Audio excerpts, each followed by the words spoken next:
This is the life. Wait a sec. Isn't something important supposed to happen today? Oh, today's our big day! We're supposed to leave the Fortress of Mirapede! Come on, we've got to go complete the release procedures now!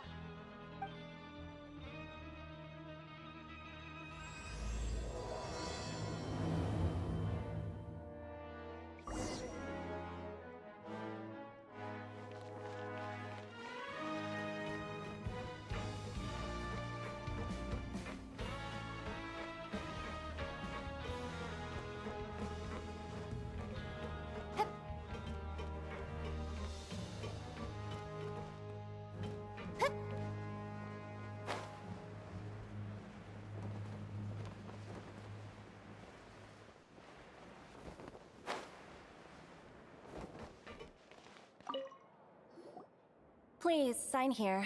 This document will be effective immediately upon signing, and you two may exit the Fortress of Mirapede via the regular channels. It's been so long since we've been to the surface. Let's hurry up and... Huh? What's happening?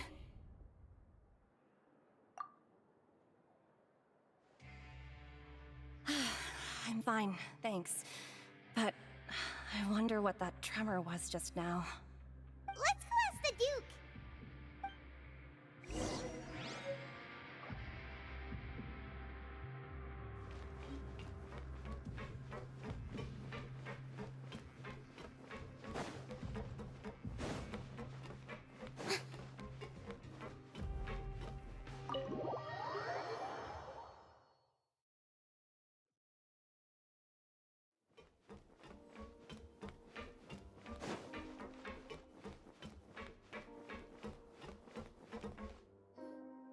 Your Grace?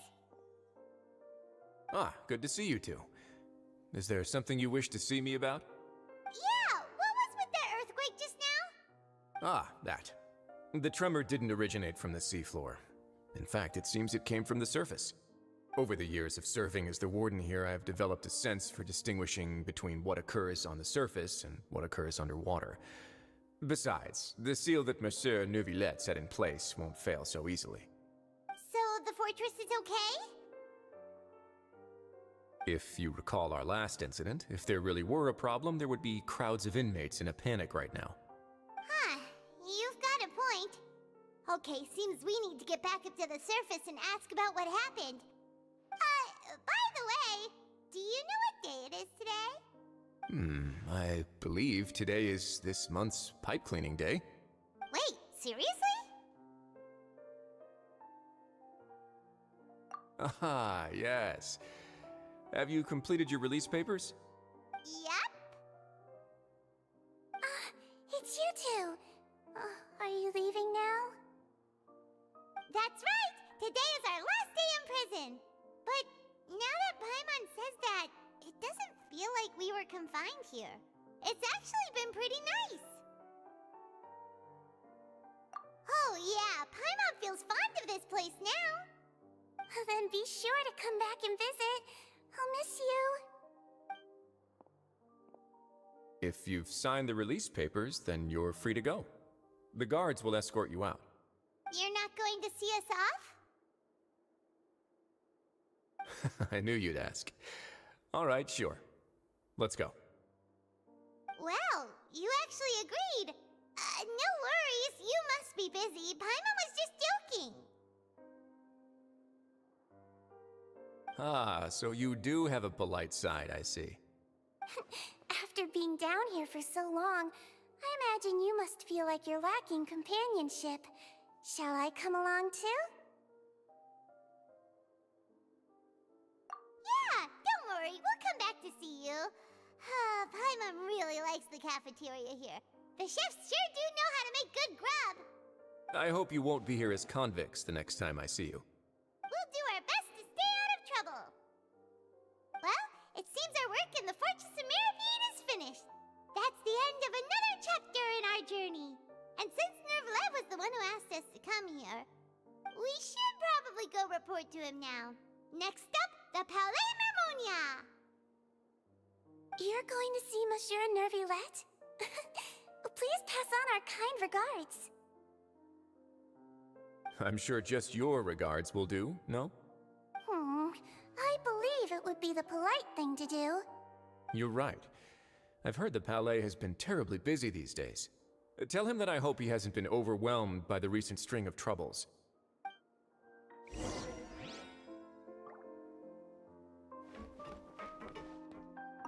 If you're concerned about things at the Palais, why don't you take some time to go up and check things out?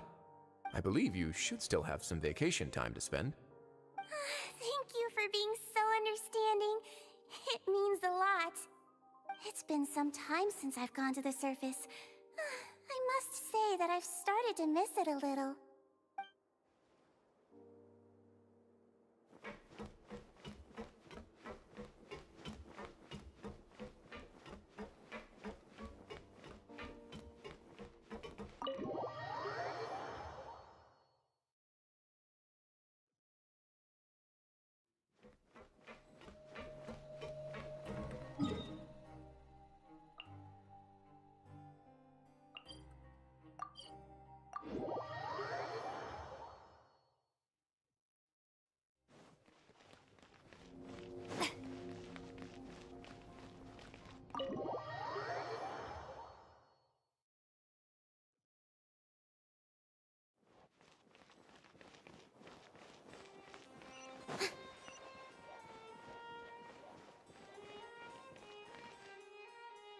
The Palais Mermonia sure is buzzing with activity today.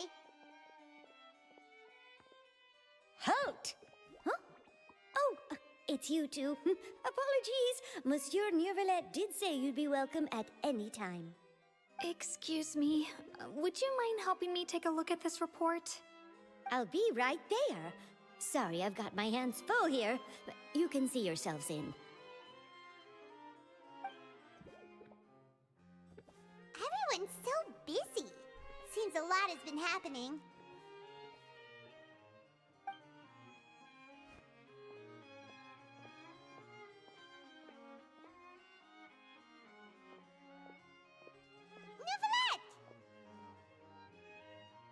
Hello. You've come at the right time, but you'll have to wait for just a moment, as there are some urgent matters I must tend to first. In the meantime, please, have a seat.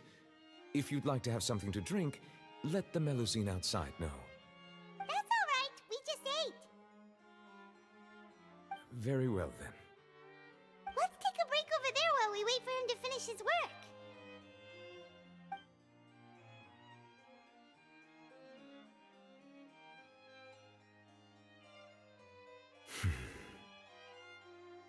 All right. That should wrap things up for now. Are you done with your work? Yes, sorry to keep you waiting. Today should be the day you were released from the Fortress of Meripede, and it appears that you've managed to complete all the release paperwork. That's right, and we came here to see you right away.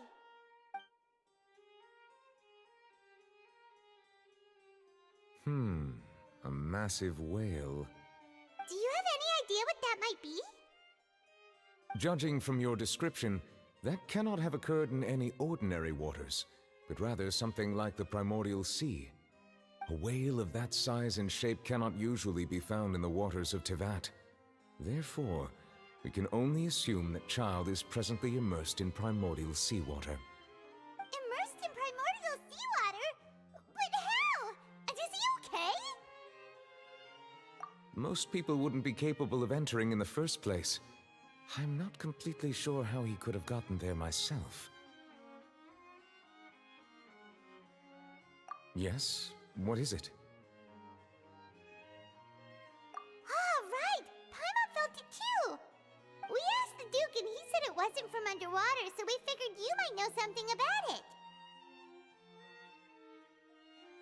It turns out that I have just received a report about this particular matter. In fact, that's exactly what I was busy with a moment ago.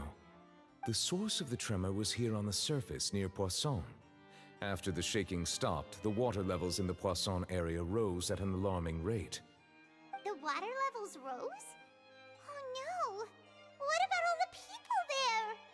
Fortunately, the water levels only rose for a short period of time and have already returned to normal now. However, I still have a bad feeling about the whole phenomenon. If the change in water levels is connected with the leaking primordial seawater, then the situation in Poisson may be much worse than it appears. Navia should be in Poisson, right? We need to go check on her! I would also like to go there as soon as possible, but I'm afraid I can't leave just yet. We must immediately formulate disaster prevention plans for the surrounding coastal areas to avoid potential catastrophes. I'll have to ask you two to go to Poisson first. I'll meet you there to check on the situation once I finish things here. There's no time to lose! Let's get going! Please be careful.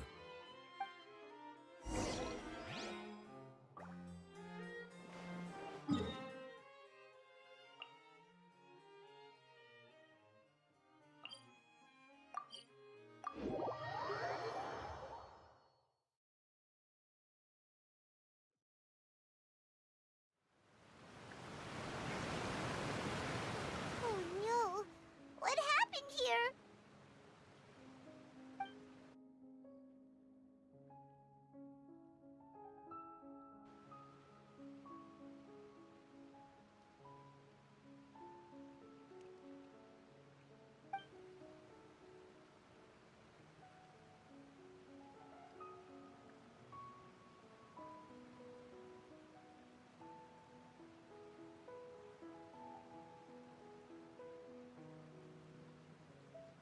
Navia should be around here, right? We need to make sure she's still... Paimon means we need to check on her.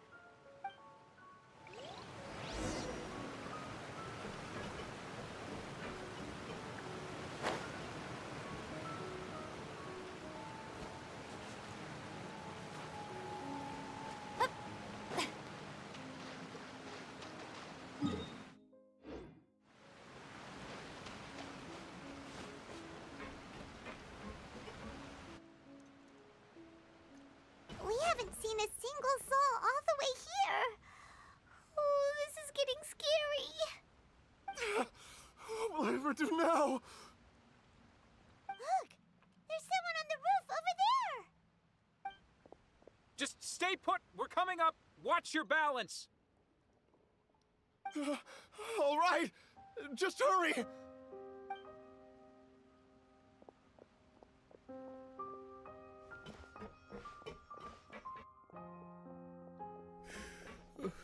I'm not young anymore.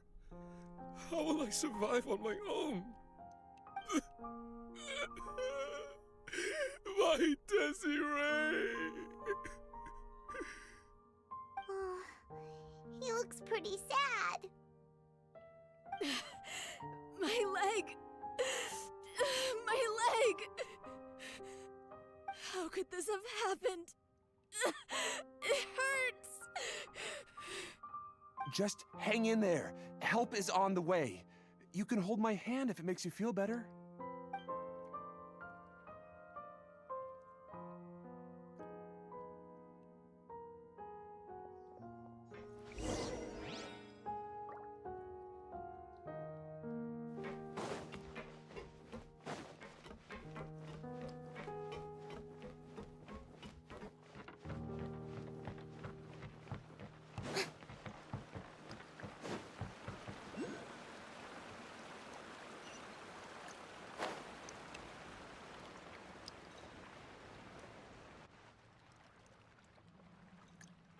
Oh, it's Navia. She's over there.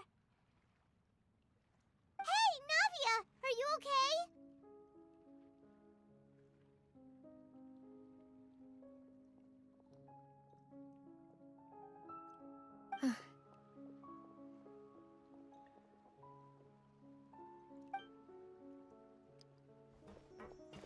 You're here.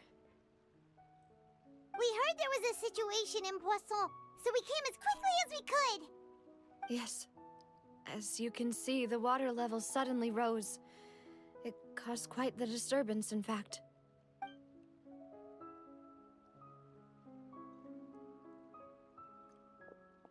Demoiselle! There was a wounded resident next to a building southeast of here. We've already transported him to safety, but we've run out of medical supplies. He's wounded? How badly? He fell, so it's probably a broken leg. He's pretty shaken up. When the water level rose, he desperately climbed up to the roof. Once the water receded and he saw the ground, he became terrified and eventually... He jumped down then. Find the leader of Squad 1 and tell him to take the wounded resident to see a doctor. He should know where to go. Understood. I'll take over his search and rescue mission in the meantime. All right, you'll be in charge.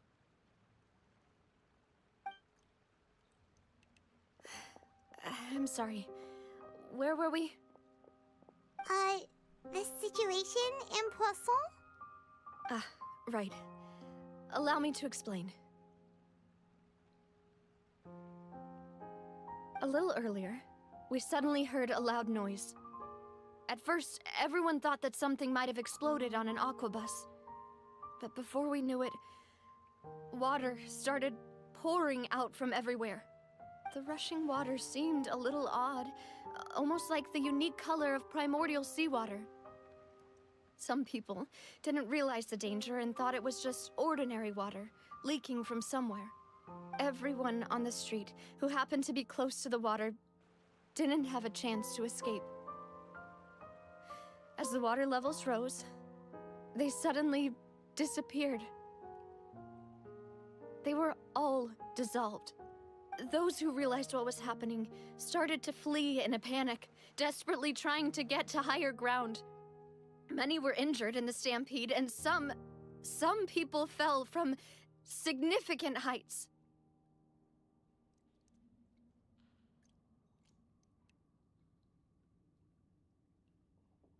The Spina di Rosula initiated rescue operations as quickly as possible, but there have been a lot of casualties. Fortunately, the water began to recede after some time, and the chaos came to an end. The water that flooded the area contained primordial seawater, so the lower levels of Poisson are still hazardous. To ensure everyone's safety, I've asked the people there to leave as soon as possible. No one knows if this could happen again. All we can do for now is try our best to help evacuate the residents. We still haven't completed the head count, but we'll have some numbers soon. How awful. And all of this just came out of nowhere. It was quite frightening indeed. I only wish that everything that just happened was a bad dream. Is there any way we can help, Navia?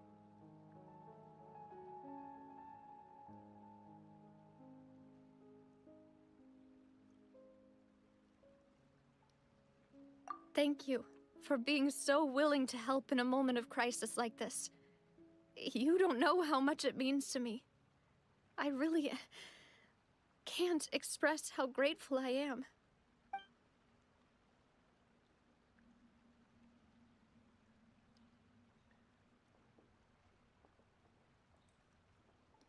Don't say that, Navia. That's what friends are for.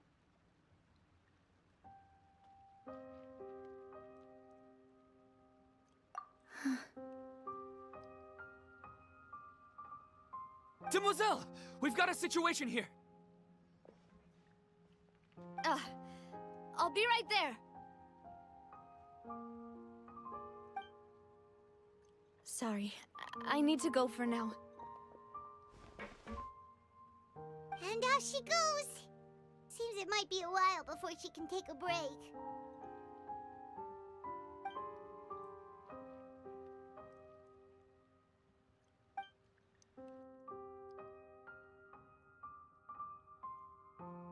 Okay, the wounded are being tended to, and we finished a preliminary head count. More support has just arrived, so I suppose I finally have a moment to focus on my own matters. Of course, we should remain ready for anything, and continue doing our best to rescue others. I'll be sure to have everyone at the Spina di Rosula ready to render assistance.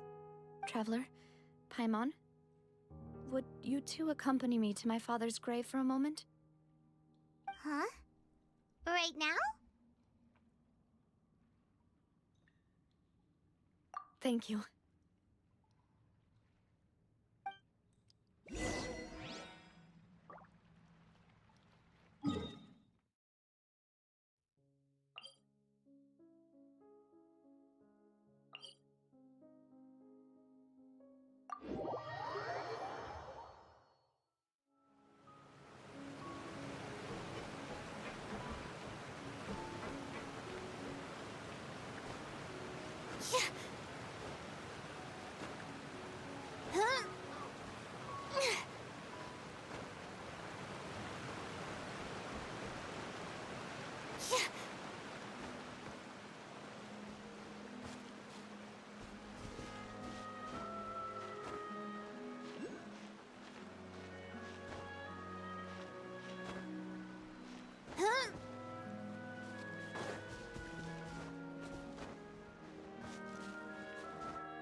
people here, huh?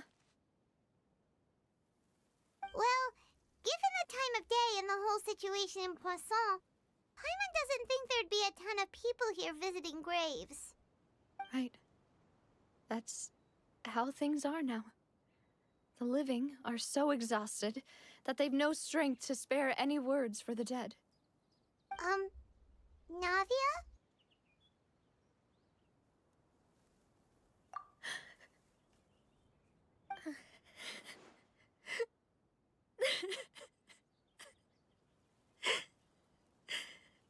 Navia, what's wrong?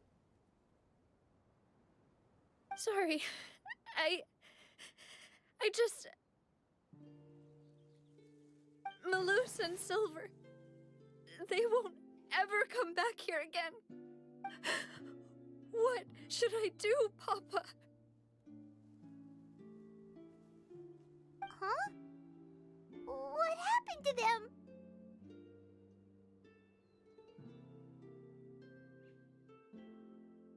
Everyone agreed on the rescue plan, but still, I was the one who initiated it.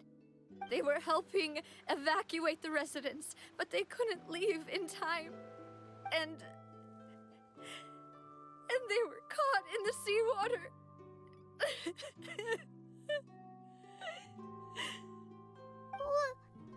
What should we do? I've known them for so long. And I know they weren't afraid. But I could at least hold a funeral for my father. And I know where he rests. But as for Malus and Silver, they're just gone. I just can't.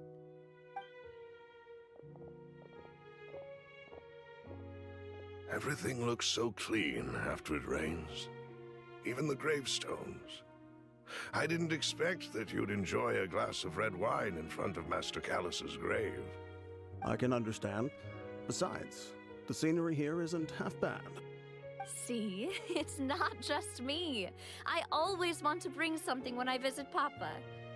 Perhaps we might even have a picnic. He wouldn't be angry, would he? How could Master ever be upset with you, demoiselle? Yet the cemetery is the home of those who have passed, is it not? Everyone ends up here sooner or later, no matter who you are. Buying yourself a plot in advance, are you? No need yet. But when I do, I hope you'll let me be buried beside Master Callus, demoiselle. Hey, stop joking around. I'm quite serious. That way, it will save us both the trip to see each other whenever you visit your father's grave. That makes sense. In that case, could I be buried on his other side? After all, besides you, demoiselle, the two of us could certainly be considered Master's closest companions, no? Personally, I believe we fill those shoes just fine. Why are you bringing this up all of a sudden? Seriously. All right. I'll remember your requests. But I'd really prefer not to talk about this stuff. And what do you mean by saving me a trip? I'd make the journey even if I had to visit you two somewhere else. I'd promised to let them rest in peace here. But here I am breaking that promise. I'm sorry for letting you see me in a mess like this. I don't usually cry, really. Paimon doesn't know how to help you feel better. But, well, she understands how you feel. I had always thought I could make my wishes come true. But now that I think about it, that never solely relied on me. Many things can only be accomplished with someone else's help. Malus and Silver have helped me so much. But by contrast, I could do nothing for them. I'm so sorry. You can spend as much time as you need here, Navia. We'll stay with you.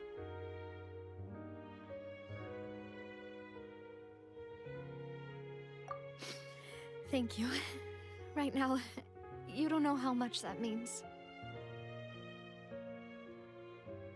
By the way, you can have a look at this. It's a list of victims from the incident that took place here.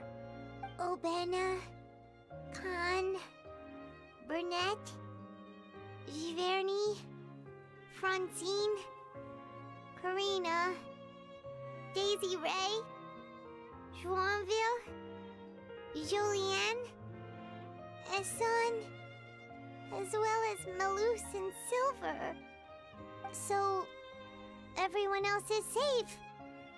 But still... It's okay. I know what you're thinking. And you're right. We lost Malus and Silver. But we were able to save more than we anticipated. The overall outcome indicates that the cost was worth it. Right! Don't think that way, Navia. One person might be saved at the expense of another, sure, but that isn't something we should ever consider a trade. Malus and Silver were not the price for saving anyone. They're heroes. You're right. Thank you, Paimon. What you said just now was pretty amazing, actually. I'll remember your words. Oh, really? Seems you've become more eloquent in the time since we last met. The knave? What are you doing here? Is everything going well on your side? Yes, my people are carrying out the mission according to your request. All the residents of Poisson have been evacuated, and we're preparing to relocate them to higher ground. As for these supplies, we have everything taken care of. There is no need to worry. Thank you very much. Wait, do you two know each other?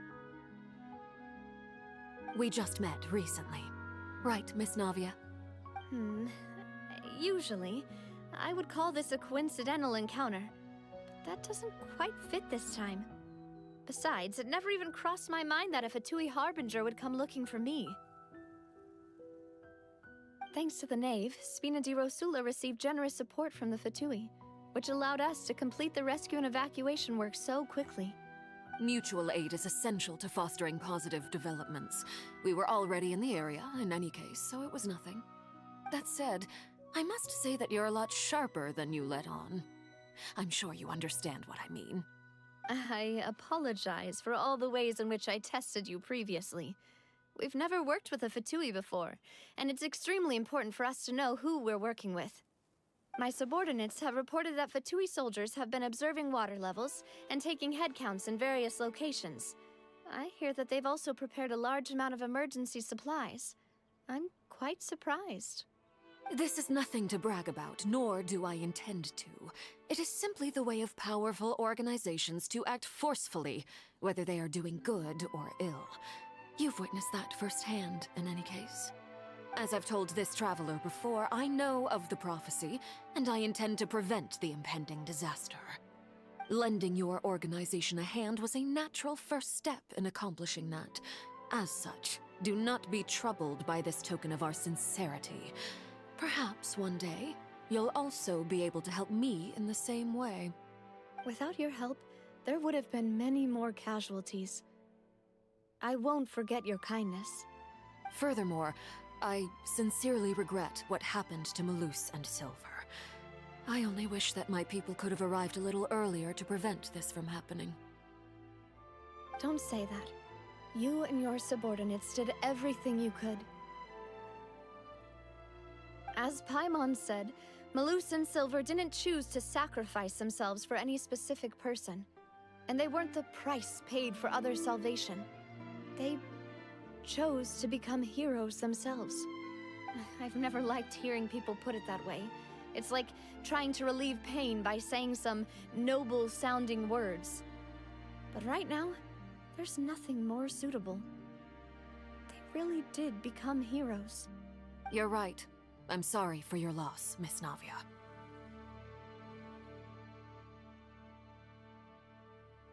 Water is life to Fontaine's people. and it also spells disaster. It's no wonder that people always say that prophecies represent fate. Fortunately, I've never been one for such opinions. So, you're one who will try to change fate then? Of course. That is why I'm going to Hotel Bouffe de Thé. I still have some things to take care of, and the children need my attention. By the way, Traveler, Paimon, one more thing. Alright, then we'll just... Huh? This isn't right. Paimon thought you would ask us to walk with you for a moment so you could tell us something in private. That is a clever and useful conversation technique, which I do like to use when necessary. But there's no need today. It would not hurt to have Miss Navia listening in. Traveler, I'm sure you remember that I said we could work together when we had the chance. You and I both know that there may be issues with the Primordial Sea. Previously, it was the Fortress of Meripede's sluice gate, and this time it was the water levels in Poisson. These are both signals. Indeed. Allow me to share the latest intel I've received from the House of the Hearth's intelligence network with you. During some recent investigations, a child claimed to have discovered some ruins near Poisson.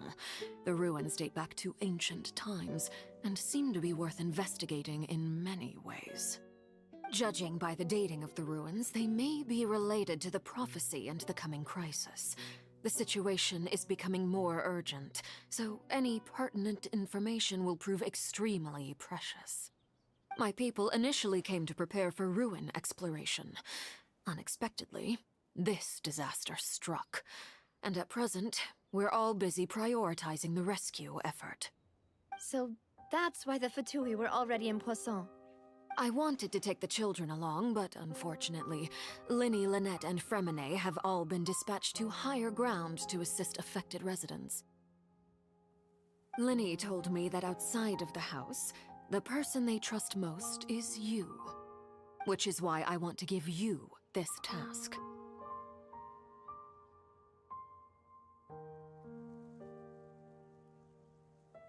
The House of the Hearth's members see each other as family, but Linny, Lynette, and Fremine said that they also see you as such, even though you are not from the house.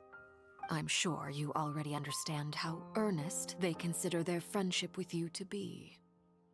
Oh, that somehow makes Paimon feel kinda happy. The intel I just shared about the ruins could fetch a high price. But since the children consider you family, it's only natural that I freely share it with you. Got it! So all we gotta do is go to some ruins, right? We can handle that. Excuse me, but may I tag along? You wish to join, Miss Navia? But are you sure you're up to exploring some ruins? You need to rest. Well, I'm sad, yes. But I can't just go back and plop myself into a chair by the roadside and do nothing.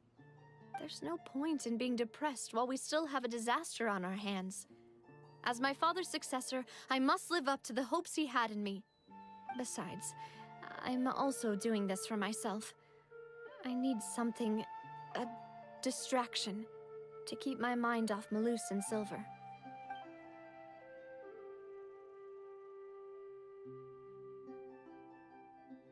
Since you put it that way, I have no objections. What do you say, Traveler? All right.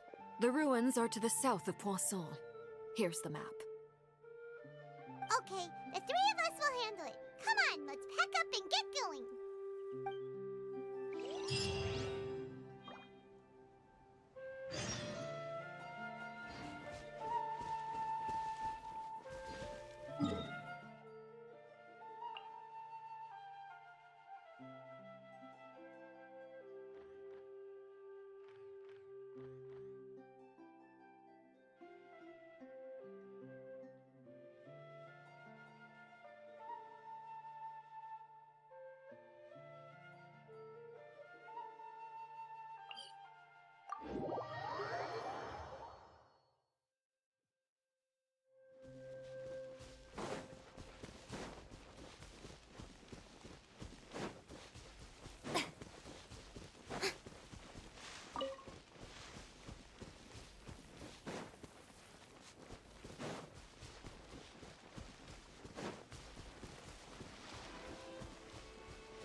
Yoo-hoo!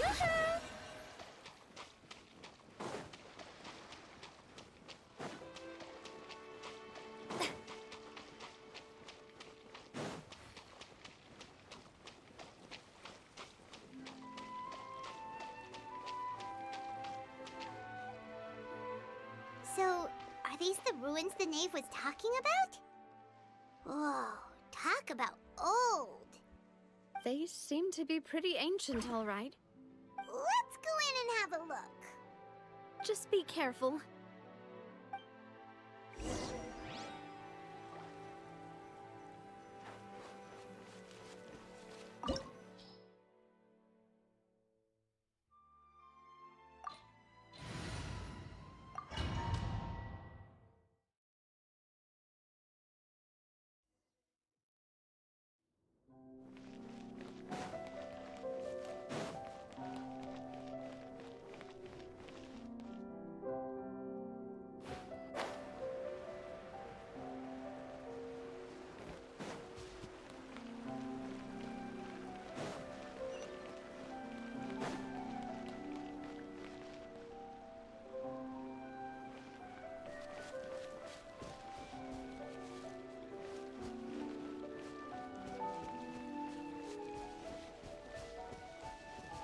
Shower me with praise!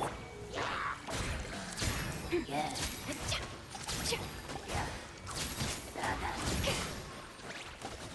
The night is cold.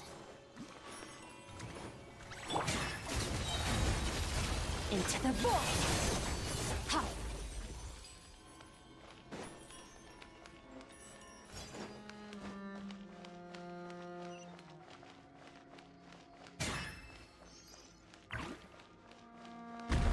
Watch it! The floor here isn't safe.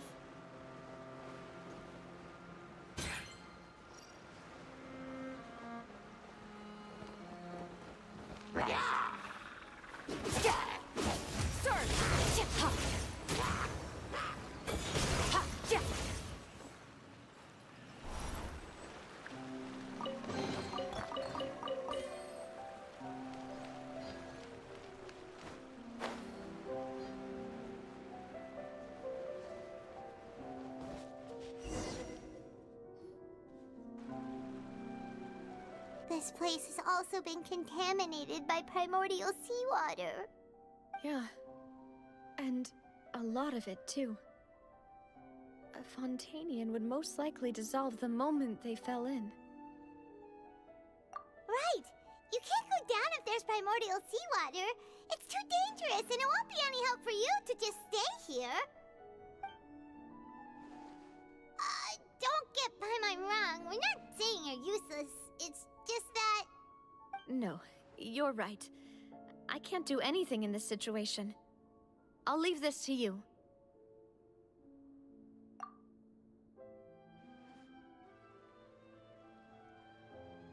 That complicates things.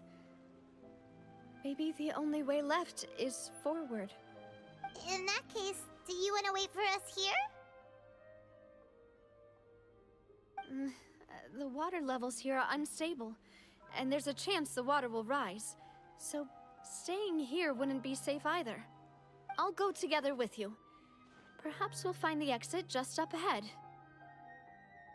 All right. Come with us for now then, but please be careful.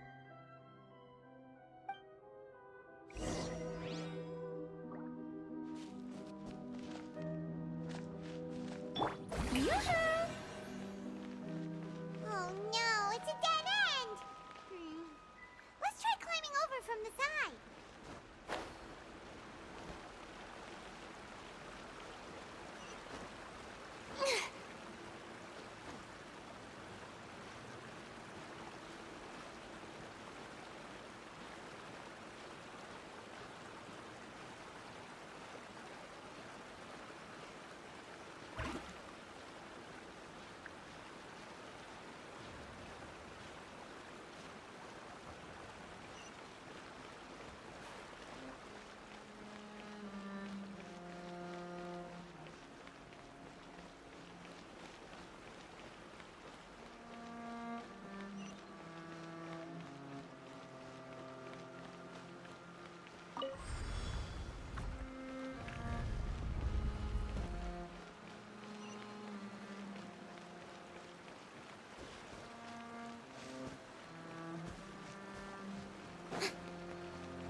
with this bridge! Run for it!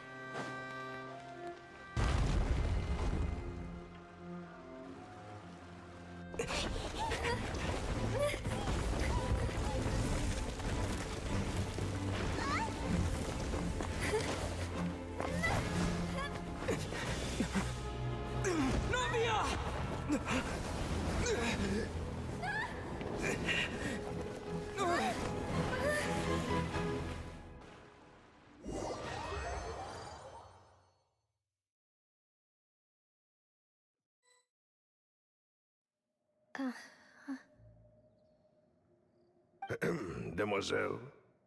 Huh? Demoiselle, what are you doing here by yourself? Would you be standing here till dark if I hadn't come to get you? Maybe she just wants some time to herself, Malus.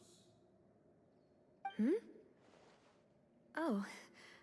Was I sleeping? Yes, it would appear so. I must be tired. That's quite possible. However, you were the one that suggested we go out for a walk. Oh, right. I nearly forgot. It must have slipped my mind when I dozed off. I haven't had a nap today yet. Have I? This is a familiar feeling, yet something's a little strange. Is something the matter, Demoiselle? Oh, no. No, I'm fine. I was just trying to recall why we came out for a walk. Do you remember Mr. Giverny?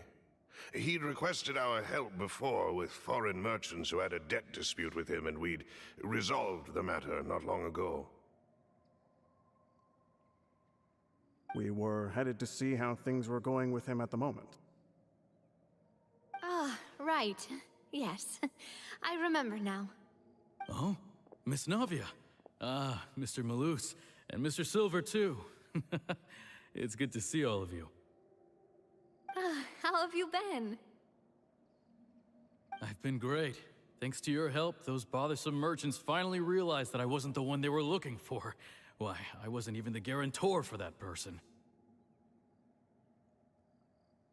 They were knocking at my door day and night. Even my neighbor, Obina, was getting fed up with them. Sometimes force is required to calm someone down and get them to listen to what you have to say. That's right. Oh, by the way, Burnett, what was it that you wanted to give to Miss Navia again? Oh, yes. One moment, I have it right here. Miss Navia, these are some flower seeds that I prepared. Please take them. They're a very good variety, and they'll become very big and beautiful once they bloom. I don't know what we would have done without your help, so this is a little token of our appreciation. I hope you won't refuse. Ah, did you cultivate them yourself? Thank you so much. I'll certainly take them. Malus, we do still have some empty flower pots at home, right? Why, we can have as many pots as you'd like, Demoiselle. Perfect. In that case, we'll swap out some of the decorative plants for some of Mrs. Burnett's flowers. Very well. Wait. Something seems to be off here. Excuse me, madam. If I'm not mistaken, your name is Burnett, correct? That's right. Is something wrong? No, it's nothing. This is the first time we've ever met, but your name seemed familiar to me. I must have heard it when I was discussing things with your husband previously. I've heard this name before. Sometime recently, I'm sure of it. And why are there so few people around here? Where did everyone go? We must mind the time, Demoiselle. We still have important things to attend to today. Huh? We do? Like what? Well, now, did you forget? Miss Navia, here you are! I've been looking for you. Please, come to the Opera House. Your trial is about to begin. My trial? Wait, why would I need to go to the opera house? Yes, she's right, Demoiselle. It's just about time now, so we should get going. Oh? All right then.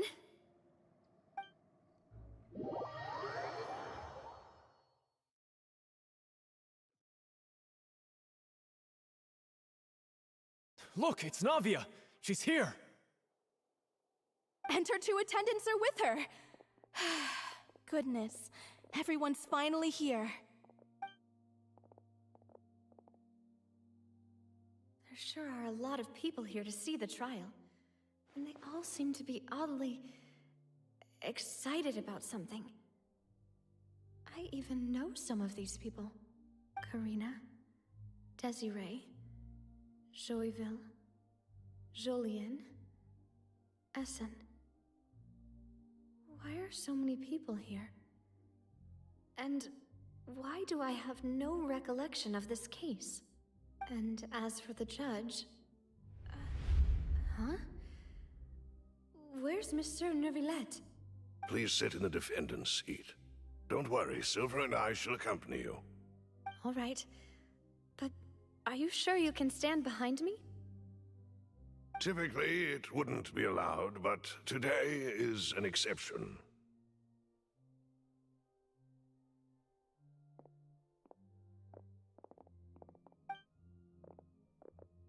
Hey, what kind of place do they think this is? Come on, do they have any idea what they're doing? Seriously.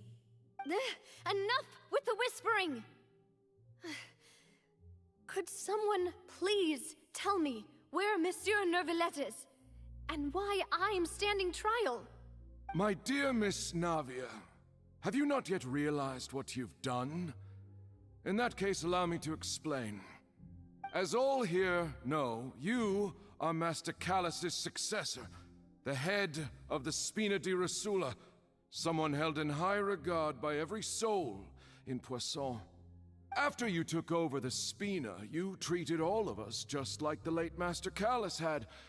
If anyone in need reached out to you for help, you responded. Not only you, but your butler, your subordinates, nearly everyone in the Spina di Rosula fought for the well-being of those in Poisson. Wait a moment. Aren't you just proving that I'm a good person? Yes, correct. Absolutely right. And that is why you stand accused. You have helped so many people get through so many difficulties. You are one with us. We are inseparable. We are one big family, all of us who are from Poisson, inextricably linked. And with you being so important, we couldn't possibly do without you. Therefore, this fair and honorable court shall declare you guilty, and you shall stay here. You will be together with us forever. Huh? What are you saying? Everything you have said is correct. I have indeed done a lot for my hometown, and I would be willing to be with you all, but what is the purpose of having me stand here like this? What is there to discuss? Ah, well, if that's what you think, then I have no further comments. How wonderful, Miss Navia!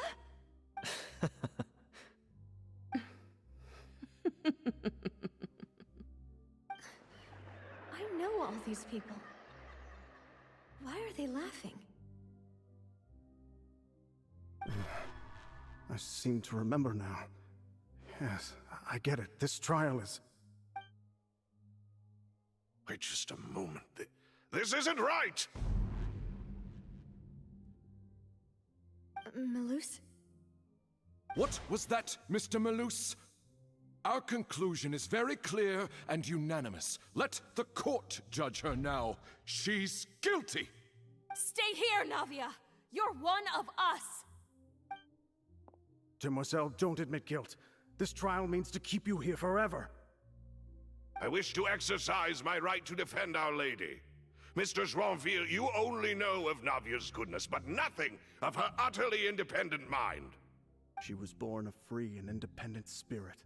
She has never been tied down by anything. Indeed, even the death of Master Callus couldn't stop her. Her actions cannot serve as proof that she identifies herself as part of any group. She merely acted as an individual, extending her hand to help others. Please do not mistake her actions as being otherwise. Really? As an individual, you say? Don't forget, we are all Fontainians here. This is the nation of justice, the nation of Hydro. Even if Miss Navia only voluntarily rendered her assistance, that doesn't change the fact that her beautiful soul must return to everyone. Water accepts all, blends with all. It will surely accept her kindness. Everything is measured here in the nation of Hydro, and in the end, everyone shall meld together. Thus, when a unanimous opinion emerges, that opinion represents justice. Now I speak for everyone. Our opinion is consistent. Navia should stay. We and Navia are one. And you would call this justice? Preposterous. You are merely jealous that Demoiselle still has a chance to exist as an individual. Have you forgotten how much you all once longed to become individuals, to become independent? Do you mean to defy our justice? If your justice is flawed, then why should we acknowledge it? As you said, we can also have our own justice. Silver and I shall defend Demoiselle. And that is how we will enforce justice. Ugh, my head... it hurts. Demoiselle. Silver, it hurts. My head is spinning. All I can see is stars swirling in front of me. I remember now. Everything that seemed odd from the very beginning.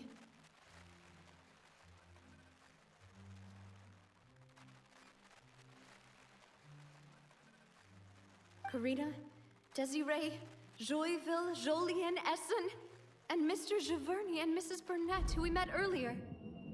Even Malus and Silver.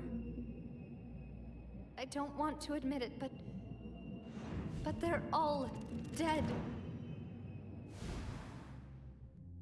Don't be afraid, and don't admit guilt.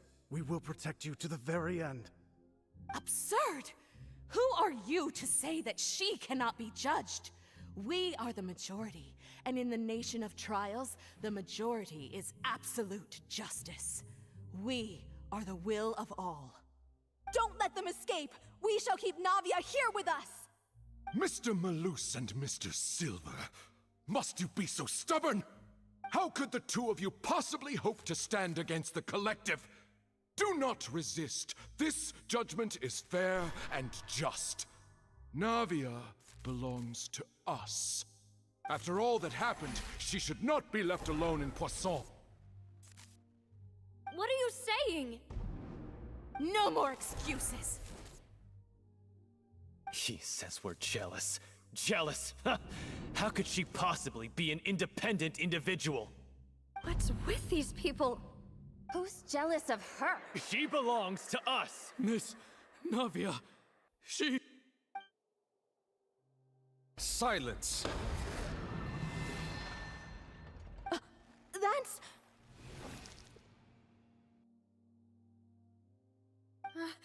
Monsieur Neuvillette! Such commotion is prohibited in the court. The accusations you just presented are nonsense and cannot constitute a proper trial. The court will adjourn for the rest of the day. In this, I shall hear no objections from any unauthorized party. Our thanks, Monsieur Neuvillette. Please leave with me, Miss Navia, while there is still time. But... Go on now, Demoiselle. This is your only chance to leave this place. What, can't bear to leave us behind or something? Malus. My apologies. I couldn't resist making one little joke once I realized that this shall be our last goodbye. Malus. Silver. Quickly, you must come now. Goodbye, Demoiselle. Farewell.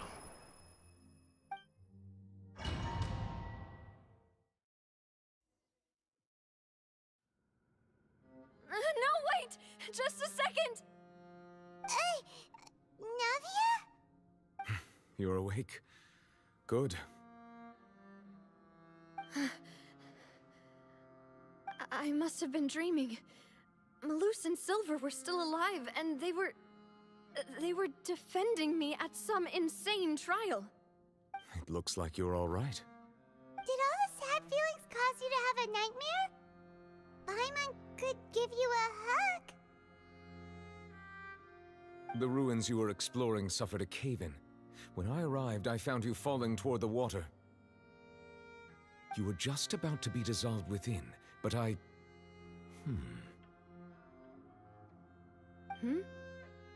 What is it? I think I saw 2 Oceanids protecting you. It was only for a moment, perhaps even a fraction of a second, but they gave me the chance to retrieve you.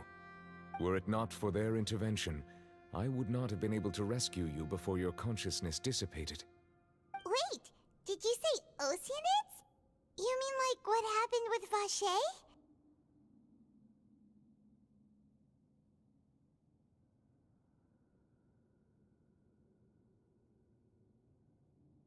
Perhaps those 2 Oceanids were the people you saw in your dream. I always told them that they didn't have to protect me. To think that they'd keep doing so even after death.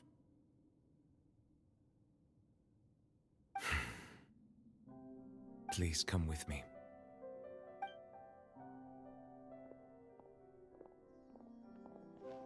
Neverlet, are you okay? Oh, I am quite all right.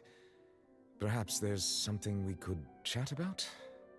Why do you look so stiff all of a sudden? Oh, Paimon knows. You're the type who feels awkward when there's nothing to talk about, right? I merely thought that we should give Navia some time to herself. Huh? Why didn't you just say so then? Don't you think it's even more awkward to call us over like this and then have nothing to talk about? I suppose so.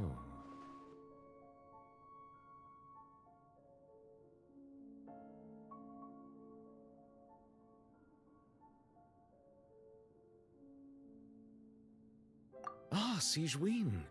I hope all is well with her these days. Her work in the Fortress of Meropide has not been too much for her, has it? No way! Don't worry. She's doing fine down there. She's an amazing head nurse. I see. Well, that is good. I have always worried that Sigewinne would need a lot of time to understand the world of humanity, just as I have. Oh, and the Duke also says hi! Even though Sigewinne made him do that. He hopes that you haven't been overwhelmed by all that's happened lately. Thank you. I have indeed been busy lately, and I also hope that everything is going well in the Fortress of Meropide. He still doesn't know what to talk about. Let's chat about something else then. So, Neverlet, you're probably quite the swimmer, huh?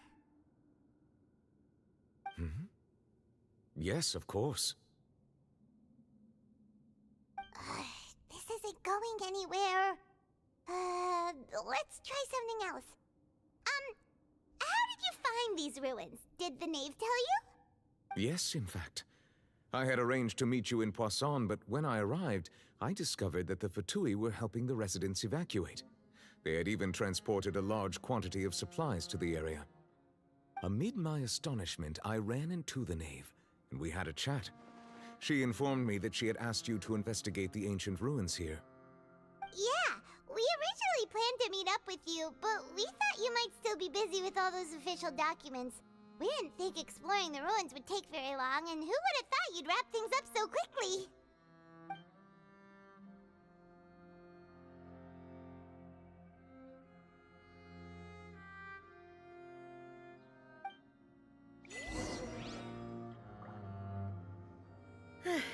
I'm sorry to have kept you all waiting like that. I'm feeling much better now. I guess we should get going again. Will you come with us, Monsieur Neuvillette? Yes, if you wouldn't mind my company. All right! Another one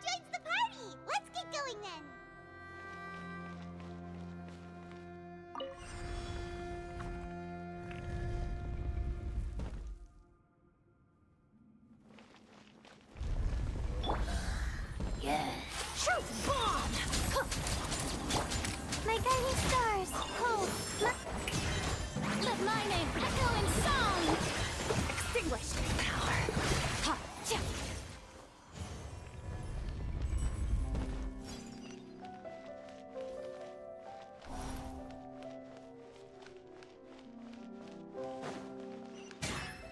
Oh no, another unstable path. Watch your step.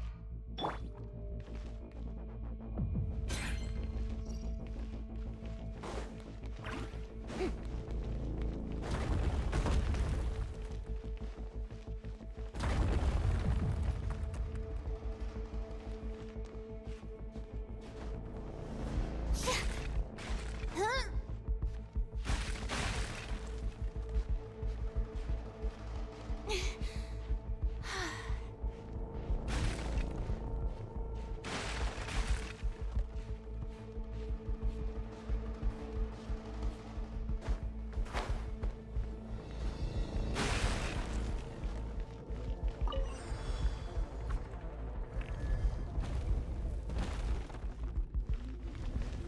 Strike a pose! Watch out! There are rocks falling over here!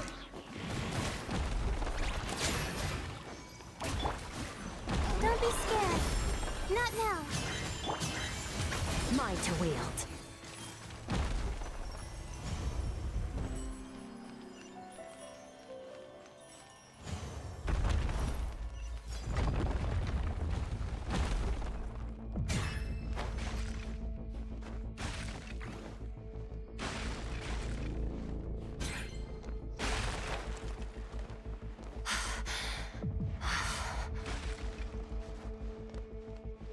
It seems we're almost at the top.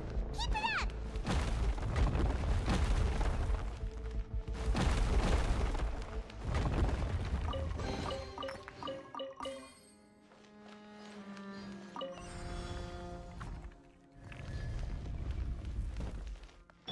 Yoo-hoo!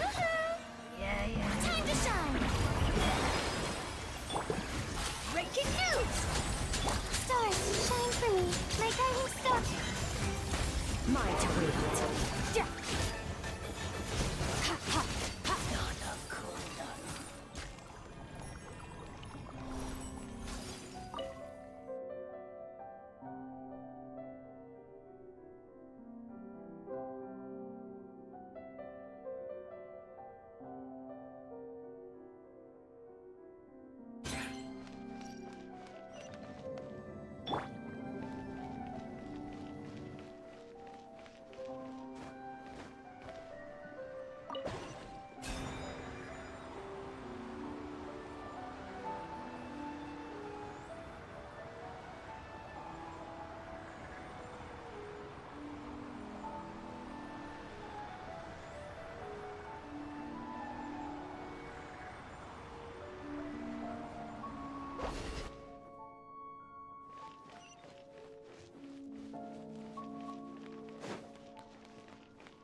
Looks like we've reached the end.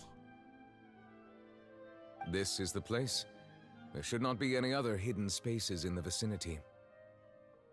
The path sure had some twists and turns, but it turns out that this place isn't actually that big.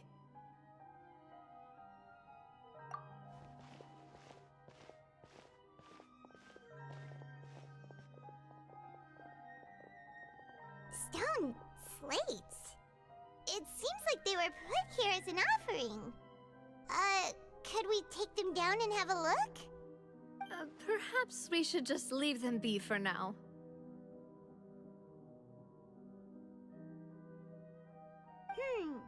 There are 4 locations in total, but only 3 stone slates.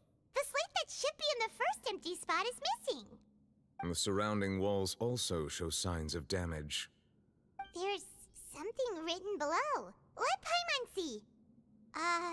Reason dictates that this nation be destroyed.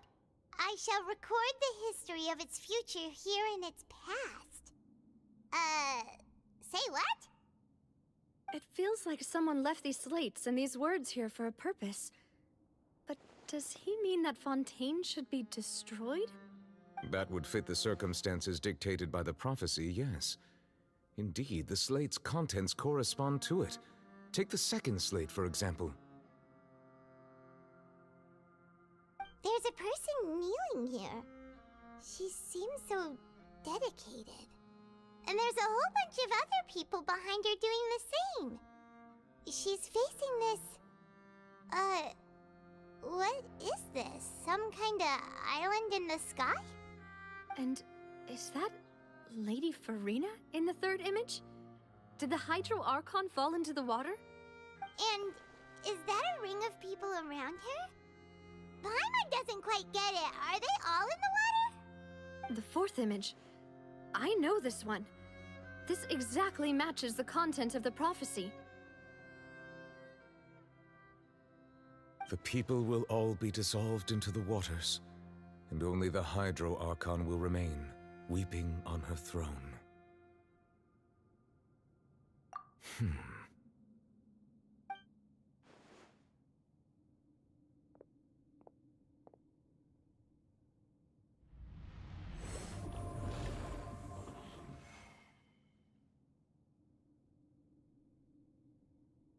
More information should be hidden in these slates, but I fear I cannot easily uncover it, most likely due to us missing the first slate.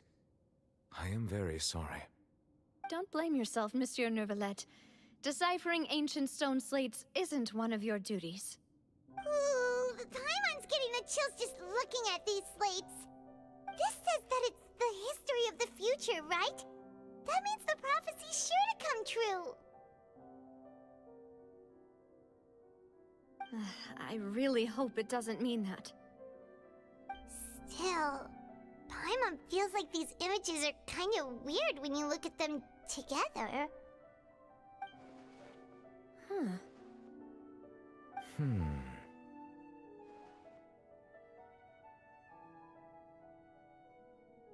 That's right! If the images are in chronological order, shouldn't the fourth, the waters drowning Fontaine, come before the third, where the Hydro Archon herself falls into the water? And yet the order is reversed here.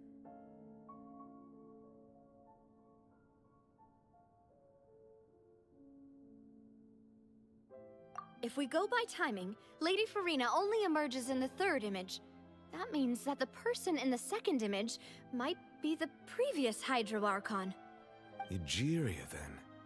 I had never met her, but her appearance here does match the records. The previous Archon kneeling before the floating island in the skies, as if confessing a sin. Did she herself commit that sin? And if not, why would she be in such a posture? Also, I'm still wondering why these ancient stone slates are here at all. Judging from their contents, could this place be the origin of the prophecy? Does that mean that someone, or some people, once saw these slates? But who would have created these slates and left these words here?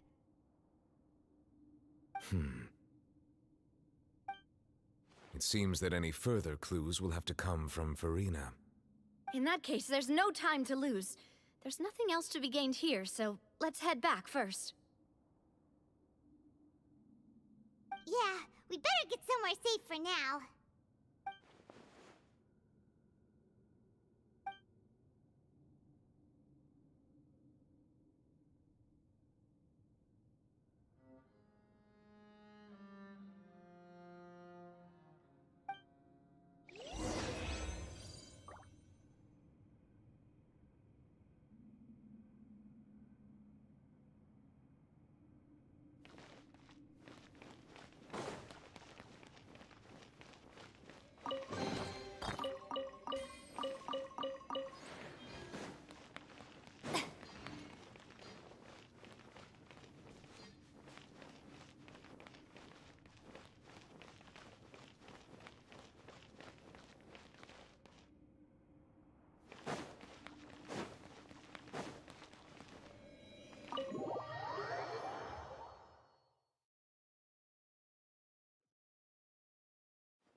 Let's split up here.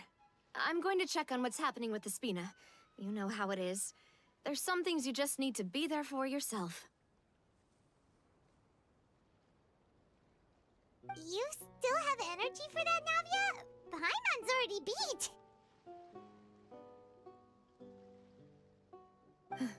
Just head back to the Fluvsandre and have a rest then. Thanks for keeping me company all this time. I'll depart as well. Thanks for your hard work today. Rest well, everyone. Traveler, I will go talk to Farina tomorrow morning to ask about the stone slates. I'm sure that you're concerned about this matter as well. If you have time, drop by my office. I will share the results of our discussion with you. Are you really gonna talk to her about this directly? Will that be a problem? Paimon's getting a little scared now that it's come to this.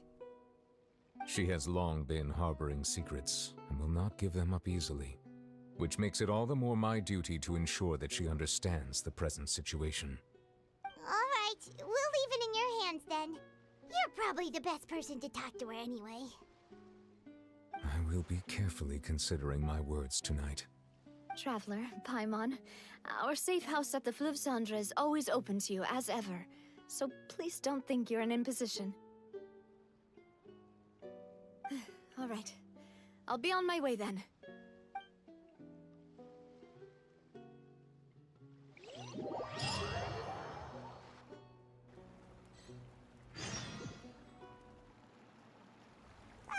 We're finally back! Welcome back. We've got a special menu prepared for you two tonight. Yay! And there's good food too! Navi, no, the boss is the best.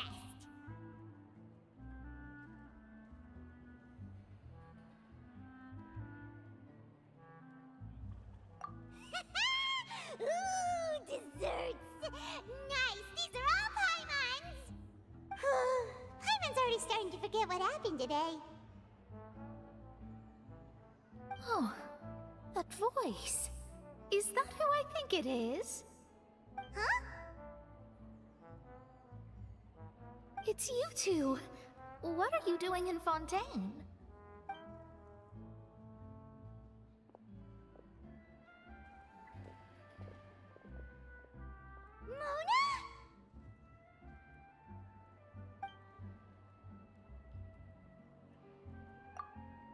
Seriously, nobody just uses a scry glass whenever they've got time to just see who they'll meet on the road.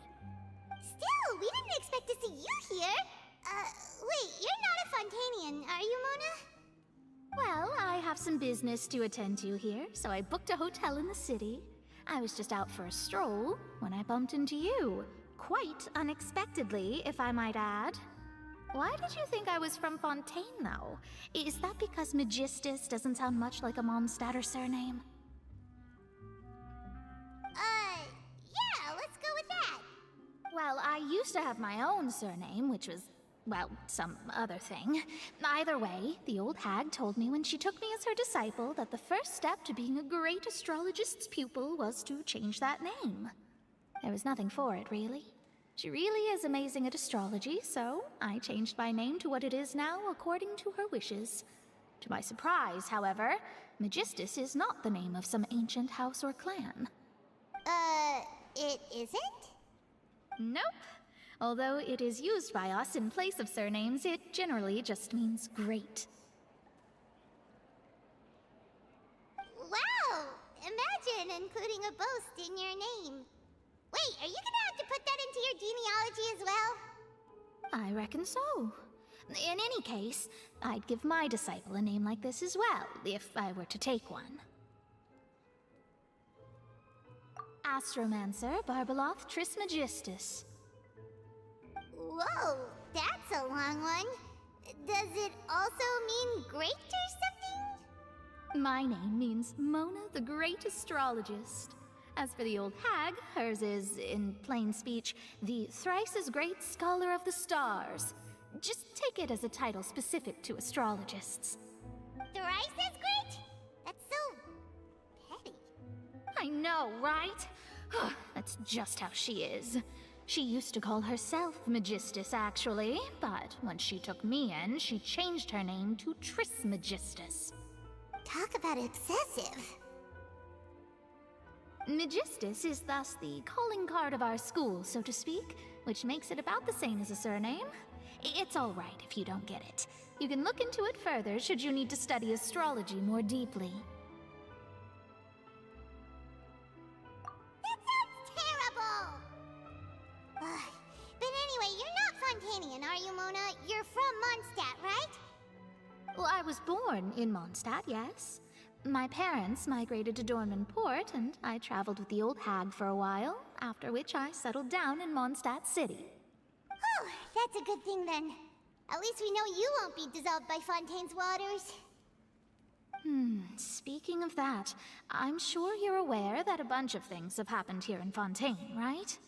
I know you're not a local, but I'd avoid getting too close to any water that looks strange all the same. There's something ominous about it. Well, the water, I mean.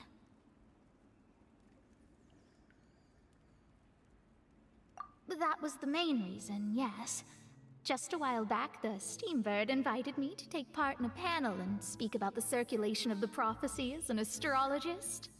The invitation was sent quite early on. I don't think anyone expected Fontaine to be in this much trouble. What do you make of that prophecy, Mona? Just tell us what you think as an astrologist. Your word would go a long way to make things more certain and less scary.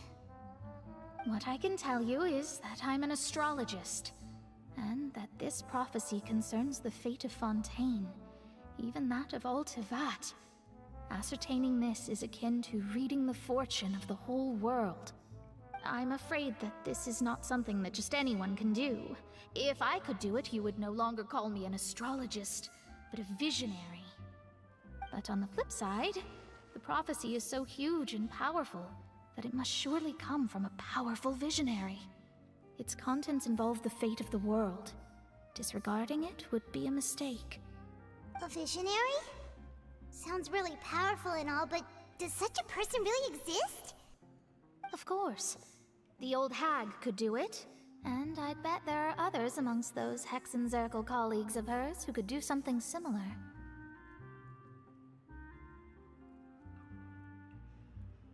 Huh? Are you sure? All right, I'll help you. It isn't often that I see you with such a serious look on your face. I'll tell you once I hear back from her. Thanks, Mona! You're amazing as always! Oh, well, this is something only I can do after all. So yes, your praises are quite welcome. That's the greatest of astrologists for you! Of all the people we know, you know the star's the best! Indeed, indeed. That's the spirit. Oh, sorry. I came to see what all the commotion was about. If there's anything you need, do not hesitate to inform the Spina di Rosula. Oh, whoops. Guess we were getting a little too carried away there. Well, I'll go tend to my own business now.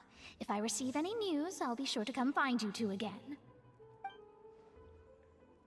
And there she goes, quick as rushing water. And here we are with the Spina guy giving us suspicious looks. Right, but we were able to recruit Mona's help, didn't we? Our Fontainian friends will thank us someday.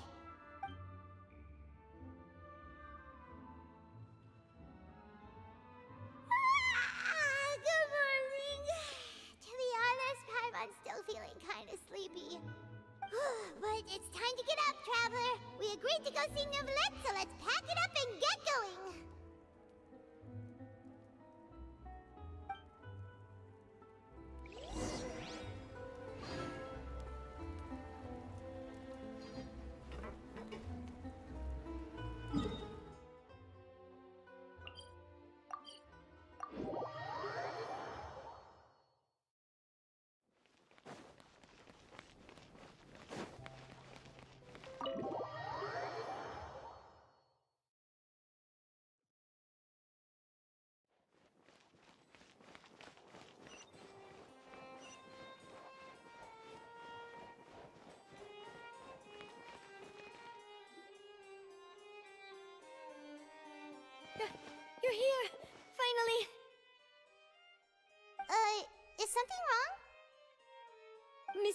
Valette and Lady Farina, they seem to have gotten into a dispute. Please go see for yourself.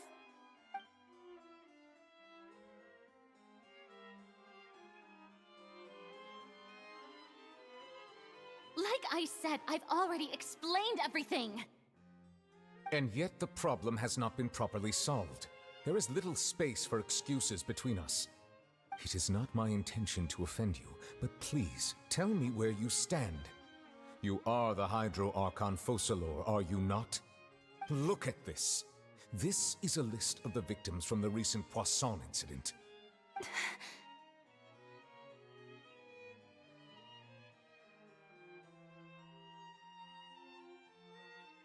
You mean... they're all... We did not arrive in time to avert this disaster, and I will not have it happen again. I will say this once more. You must tell me everything you know. Yesterday, I found 3 stone slates in some ancient ruins near Poisson. Do you know anything about those? Seriously? You're questioning me like this is a court case now. I don't know anything about that. But you found them in some ancient ruins, you say? That's correct, which is why I came to ask you some questions. There should have been 4 slates, but one of them was missing. The other 3 feature different images that seem to correlate to the prophecy. The prophecy? The second of these slates depicts the previous Hydro Archon Egeria kneeling before a floating island in the sky, as if confessing something. Do you know nothing of this either? I don't. I've never seen such slates. I'll ask you again. Do you really have no information regarding the previous Archon? My deciphering of the slates indicates that the Hydro Archon Egeria once had to confess to, or apologize for, a certain sin. If anyone would know about it, it should be you. All gods don't have the same secrets, you know. She was herself and I'm me. Is it really so strange that I know nothing? I understand your concerns, but I'm sorry. I just don't have anything to tell you. Forgive me for saying this now, Lady Farina, but I have long known of your various secret investigations into certain matters. There are several indications that you have been investigating the prophecy on the sly. This is not strange in itself, considering that you are the Hydro Archon. But it is strange that you should also claim to not know any of Egeria's secrets, as well as do nothing following your inquiries. You have never been as superficial as you have presented yourself to be, nor are you a fool. And yet, your behavior is very inconsistent.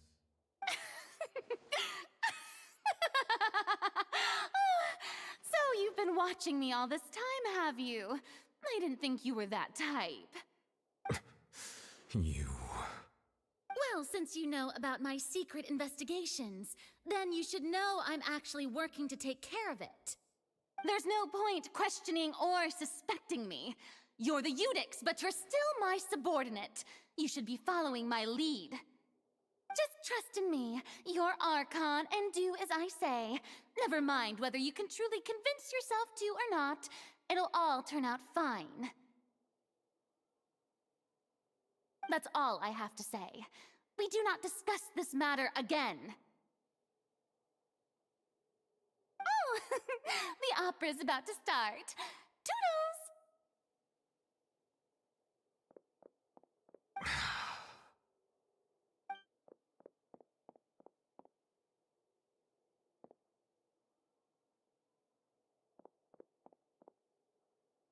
Did Farina not notice us standing by the door? Wonder what's up with her. She was smiling. Huh. She didn't seem in the mood to care if we were listening in or not.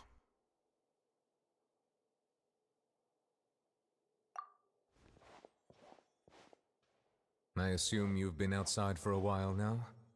Oh! You noticed! Seems Farina didn't even realize we were here. She was in a great panic, though I cannot discern the reason. Our discussion reached impasses time and again, a state of affairs that we cannot allow to continue. Still, I do not understand. Dialogue is the basis for understanding, so why did she keep refusing to engage?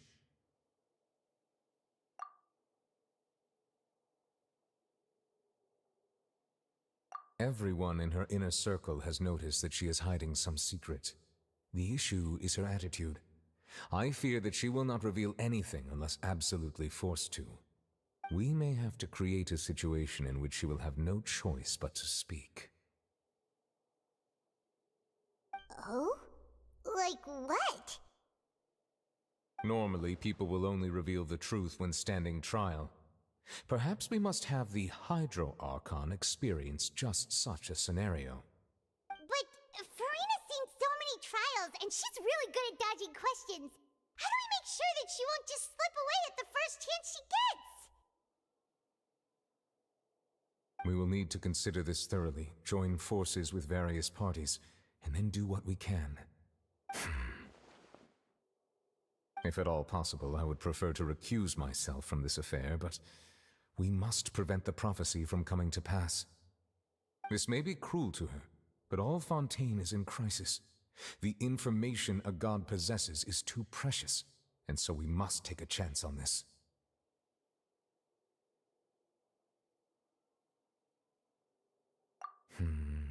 But who will lend us their aid to do such a thing?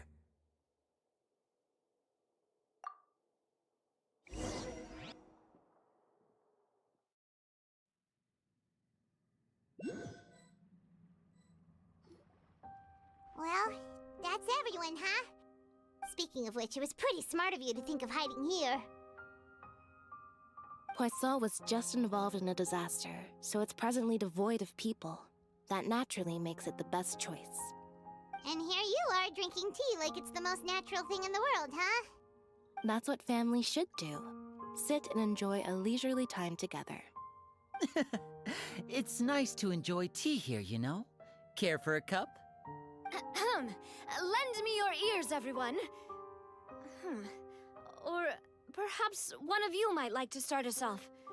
How about you, friend? Me? No, I don't think I can. Then, how about you, good sir? I fear that I will cause the mood on this boat to become as somber as it is in court. Well then, I guess we're lucky we've got a local like me to organize things. Wonderful, the spotlight at last. I guess I'll be facilitating things from here. That was a little long-winded, don't you think? Oh, you might be right. Anyway, to cut to the chase, our friend here, the Traveler, has brought us together to discuss something. As for what that is, well, let's start by saying that we'll be pooling our efforts together to create a series of traps. Oh, how intriguing. Well, it's just an expression, really. One that I just learned from Chlorand, and used on the spot. So, let's invite her to explain in detail. A round of applause, please.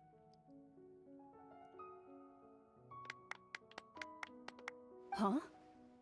Didn't you say that you would be facilitating this? Oh, come now. Your work doesn't involve much public speaking, right? This is a good chance to practice. You might even pick up some fancy oratory tricks to impress your boss with in the future. I see. And what does my boss say? He is glad that you consider him your boss. Do go on.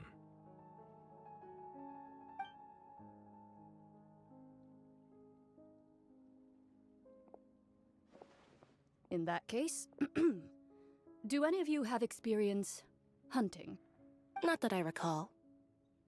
Fremine and I once used a wooden stick in a basket to catch wild rabbits when we were younger. As for Lynette, oh, right. You were sick that day, weren't you? I've also gone diving to catch some fish before. Does that count? I'm afraid not. You may or may not have heard, but Fontaine once played host to a group known as the Marechaussee Hunters. Though that was their name, they did not hunt animals, but rather various monsters left behind by the ancient dynasty of King Remus. Today, Fontaine's monster population has already thinned greatly, so the hunters have blended back into society, taking up arms in other lines of work. They even left a unique methodology of hunting in their wake. A trap comprises of the following components: bait, a trigger, and a containment device. Sometimes a lethal implement will also be necessary to deal with the prey. So, if we were to build a trap together, right now, what would you choose to build it with? For me, I would prefer something basket-shaped. Pigeons and rabbits will see the bait and naturally enter the snare. Our line of work requires a deft hand, and we're some of the best in the industry, so you can count on our techniques. You used some of those techniques while moving the people of Poisson, didn't you? My subordinates mentioned that you even performed some magic for the bawling children. Yes, and I even managed to gather some intelligence in the meantime. I'm quite the multitasker if I do say so myself. I'm afraid I can't claim that as my strong suit. I prefer more stable methods, like placing bait in the water and waiting for the fish to come within reach. That's the kind of method I would count on. Calm and steady. Exactly the kind of person who would catch loads of fish. And I can be their assistant. With discretion, I'm sure. I'd probably use some sort of mechanical animal. Papa once bought me some small clockwork squirrels, mice, and such. When placed in the forest, they can attract others of their kind. I remember that you liked those too, didn't you? I did. And that would be a good way to go about it. If they're realistic enough, animals of the same kind will follow them all the way to the trap. What about you, Monsieur Neuvillette? I fear I do not have any related experience. That makes sense. You usually solve problems directly, without the use of any such tricks. But I do have one more question for you, Monsieur. If we were to create a trap now, how would you design it? I would like for it to be effective, but bring no harm to the prey. A more gentle trap would be ideal. Kind, as always. However, our intention doesn't necessarily change the containment device and the type of implement we need. If we wanted to kill the prey in one strike, we would need a powerful implement. However, that also goes for prey that must be captured and safely contained. Wait, why's that? Only a hunter who's a true expert at subduing their prey can snare it without harming it. The line that divides life and death is often exceedingly thin. So are we going hunting together? We hadn't thought of seeing ourselves as hunters. It kinda works, but maybe it's still not the best metaphor. If our means of capturing and dealing with our prey is to put them on trial, then the hunting metaphor is actually quite accurate. But we shall require much more courage than any hunter to judge a god, a being whose seat is an exalted throne. Oh, so that's what's going on. Sounds very interesting.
It's been a tough few days, hasn't it? So much has been happening. Paimon didn't think think the meetings would go on for so long, but everyone seemed pretty fired up, huh? Paimon thought they'd be at least a little frightened. Well, Fremine was, now that Paimon thinks about it, but everyone else just looked a little surprised. Well... It's hard to say. Paimon doesn't have any experience with this sort of thing. But with you around, Paimon sure will do great. After all, you're the most reliable person in the world, aren't you? Huh?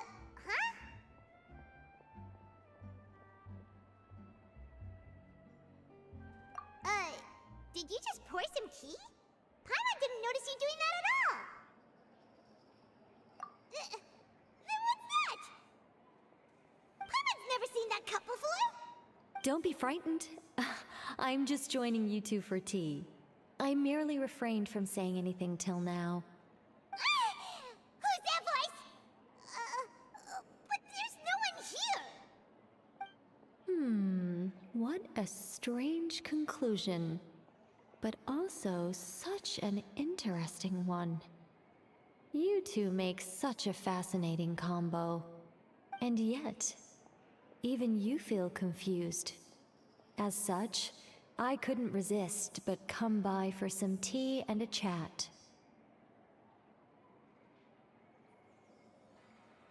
Consider me a passerby, just accepting a commission from my friend's disciple on a whim.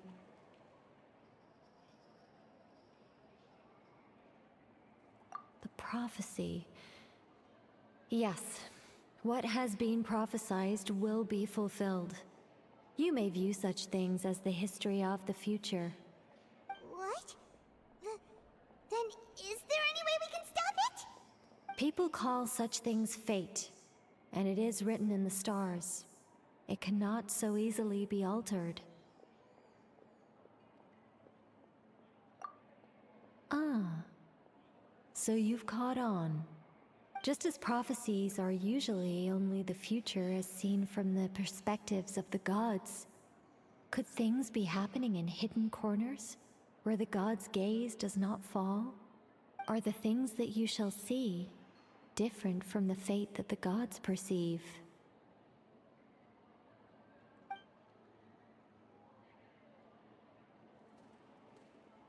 What is she talking about?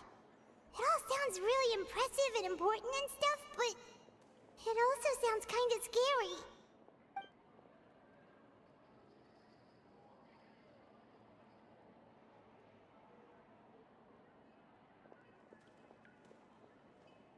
I believe that you understand, right? Some things are insignificant, but others, you must reach out to change. Ultimately, fate shall serve as your only guide, no matter what will happen in Tevat's future. All you need to do is to play your part. This was good tea, by the way. Thank you for your hospitality. Well, that'll be all for today. The voice. It's gone.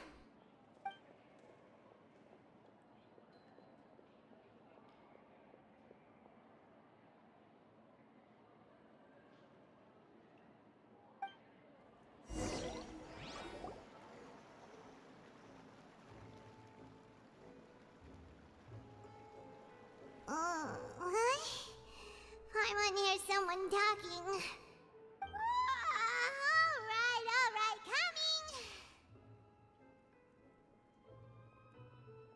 Hey, it's you who's getting lazy, okay? Well, I see I've walked in on some lively banter. Fine, just fine. I went to take part in that Steambird panel. It turned out to be more interesting than I expected. Not all Fontainians are pessimistic about this. One journalist mentioned that sitting around and waiting for the end to come would be wrong, and that they should make their own rescue preparations. I agreed, so we had a brief chat with her. Did she have pink hair by any chance? Why, yes! It was Charlotte. You remember her, right? That daredevil journalist? I'm in full support of her view. Prophecies are very important, but how can people allow their lives to be commandeered by just a few words? That's right! Paimon's glad to hear something sensible for once. Ah, yes. About what we had discussed before. I did try, but I'm afraid I couldn't reach the old hag. I'll try again tonight, but I wouldn't get your hopes up. Huh?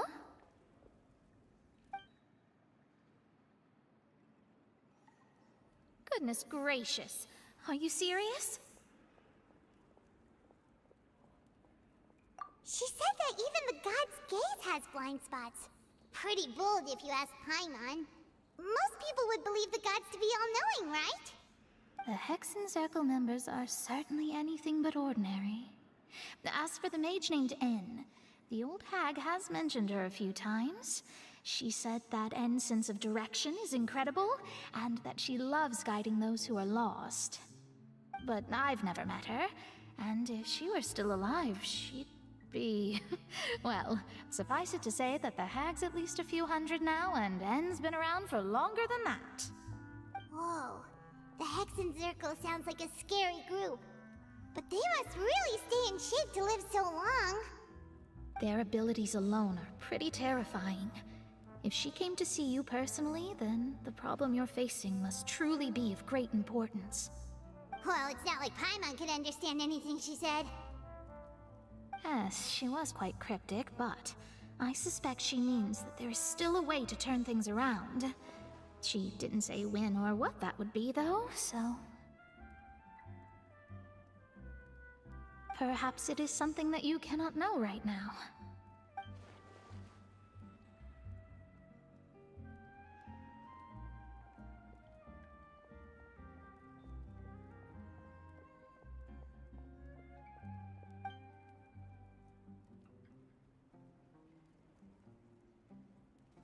Traveler, Paimon, are you two all right? Oh, we're fine. We're just a little down right now. It kind of feels like the end is coming, you know? I see. I feel that same sense of desperation, too. I guess you could consider me someone who has often witnessed fate. So far as I have seen, it cannot be swayed. But even so, I still hope for, and believe in, miracles. Astrology is eternal and rational, but fate may not be. It is cruel, but it can also be beautiful. Perhaps that's what En was trying to tell you. Not to lose heart, and to believe that what you are seeing playing out before you is not yet set in stone. I did originally think of steering clear of all this, but I couldn't. Even if this is all futile, I still wish to help everyone. If we don't struggle to the last, then how can we face the end when it comes? Huh. You do have a point. There I go, talking about astrological principles again. Sorry about that. The moment I start talking about work-related stuff... I need to get going. It was worth trying to comfort you, even if only a little.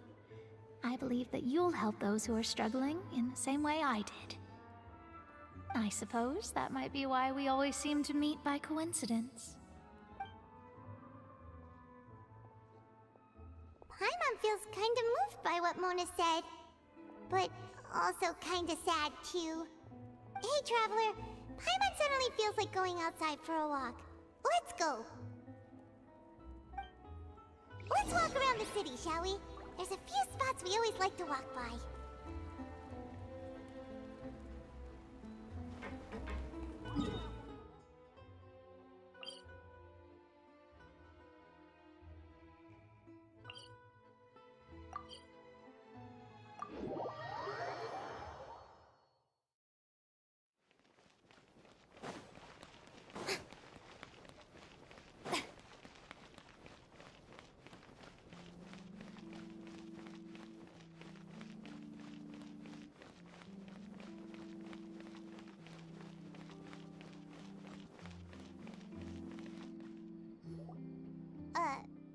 Huh? Our names are written in this newspaper. What's going on? Let Paimon see! The underwater stronghold, the Fortress of Meripede, has continued in its noble autonomy, but that does not mean that others cannot interact with it. My recent attempts to enter the fortress bore little fruit. Huh. Guess Charlotte still hasn't given up on that. Thus, did an Outlander friend become the focus of this report? A blonde adventurer with their white fairy, legends trailing in their wake. It is said that this mysterious traveler once visited the underwater fortress. So while the fortress's interior remains a mystery behind closed doors, do not fear, for the tales of the traveler contain surprises in spades. Journalist Charlotte's biggest scoop yet, the Traveler's Trail, World Walker. Huh. Charlotte took so many awesome photos of us and we never even noticed her. She hasn't been able to get a hold of anything at the fortress, so since we're easier to find, she's using us as the subject matter instead?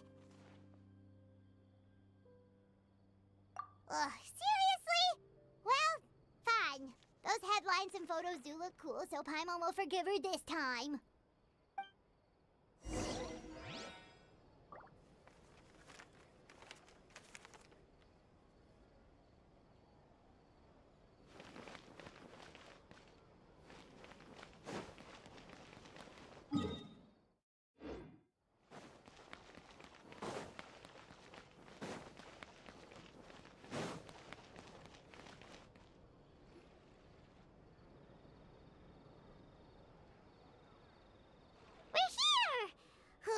Paimon's hungry. Should we go in and get something to eat?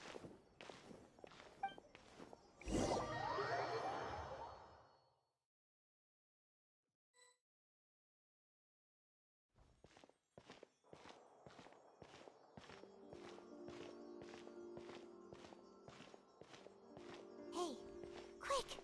Look! That's the limited edition only 16 slices a day cake!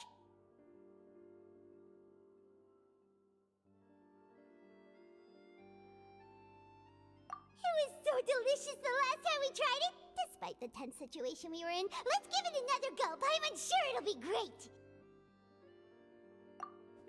1 slice of cake, please. Someone showed up after all! Oh, wait, you're the one from the Palais Mermonia. Oh, are you here to buy cake too? It seems Monsieur Nervalette was right. You really can eat. Wait, did he really say something like that? That's right. Even he has his own preferences when it comes to food. As for me, I love the cake and coffee here. Do you come here often? Usually every day. Every day? It's part of my daily schedule, apart from work. I shall have my cake and coffee. Then what if someone told you one day that this place would be closing soon, and you wouldn't get to eat cake here anymore? What would you think? But why would it close? Well, Paimon doesn't know either, but maybe the waters will rise tomorrow. You know, like in the prophecy. Oh, the prophecy. To be honest, I haven't paid much attention to that. No, still, even if there'd be no more cake tomorrow, that wouldn't keep me from having some today. No, it's the same for eating in general. You might not be able to eat tomorrow, but if you can do so today, then you should carry on. That's what people call living, you know. Huh. Don't be sad. Excuse me, could I have 2 more slices of cake to go? These 2 slices are for you. Sijuin said that this kind of expression you're making is what humans call being sad. Oh, you know Sijuin? I sure do. She was born before me, and she sometimes comes to the surface to teach us things about humans. She said that humans are creatures that are saddened easily, yes, and you can only lift their spirits by feeding them delicious food. So please try the cakes here. I've got something else to do, so I'll be going now. You two try to stay in a good mood after eating, all right? Bye!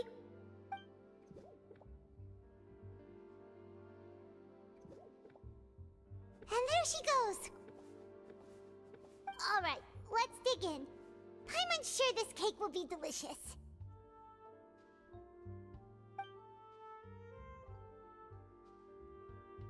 It's more delicious than last time, and the flavor gets even better with a sip of tea.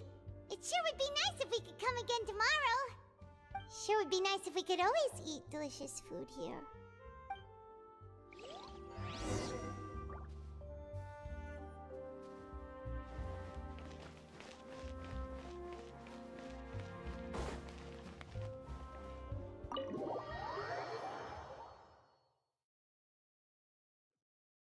Oh, we're near the Steambird office.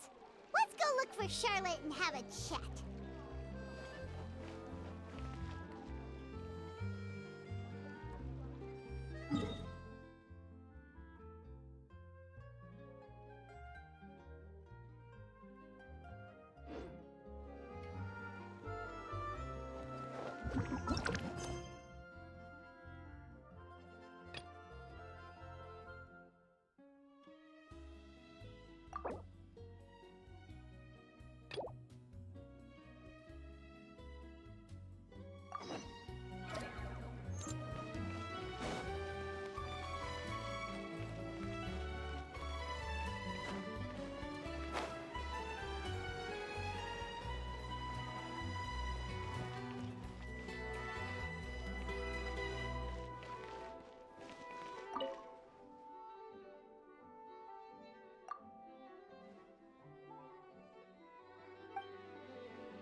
Wow! If it isn't the Traveler and Paimon! Oh, have you seen the article I wrote about you? Ha! You've got some nerve! You just used us to make some quick mora! Oh, you needn't worry about that. I heard that you were in Poisson some time back, so I sent you a letter to discuss just that. It appears you didn't receive it, though. It's all right, though. I've set aside the amount intended for you. I've even set the table with some food. Really? Oh, you're the best! You're almost a little too easy to win over, Paimon. If I were a journalist with ulterior motives, you'd be in trouble now, you know. Oh, Paimon knows you're not like that. Still, what brings you here all of a sudden? Were you looking for me? When Mona mentioned you, we thought of coming to see you at work. I see! It seems you've already bumped into Mona here in Fontaine. So she mentioned me? What did she say? She said that you're a real daredevil of a journalist. Nice. In which case, can this daredevil journalist dare to request an exclusive interview with the legendary Traveler and Paimon? Huh? So your article in the paper today doesn't count? Oh, of course it doesn't. That was more like live photography. What I'd like to do is dive deeper and ask you to talk about the things you've seen and experienced.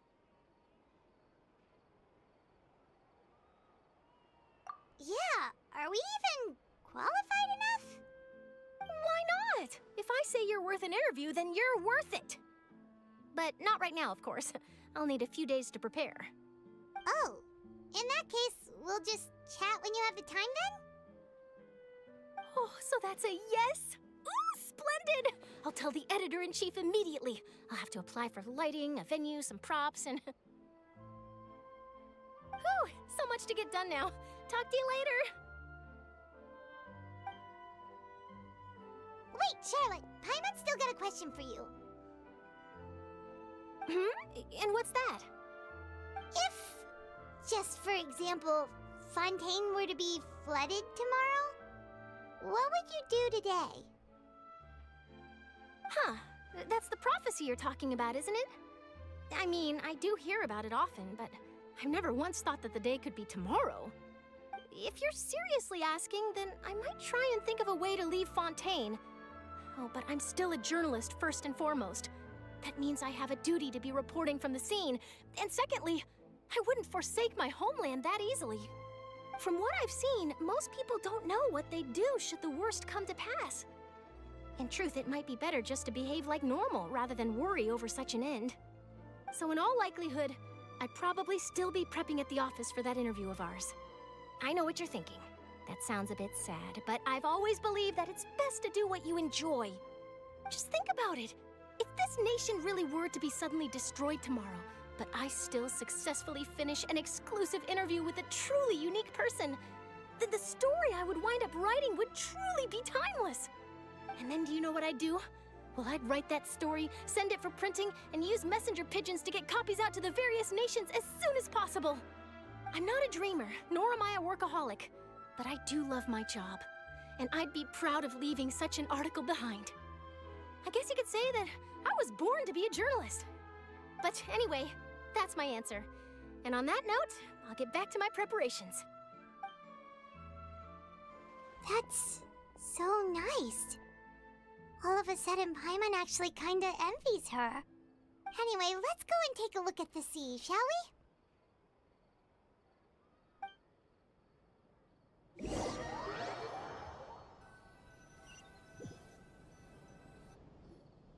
The sea breeze and scenery can be a pretty soothing combo, huh?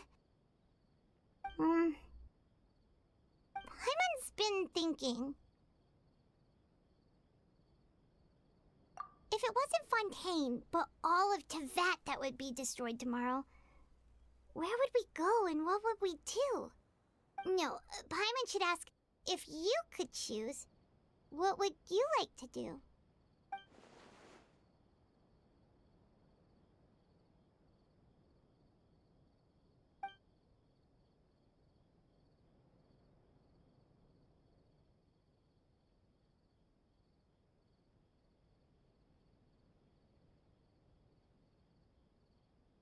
We've always been moving to the next destination, so we haven't spent much time thinking about these kinds of things.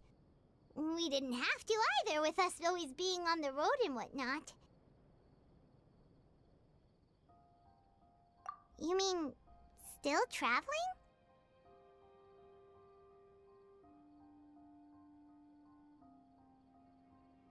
Huh. Wait, isn't that what we've always been doing?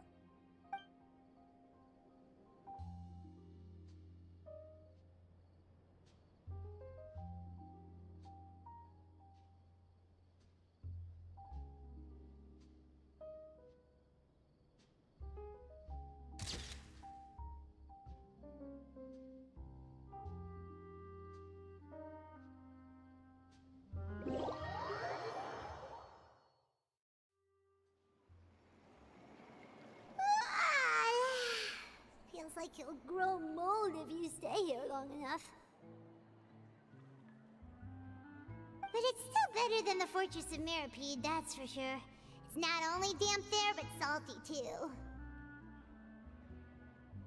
Ah, so the two of you are still here. Wonderful. Oh, you're from the Palais Mermonia, aren't you? Yes, I'm Isadora. Monsieur Nervillet sent me to look for you two before. I heard that afterward you went to the Fortress of Meropide.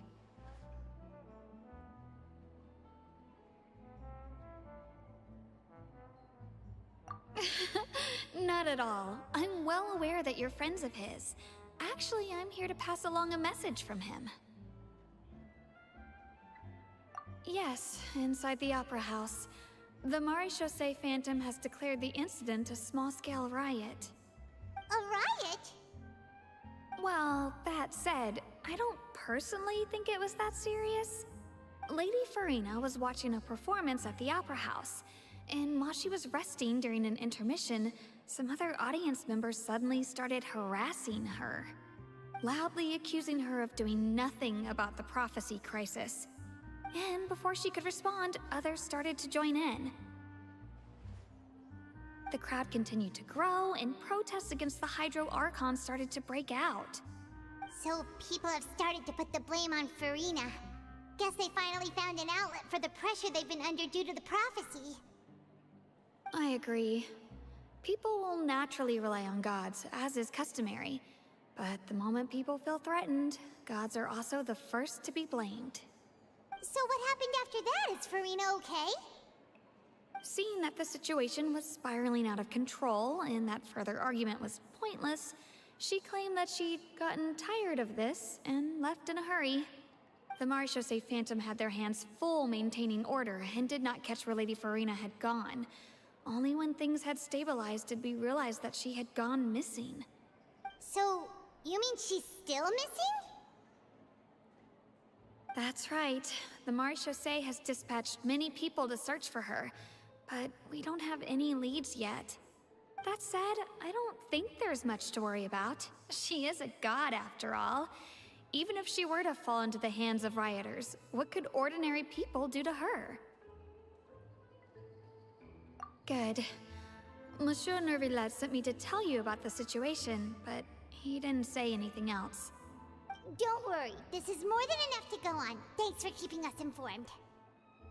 Ah, is that so? Well, all right then. In that case, you two take care. I'll be heading back to the Palais now.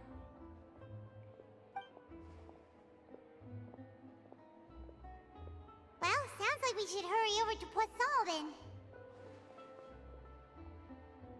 If we know Farina, she won't try to fix things in this situation. Instead, she'll look for a place to wait out the heat. And, as we also know, she may be loud and dramatic, but she doesn't have a heart of stone. When Nervillet was talking to her in the Palais Mermonia, and she heard about Poisson, she couldn't hide her sadness and remorse. It would be hard for her to ignore being accused by the public today. Paimon thinks Farina's probably taken the opportunity to slip away to Poisson and try to relieve the sense of guilt that she's feeling. Huh. Well, what do you think? Paimon knows the answer, of course, but Paimon can do the analysis to back it up, too. Cool, huh?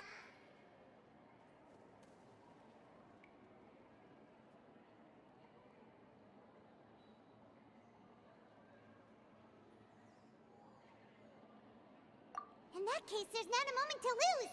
Poisson, here we come!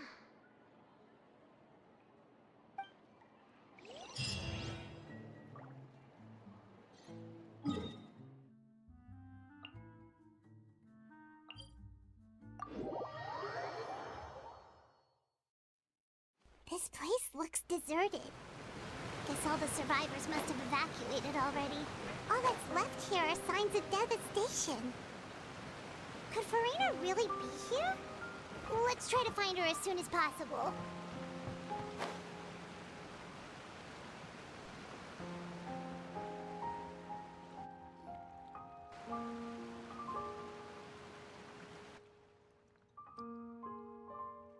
Ah, that's Farina, right over there. She really is here all on her own.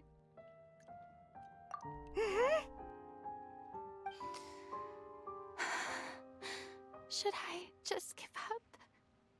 This is all meaningless. What was meant to happen did happen after all. Everyone's dead. I'm sorry. I'm so sorry. Give up, Farina. There's no point in holding out. I'm sorry. But what can I even do? other than to repeat meaningless apologies over and over.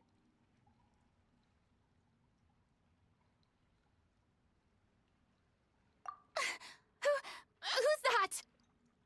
Don't worry, Farina, it's just us.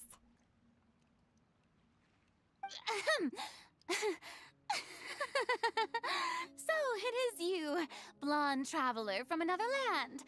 Why, I almost thought you were someone from that mob of my ignorant subjects, come to kneel and beg for my forgiveness. Farina, you were crying just now, weren't you? The tear stains on your face are obvious. What do you mean, tear stains? Oh, I remember. The show at the Opera House earlier this morning was so moving. I'm still trying to process it. Who did that uncivilized rabble think they were, disturbing my enjoyment of the arts? They even dare to tout their Archon. I must teach them a lesson. I can just imagine their twisted and frustrated faces once they realize that I'm nowhere to be found. Oh, and I'm sure Nouvellette and those people from the Maréchal Phantom are freaking out right next to them, too.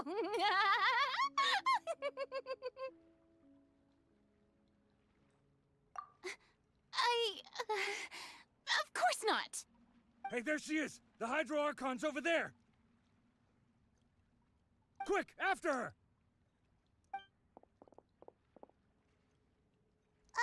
Farina, those people seem to be after you. They are... They're just some rabid fans who want to cut the line because they haven't been able to meet me in person, aren't they? That's against the rules. I can't let them get their way. Farina just ran off! Quick, we have to catch up with her!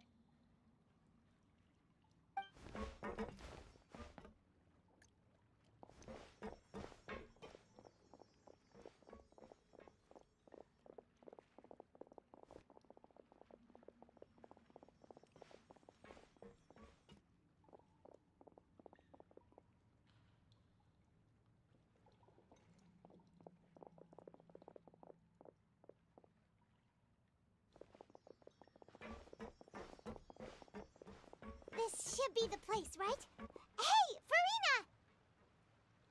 There's a good hiding spot over here. Quick, come to Paimon before the rest of them catch up to you. What is this place? Hurry, they're almost here! Fine. I suppose haste is warranted. Lead the way.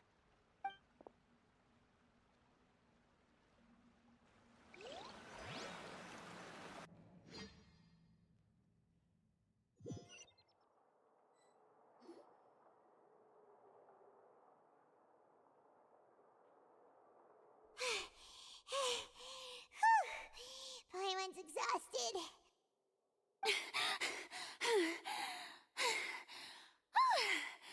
I'm so tired.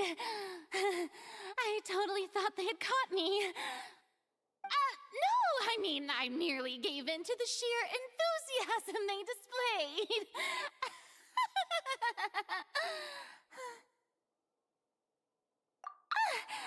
You're right. Yep, that's a good girl.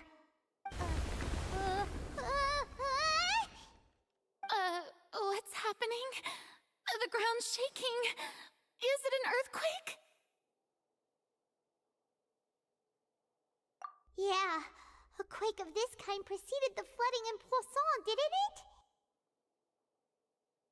It can't be. It's happening again. Well, there's no need to worry too much about that. Nouvellette's made some emergency plans, so the evacuation should go a lot smoother this time. Yeah, I hope you're right. But the people of Poisson, they've already...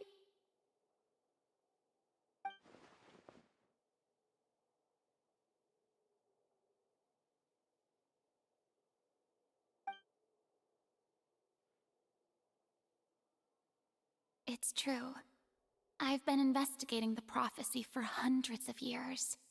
I once had informants all over Tevat, searching for clues and feeding information back to me. I've tried all kinds of ways, too, to hold back the sea. Anything to keep the coastline from advancing. But all my efforts proved to be futile in the end. Really, the truth has been clear to me for a very long time. We cannot make an enemy of the divine. No matter what we do, the will of the heavenly principles will have its way, and the prophecy shall be fulfilled. Give up. I do love the sound of that phrase. It would mean finally coming to terms with fate, but also for me to finally be free.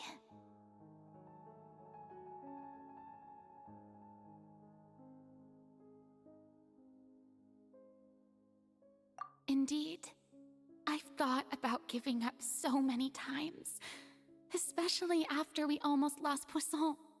Fate is really unreasonable, isn't it? It has no heart and obeys no rules. The prophecy has only just started to come true, and so many people have already lost their lives. But just now, it all became clear to me. I still don't have the right to come to terms with fate on behalf of everyone else. As long as the final moment hasn't come, it's still not too late. Don't worry. I will keep hope alive for everyone until the very end. Well, that's enough for now. I got the impulse to play the stricken maiden, but honestly, considering my rank and station, that wasn't a good fit at all. Don't take any of what I just said seriously. How could I possibly let Fontaine fall to the whims of trivial prophecy?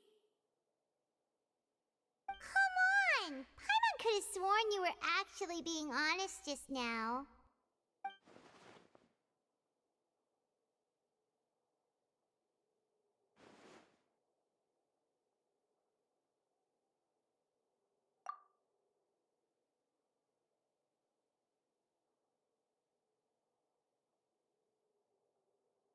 Share my burden.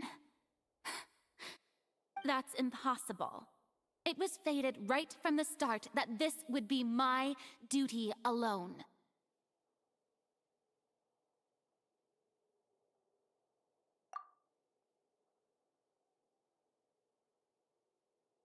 A witness. Yes, I've heard that you came to Duet from beyond the stars, yes. In other words, you never belonged here. And if Duet is, in its entirety, a show on a stage, then you're just a spectator, aren't you? If that's the case...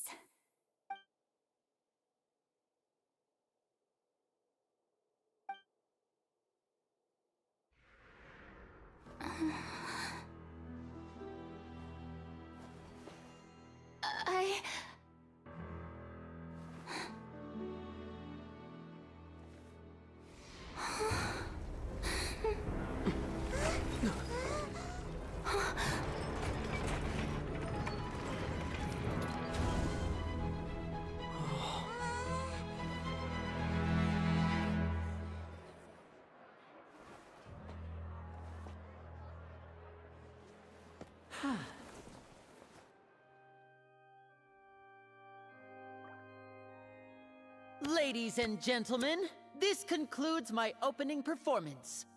Now, without further ado, we may proceed to the trial of our god. So this is what it is. Yes, you deserve praise for the effort you took to raise the dramatic stakes. Do not forget, however, that I am Focalor, the god of justice, the embodiment of justice itself. Does it not strike you as even the least bit absurd to bring the very concept of justice to trial? May I interpret these words as your refusal to stand trial? In that case, you will have the opportunity to defend your honor through a duel. You would draw your blade against a god?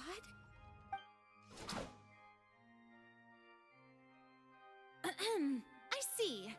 It seems like you have made up your mind.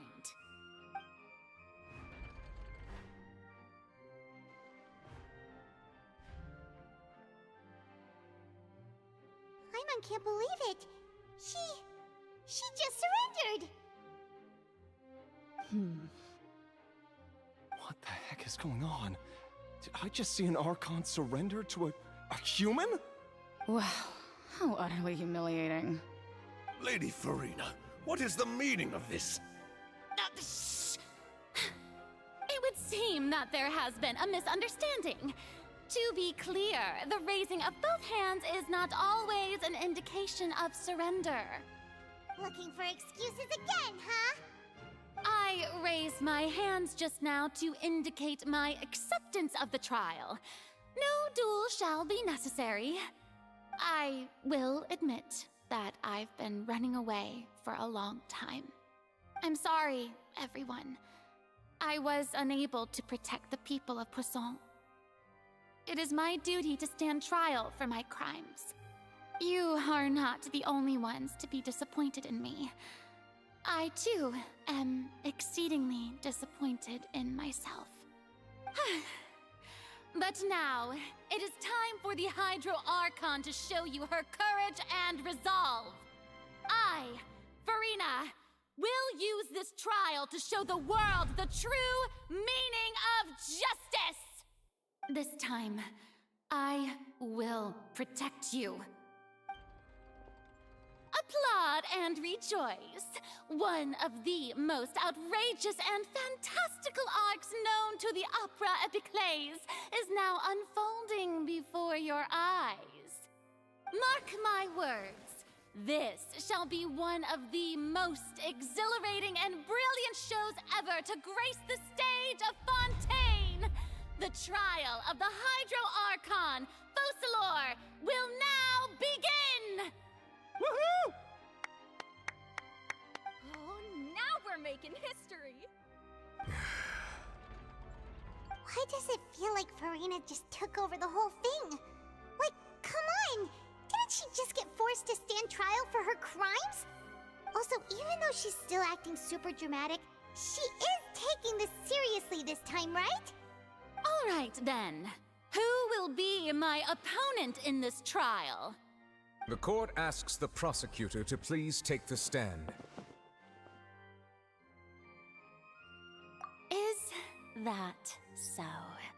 Very well. Then please speak, witness of Tivat, my accuser and fated opponent.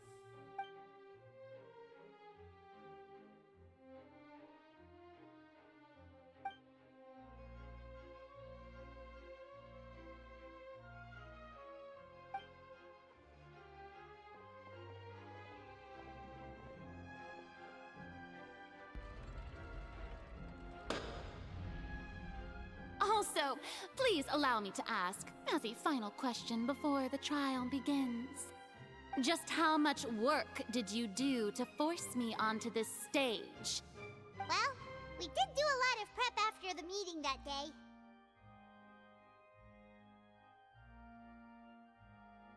I can go over the tasks assigned to the Spina di Rosula, since they were rather straightforward and easy. Navia, the president of the Spina di Rosula. Most of the people who participated in the disturbance this morning were my subordinates. They changed into plain clothes and came to the Opera House as regular audience members, waiting for the perfect opportunity to incite insurrection against you. The people's resentment against their Archon has been building as more and more of the prophecy is fulfilled. A spark was all we needed to turn smoldering anger into a flame. Moreover, according to our understanding and analysis of you, when something like that occurred, you would likely flee the scene and head to Poisson by yourself. So, we arranged for a second group to lie in wait there. So, you mean, the ones who scoured the settlement for me were also from the Spina? And their goal was to force you to step into the giant magic box so you may personally participate in the greatest magic performance in all of Fontainian history. That's right. That house was a magic box, rather than someone's residence. As the super ultimate version of the setup that I used when I first performed at the Opera Epiclese, the volume of the box was increased by a whole order of magnitude, and the distance it traversed was the entire gap between Poisson and Araneas.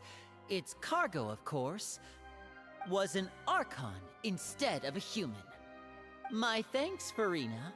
Without your help, we could never have pulled off such an extraordinary performance. You're welcome? Of course, this performance was only made possible with Father's support. The House of the Hearth spent a massive amount of labor in Mora to pull this off. We had to select a location, construct the giant magic box, dig a tunnel, and open up a path through the water. It was a lot of work for all of us. So, in other words, the earthquake that we felt within the giant magic box was just a normal tremor from the transportation of the whole house? That's right. It wasn't a sign of another disaster to come.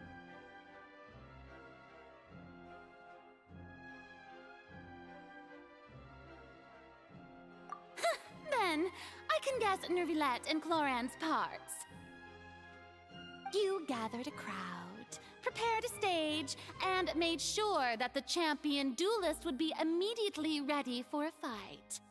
Also that as soon as I appeared on the stage, the trial may commence without a hitch. Am I right? Yes, that is correct. Well, Clorand, I must commend you for your courage. Only the most outstanding champion duelist in all of Fontaine would accept a duel with an Archon without flinching. Thank you. As for you, Traveler, I suppose your role was to keep me distracted with conversation once you found me in Poisson. You'd make sure that I didn't notice anything amiss before revealing yourself as my prosecutor once we'd arrived onto the stage. Oh?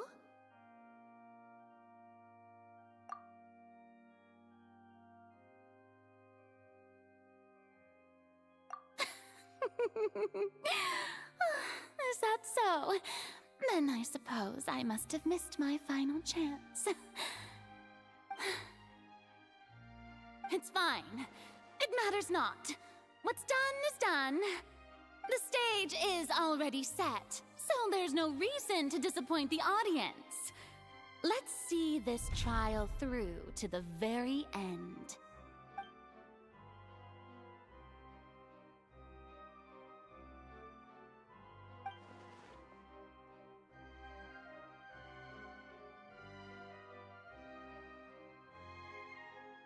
Sir Prosecutor, please allow me to pass this along. This is a document that Miss Charlotte applied for and received permission to share with you during the trial. According to her, it should speed up the proceedings. Huh? Charlotte wanted to give us something? Oh, so she's here too! Hey, Charlotte! Oh, let Paimon see. Isn't this the exclusive interview that she did with us before? So she's already finished it, huh? Wait, then that means this document is a perfect timeline of everything that's happened ever since we stepped foot in Fontaine! So in other words, we can refer to this anthology of evidence every time we want to use something from our journey as evidence for an argument!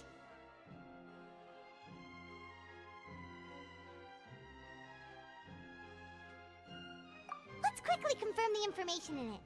Just think of it as a refresher, alright? You defeated the Hydro Archon in the very first duels you took part in at the Opera House. That's one for the history books, alright?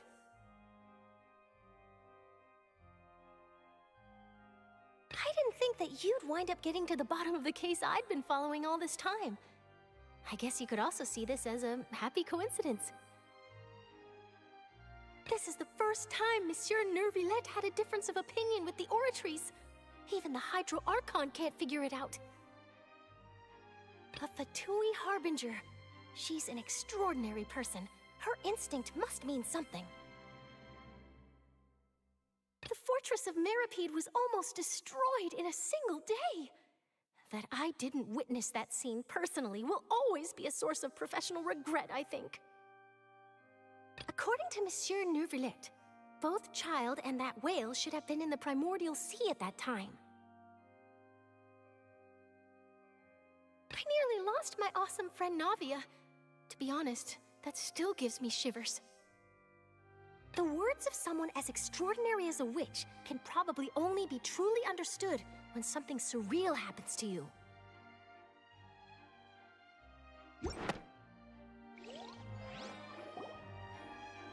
The prosecution and the defense are both in position. The trial shall now begin. Oh, come on, Neuvillette. There's no need to repeat all the unimportant legalese. Just fast forward to the part where the prosecution lays out my offenses. As the defendant and the lead actress of this performance, I still haven't even been informed of my supposed guilt in all of this. Of course, it is only natural for humans to struggle to understand the actions of a god. However, you will need more than that to convict me of a crime. That's true, but my charge here is unrelated to your conduct as an Archon. Instead, I would like to charge you as a fraud who's never been the Archon in the first place. Wait, what was that? Lady Farina's a fraud? Hey, I came here thinking that we were going to try the Hydro Archon for forsaking her duty, but did I hear that right? She's not our Archon at all? Charge accepted. Lady Farina, do you plead guilty to the charge?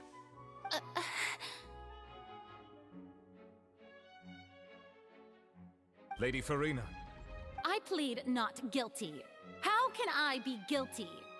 There is no way that I, Focalor, otherwise known as Farina de Fontaine, a member of the Seven and the Regina of all waters, kindreds, peoples, and laws of Fontaine, could be anything other than your true Archon. Yeah, even though Lady Farina can be rather eccentric, isn't it going too far to doubt her very identity? Yeah, I've never questioned her identity either. Sure, Lady Farina can be super irresponsible, but what grounds does that prosecutor have to make such a huge claim? I have cause to believe that common sense will prevail in this case. Many of the members of the audience have known me as the Hydro Archon ever since they were born. There would be no fooling their memory. See? Even the Oratrice has decided to show me its favor. Are you sure you want to commit to a charge that will never be upheld? If you wish to drop the case, I can promise you as the God of Justice that you will not have to face trial for making a false accusation. We will treat everything that's happened as a dramatic spectacle and move on with our lives. What do you say to that? Huh. An argument with near impossible odds, huh? We have to not only refute Farina's claims, but also overturn the long-held beliefs of the people.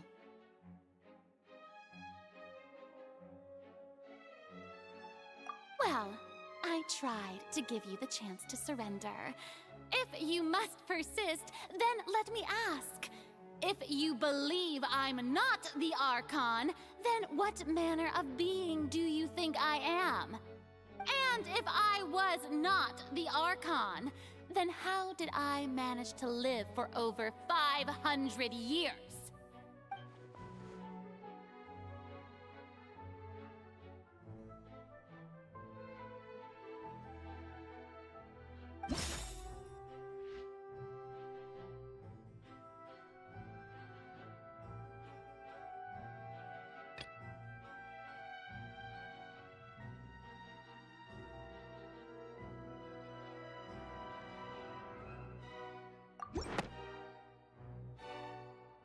First of all, you may be a member of another long-lived race, which would allow you to naturally possess an extended lifespan. And second of all, even if that wasn't the case, there could be other ways to extend your life. Who gave you that idea? Was it the knave? You'd sink so low as to use a harbinger's words against me.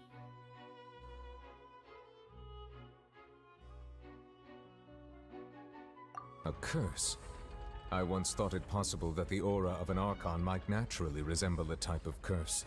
But in light of this claim, perhaps what I sensed was not your divinity, but a curse after all. Neverlet sensed it too, huh? Lady Farina is actually a human? Well, it is true that it's extremely difficult to tell humans and gods apart just by looking at them. It's not impossible.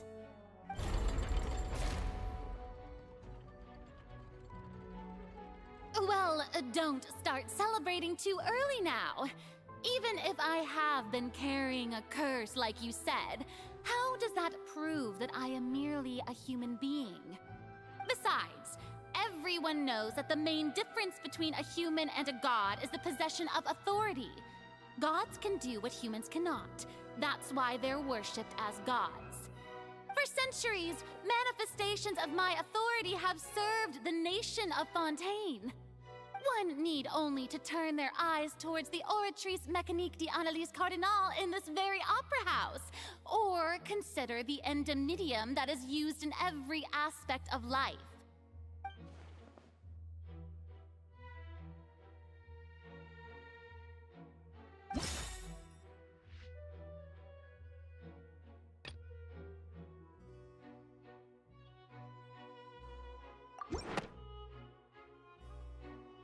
You tried to reference the Oratrice. But weren't you as confused as all the rest of us when the Oratrice declared Child to be guilty without any proof? Otherwise, you should have come up with a good explanation for that by now. Didn't I make myself clear at the time? The decisions of the gods are naturally difficult for humans to comprehend. There is no need to provide an explanation. Lady Farina, I believe a reminder of your current circumstances is in order.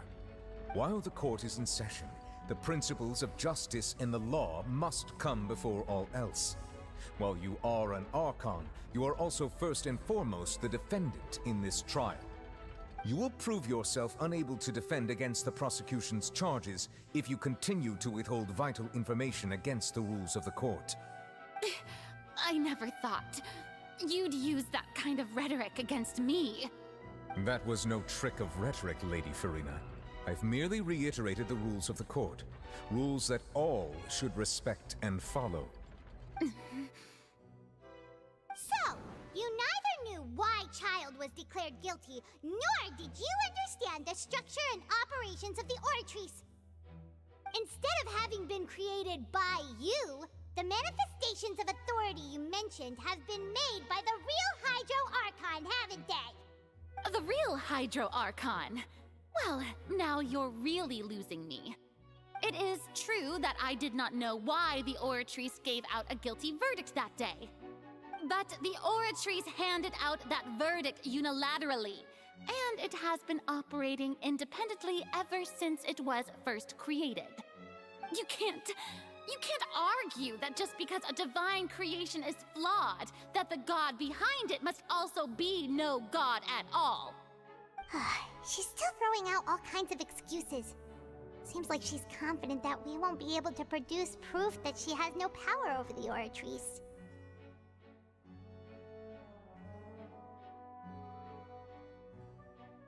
My power as an Archon. There are many ordinary citizens in the audience. How can I just carelessly demonstrate the formidable power of an Archon? If that poses a concern, I'm prepared to extend my protection to the audience. You don't need to go that far.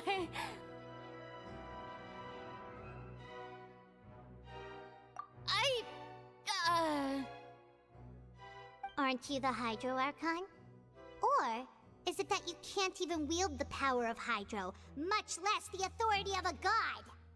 Indemnitium! Yes! It's all because of Indemnitium! All Archons derive their power from the faith of the people, and I've converted the people's faith in justice into indemnitium. Thus did I give up all of my divine power to provide everyone with energy for their daily lives. Have you ever seen a more magnanimous god? Isn't that a huge stretch? Yeah, no matter how generous an Archon can be, how could they give up all their power? Can a god with no power even still be called a god? It seems like nobody's buying Furina's excuse. Hey, come now, everyone. Please don't stare at me as if I was a liar. I'm still the same Furina you knew, right? The one that you loved. Shouldn't you want to believe in me? Please? You've got to believe me. If what the prosecutor said is true, she really has committed a grave offense. Did she deceive all of us? And all of our parents and grandparents too? And all of our ancestors? Ever since they were born? Enough. That's enough. Tell me then, if I'm not the real Hydro Archon, then who is? If you have no evidence of another Hydro Archon's existence, nor can you find anyone who can back up their claim to be such, then what grounds have you to say that I'm not actually the real deal? Wow, she came up with yet another argument. How can we refute her now? Seems like she really doesn't want to give up.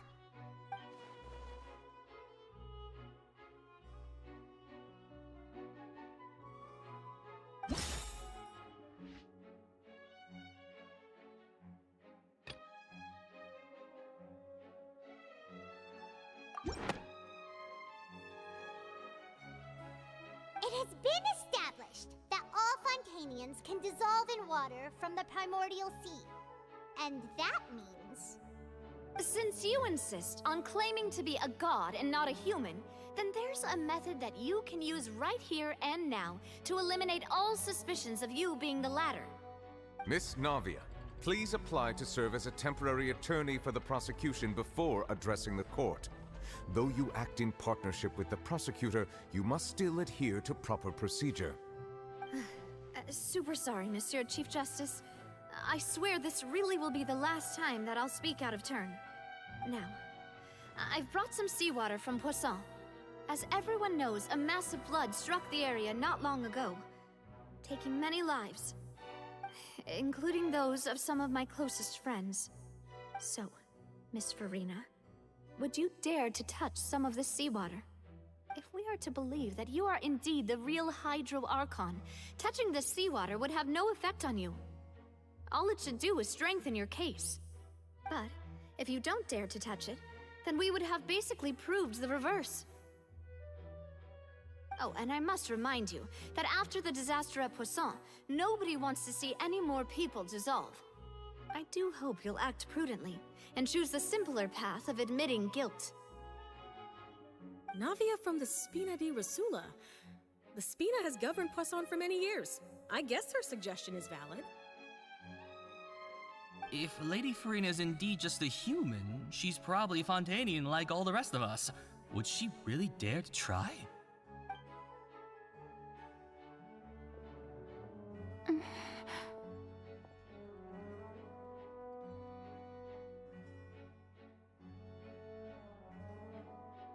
Lady Furina, this test has been unilaterally proposed by the prosecution. As it falls outside the realm of standard court proceedings, you possess the right to decline participation. Well, of course he had to tell her that. But refusing to participate is basically the same as a confession of guilt. She's just staring at the water without saying a single word. It really does seem like she's quite terrified of it. That could only mean... What's going on? Is she really planning to... that's not what we thought she would... Due to the inherent risk of the test, Lady Furina, you may... Hey!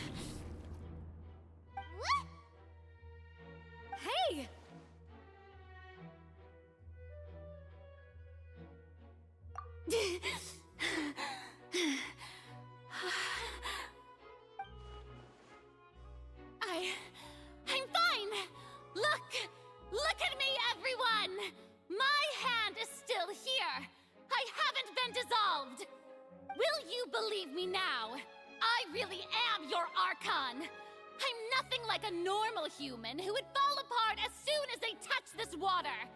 Really, was this not the most obvious thing in the world? Miss Siegewien? If you're present, Miss Siegewien, please come forward and attend to the defendant. Siegewien? Don't be nervous. It'll just take a few seconds. Let me see. That should be enough. Please announce the results of your evaluation to the court, Miss Siegewien. As everyone doubtlessly saw, Miss Farina was displaying symptoms of hyperventilation and flushed skin. These indicate that she was experiencing the adverse effects of exposure to primordial seawater. The extent to which she was affected is the same as other humans when exposed to primordial seawater of a similar concentration. Thank you, Miss Siegewien. Lady Farina, you may return to the defendant's stand. Oh wait, what did she just say? I didn't get dissolved! Shouldn't that be enough to prove my innocence? Well, considering your tendency to run from your problems, we did originally prepare a direct sample of the seawater around Poisson. However, after extensive discussion, we exchanged it for a sample that is not concentrated enough to dissolve an actual human. After all, on the off chance that something entirely unexpected might occur, we don't want anyone else to lose their life to the sea. Yeah, so out of regard for Farina's life, you secured a low-concentration sample and asked the head nurse to serve as an expert witness. It's a great thing that the direct sample wasn't actually used. Farina could have... I can't believe... you...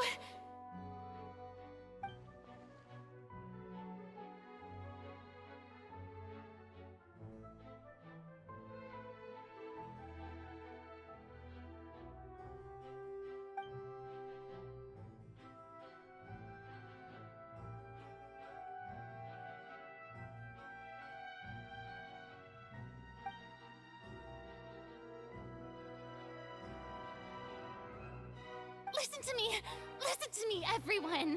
Please don't give me such cold and disdainful looks. What happened just now didn't prove a single thing. Think about it. How can you conclusively prove that an Archon can't also be affected by the primordial seawater? Also, if I was really just a human, why would I dare to just put my hand in that kind of water?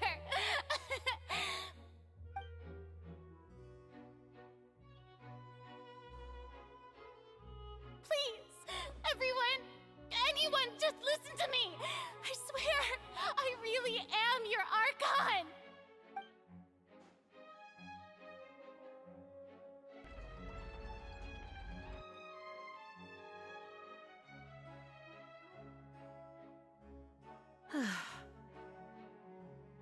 I don't think anything she says at this point will sway anyone.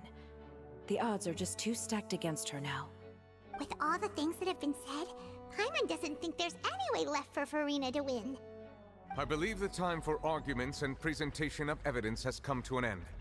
If there are no objections, we will move on to the final judgment.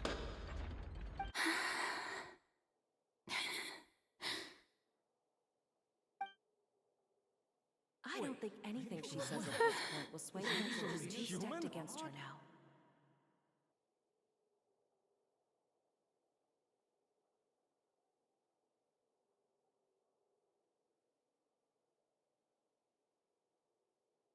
In my capacity as Chief Justice, I shall now render judgment on Farina's misrepresentation of herself as the Archon of Fontaine.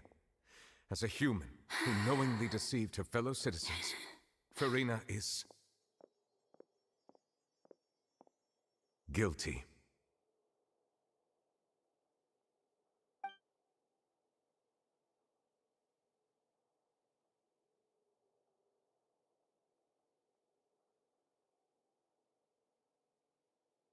We shall now turn to the Oratrice Mécanique d'Analyse Cardinale to render the final verdict on the charges.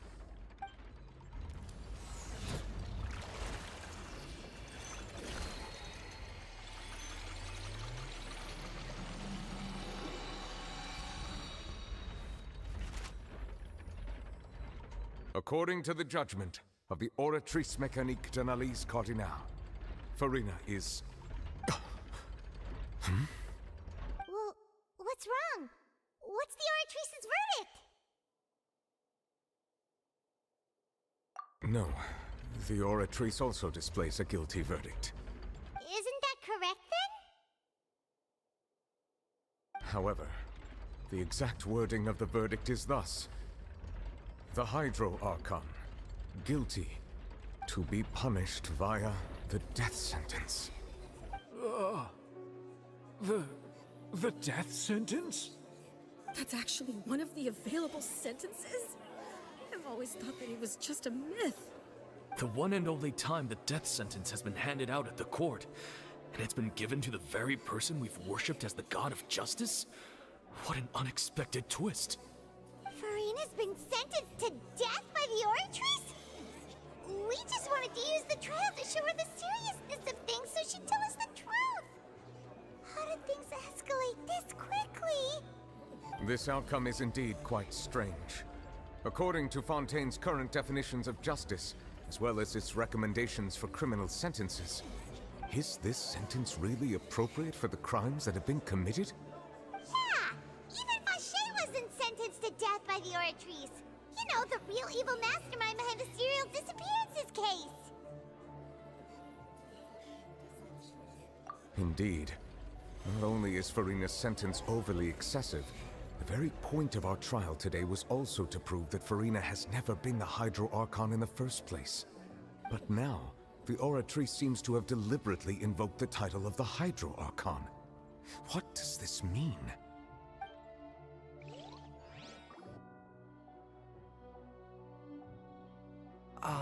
Excuse me, if I may interrupt. Is the trial still going? Fremine! You finally made it. I assume this means you've completed your mission? Mm-hmm. Any mission Father assigns to me will always be top priority.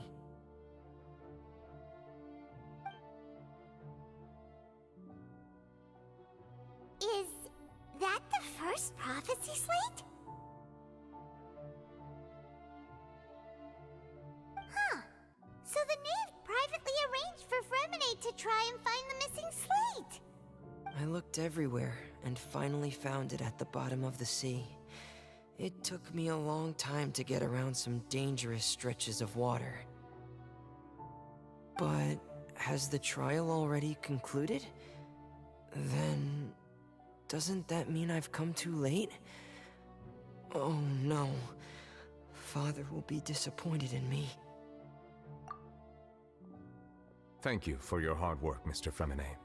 Please allow me to review the record left on the slate. Traveler, I believe that you have already seen the other existing slates, and would like you to come here and confirm their contents.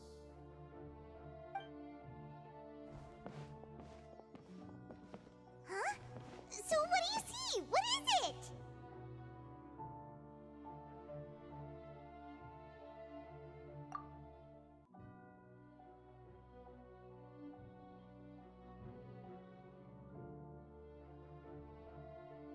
I believe I've now made sense of the Hydro Archon's crime. It has to do with Fontaine's lost history. Huh? Isn't the Hydro Archon just guilty of deceiving her people? Oh, wait, no, that's Farina, and we've already proven that she's not the Hydro Archon. So when you say Hydro Archon, do you mean the real Hydro Archon we've been kinda talking about? In truth, everything that you've encountered in Fontaine up until this point can be traced back to the contents of these stone slates. However, I'm uncertain as to how much sense they currently make to you. Okay, let's try to recall the contents of the other 3 stone slates. Paimon will do her best to help you remember.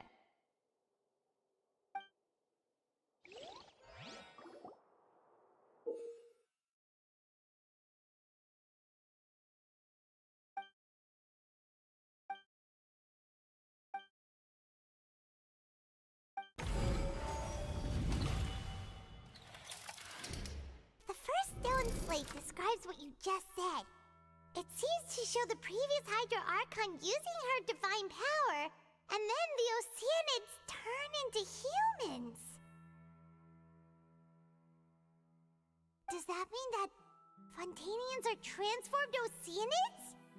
Oh, Paimon wasn't expecting that. But if Oceanids can turn into humans, then perhaps this process can be reversed as well. The second stone slate shows Celestia floating in the sky, and the Hydro Archon and her people worshipping it together. But the heavens still brought judgment down upon them.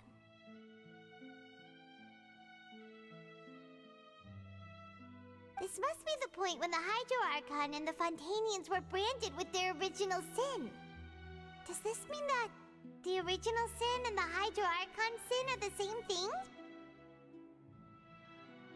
The third slate shows the Hydro Archon sinking into the sea surrounded by many people. That reminds Paimon, didn't we also watch that happen to someone else? Well, the fourth slate is the prophecy the Fontainians have been talking about. People dissolving into the sea, the Hydro Archon crying on her throne, and so on. We didn't believe that such a crazy disaster could happen at first, did we? But after that incident, it was just a question of when and not if.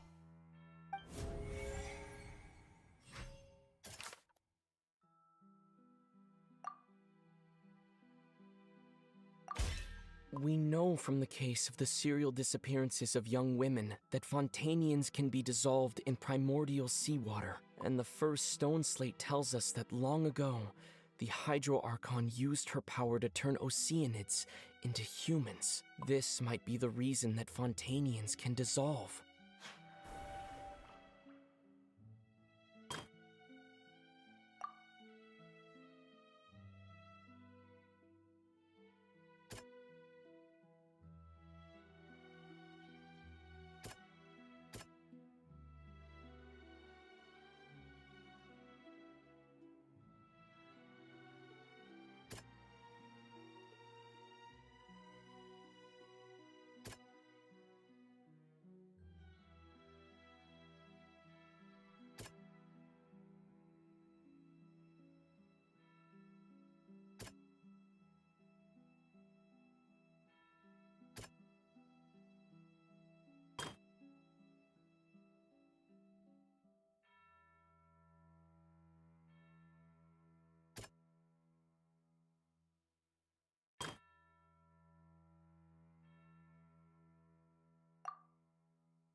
It's not as simple as falling into the sea. When Navia fell into the sea, her consciousness was subjected to judgment. The stone slates show the people gathered around the Hydro Archon in the sea.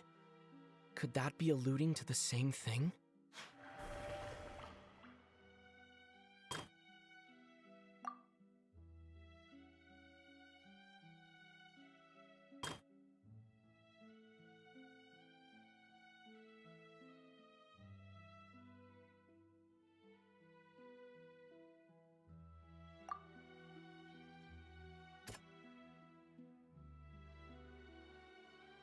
That doesn't sound quite right.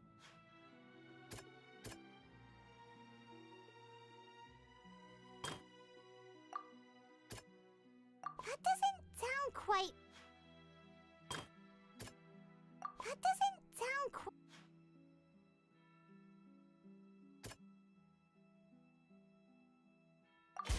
Perhaps what is about to take place has all happened before. The true sin of the Hydro Archon that Nervalette mentioned, and the original sin cast down on the people of Fontaine by Celestia, as recorded on the stone slates.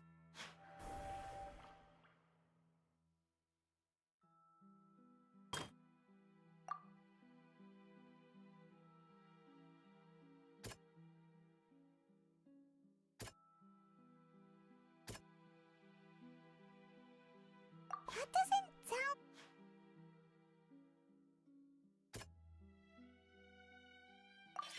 The prophecy from the stone slates found its way into society. But not many people believed it at first. The fortress of Meropide was nearly flooded with primordial seawater, which we know can cause Fontainians to dissolve. It seems increasingly likely that the prophecy may come true. If we hadn't dealt with it in time, things could have gone very badly. They'll dissolve into the primordial sea but won't cease to exist. Their essence will flow in the seawater, converge, and take the form of an oceanid.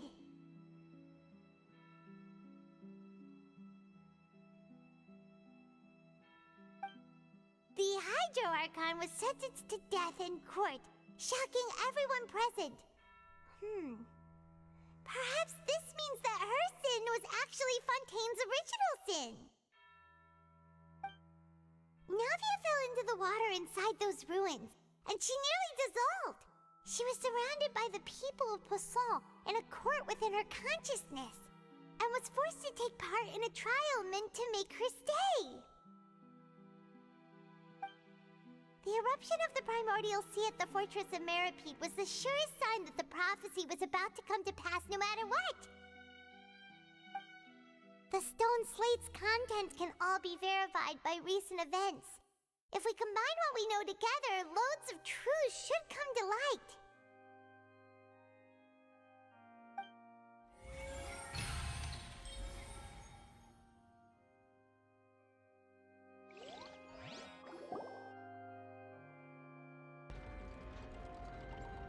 Huh?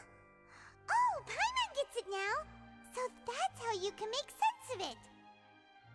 But then it feels like we're going to have to share some truly shocking revelations. Let's hear them. Incredible. Linny, did you hear that? We're not real humans. All Fontainians were originally created by the late previous Hydro Archon, with oceanids as their basis. The evidence for that can be found in how only Fontainians could dissolve in primordial seawater, and how all the girls Vacher dissolved were also turned into oceanids. Oh, and according to Navia, when she was about to get dissolved, she also saw everyone gathered around for a trial, all of them in the shape of oceanids. Indeed.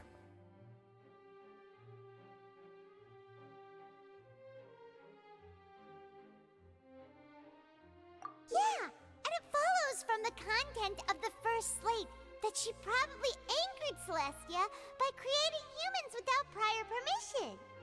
That could also explain why the Oratrice judged the Hydro Archon to be guilty. It's to account for that ancient sin. The Hydro Archon's true sin was creating us? And yet, after many hundreds of years, the Hydro Archon's creations have turned around to try to judge the Archon within the Opera Epiclese. The twists of history are often the most unexpected of all.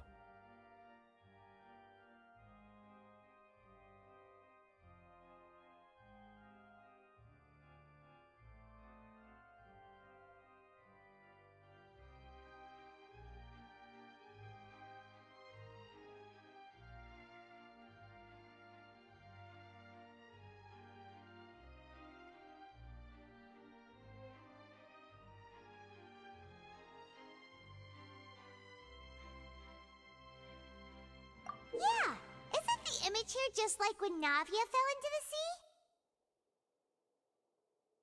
So wouldn't it be trying to show the image of the Hydro Archon also falling into the sea once the prophecy has been fulfilled in the fourth slate?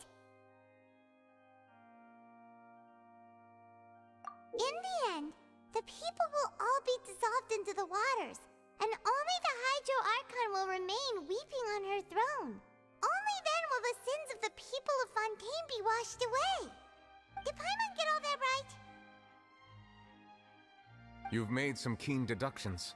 I must say, given how much you still don't know, it is impressive that you've already managed to connect so many pieces of the truth.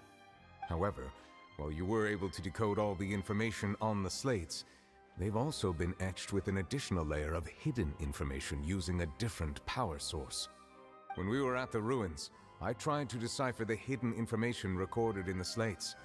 But since we only had 3 slates at the time, I was unable to come to a full conclusion. Now that the slate collection is complete, I shall make another attempt to decipher the narrative recorded within. If everything goes well, we should finally be informed of the unadulterated truth.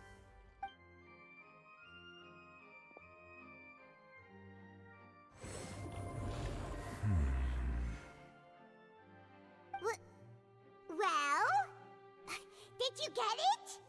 I believe I should share this truth not only with you, but with all the people of Fontaine as well. I will try to briefly summarize it for you.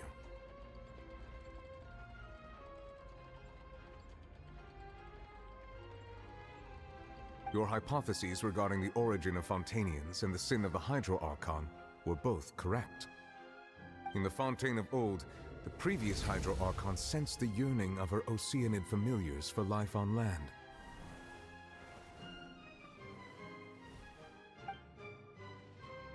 The Oceanids were enamored with the beauty and romanticism of human beings, and wishing to have those experiences for themselves, expressed to the Hydro Archon their desire to become of a similar kind. However, even though water as an element is intricately linked with the power of life, the Hydro Archon, as one of the 7, did not possess the authority to create a new form of human life. Not one to give in, she eventually found a way to create permanent humanoid bodies for her familiars by appropriating the power of this planet's primordial sea. She poured primordial seawater into the Oceanids' blood vessels, creating humanoid mimics in the process. But if Fontainians were to ever come into direct contact with water from the primordial sea, the power within their bodies would escape these artificial restraints and return to the sea. As a result, their forms would collapse, and they would be reverted to their original forms as Oceanids. Of course, the Hydro Archon never received permission from the heavenly principles to create a new human race. And thus, the Hydro Archon and all of her creations came to shoulder the original sin of appropriating the power of the primordial sea. That is the true history of how the people of Fontaine first came into being. So we were all Oceanids before we turned into human beings? That's way too much information for me. I think I'm just going to pretend that I never heard a single thing. Wait, but if that's the truth, we can't let the Hydro Archon be sentenced to death. After all, her only sin was creating us. This really might be too much information for your regular Fontainian, but it does answer a lot of our questions. Alas, your hypothesis regarding the 3rd and 4th stone slates was inaccurate. The slates' respective positions are, in fact, correct. A key point of the visual on the 3rd slate is how all the individuals depicted in the water are humans rather than Oceanids. They have not been dissolved, which implies that the water depicted in this slate is not water from the primordial sea. The nation of Fontaine is the nation of Hydro, as well as the nation of trials and justice. Instead of being the literal element, the water in the scene symbolizes judgment and justice.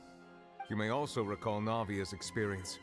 When she fell into the sea, her consciousness was surrounded by that of many others who intended to hold a trial to determine her fate.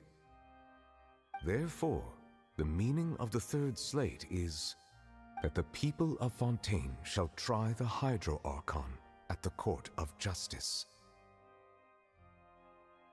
Yes, it refers to our present situation. I think I'm following now. So, what you're saying is, even though we decided to put on this trial to avoid fulfilling the prophecy, in truth, everything we've done has happened exactly as the prophecy foretold. So now, it seems, we're the ones making sure it comes true. What should we do? Huh. No matter what, the prophecy will be fulfilled. Is this what it feels like to be a prisoner of fate? If that's the case, does that mean the scene in the 4th slate will also be fulfilled soon? Traveler, I would like to point out another small fallacy in your deductions. About the fourth slate. You probably thought that the eruption of primordial seawater beneath the fortress of Meripede served as the surest sign that the prophecy was about to come to pass, yes? However, I believe that rather than being a sure sign, that eruption could in fact only be a small warning of something far worse to come. As for the root cause of the catastrophe, I believe you've already encountered it once before.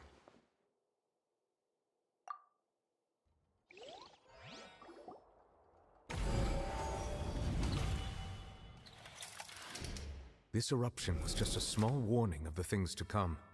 We must find the root cause of the disaster.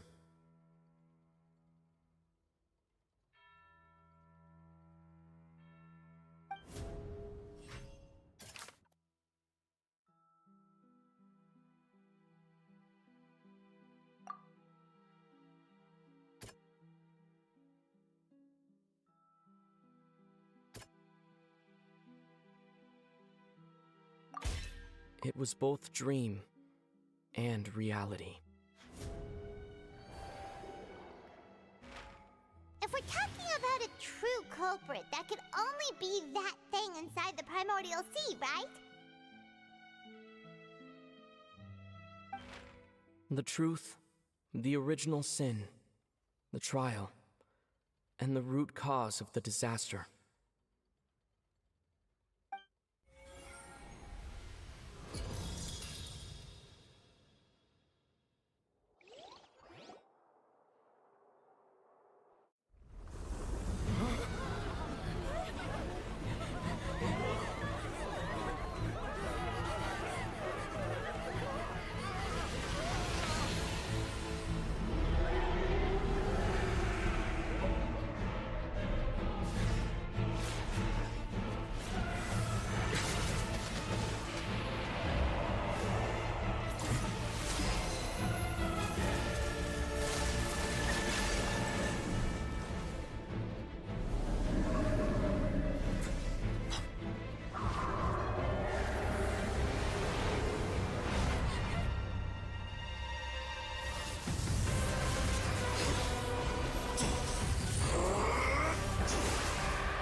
That was way too close! How did that thing just burst into the Opera House? Wait, was that the huge whale you saw in your dream? So we've met it at last. I understand very well why it has chosen to make an appearance here. That whale does not belong to Tevat. It is a monster that has traversed the stars, weeping all the while. It has been greedily consuming the energy from the planet's primordial sea, using it to grow. That is the main cause for the rising sea levels. And once it has finished consuming all of the energy contained within the sea, its next step will be... You said that when the Hydro Archon first created Fontainians out of Oceanids, she filled their blood vessels with primordial seawater. Precisely. That whale finds the blood of Fontainians nigh impossible to resist. Therefore, when it left the primordial sea, it decided to make its next stop a packed opera house full of food. Food in the form of Fontainians. We just barely managed to push it back, right? In that case, won't it come back to target the people again once it's managed to recover its strength? That is correct. Indeed, it is more accurate to say that we should thank that Harbinger for buying us some time. Without him, the whale would have likely come onto land far sooner. From the way he looked, he must have been fighting the creature for quite a long time. that battle maniac. We've always known that he had a special connection with that whale, but we definitely didn't expect it to help us out like this. Anyway, now that we know that this whale is the actual cause of the disaster recorded in the prophecy, all we need to do to stop the prophecy would be to find a way to beat it up, right? It is too late. It had already absorbed too much of the primordial sea's energy before we could notice it. At this point, it has become practically integrated with the sea itself. Even if the entirety of Tevat were to be destroyed, it could still survive and swim off towards some other world. That's not something I will accept. We've already done everything we can, and we even found the true culprit. We've come so far. You can't just tell me that the last hurdle is some impossible foe. That's just not fair. Indeed, that's not how a grand performance should end. I'll fight it to the end, no matter what. So the prophecy will be fulfilled no matter what, huh?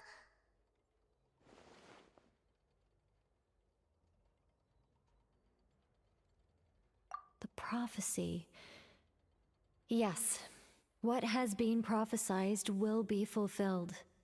You may view such things as the history of the future.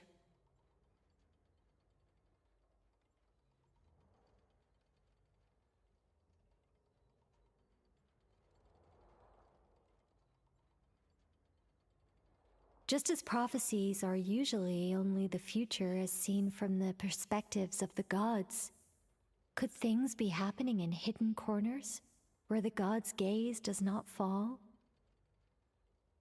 Ultimately, fate shall serve as your only guide, no matter what will happen in Tevat's future. All you need to do is to play your part.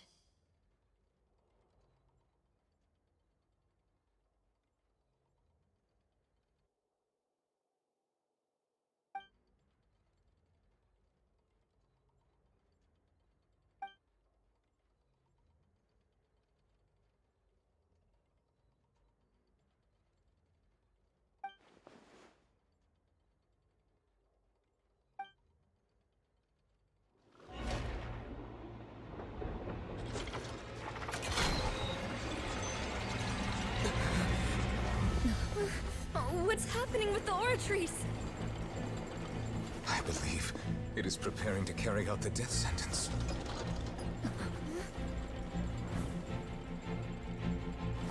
Furina!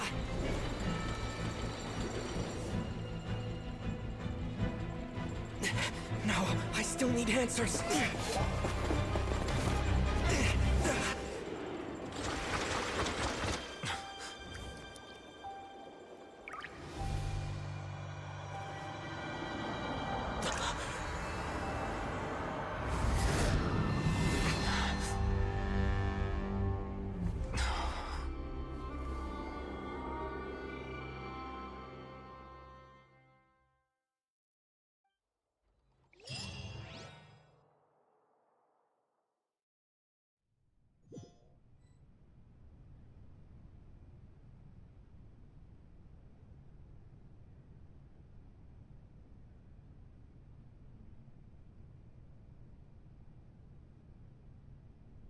You...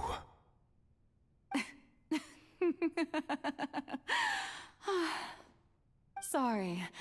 That shocked expression on your face is just too amusing. I couldn't help myself. You are not Furina. Who are you? Ah, the sweet sound of bewilderment. Marvelous. A sure sign that my attempt to deceive everyone was a resounding success. But to answer your question, I am Focalor. You know, the god. Focalor? Why did you deceive us? Oh, that wasn't my goal, of course. Goodness, no. But I had to fool everyone else too, if I was to stand any chance of deceiving the heavenly principles. Deceiving the heavenly principles? It's all because of that pernicious prophecy. Dreadful, wasn't it? Everyone doomed to dissolve, Fontaine condemned to be flooded. One was not amused. In fact, one was positively bemused when that problem was thrust upon me by my dearest predecessor. That's the former Hydro Archon Egeria for the uninitiated. It hardly gets more disastrous than a preordained national catastrophe, now does it? She knew full well that the prophecy would surely come to pass.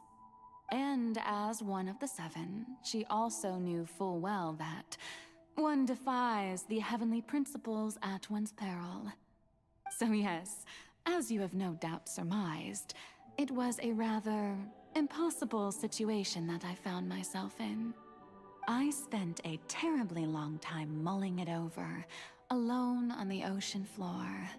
And I was almost growing barnacles by the time I finally realized there was only one possible solution to this confounding conundrum. I had to outwit the heavenly principles, allow the prophecy to be fulfilled, ostensibly at least, while saving everyone at the same time. I'm a genius, I know. I can only assume that's why Egeria chose me as her successor. Although, looking back now, it was hardly the inheritance one dreams of. Between the task of saving the nation, the quotidian duties of the Hydro Archon, and not to mention the original sin of creating a new race of humans, I dare say she left me quite a colossal mess to clean up. But one can only play the hand one is dealt. I did not choose this, any more than I chose to be one of her Oceanid familiars. So you were also once one of the Oceanids, transformed into a human by Egeria's hand? Yes, I was. I always dreamed of becoming human. And I still do, even now. In my eyes, to be human is to be part of the greatest opera ever known. After becoming a god, I separated my divinity from my body and spirit, leaving behind only a self that was as naive and bewildered as my past self on her first day as a human being. The me you see before you now is that divinity. And the human counterpart I left behind, I named Furina. She could feel joy, sorrow, and everything in between. She could be as vain and conceited, or as meek and vulnerable as she wished. Her strengths were of a kind only a human could possess, as were her shortcomings. But in my eyes, Furina's humanity was what made her perfect. She was perfectly human in every way. The person I always wanted to be. Anyway, so then I cursed her. All part of the plan, of course. The plan to deceive the heavenly principles. Do you still remember the final scene of the prophecy? The Hydra Archon, alone, weeping on her throne. In order that the prophecy might appear fulfilled, I invited Furina to be an actress, to play the part of the Hydro Archon in the prophecy. Under the curse I placed on her, so long as I, Focalor's divinity, continued to exist, she could not die. But nor was she free to live her life in the pursuit of happiness. Instead, she was forced to take the stage in the opera house, to embrace the role of leading lady, to forever play the part of the god from the prophecy, all to create a deceitful appearance of that prophecy coming to pass. I suppose now you probably understand why your court is called the Opera Epiclese. But Furina is only human, isn't she? Even though she has had a long life, her mind is no stronger than that of any other ordinary human being. I cannot begin to fathom what she has had to endure. It must have been torture for her. It has indeed. And although she is, in a sense, me in human form, I most definitely owe her an apology for it. It's been 500 years, and all along, she's been playing her part in the most unimaginably long, unbearably lonely, and agonizingly painful opera of all time.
Oh, who permitted you to come onto this stage?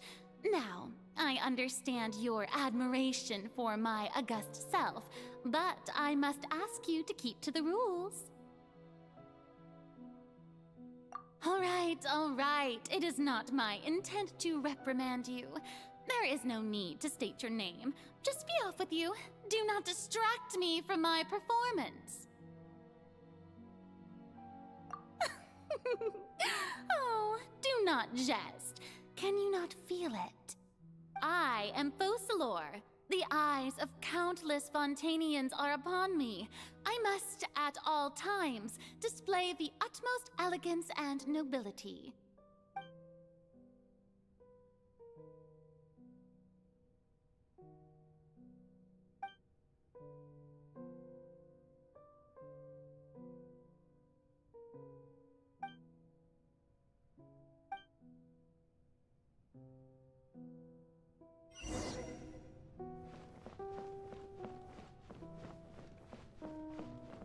Dear audience, the performance is experiencing a technical difficulty, but worry not.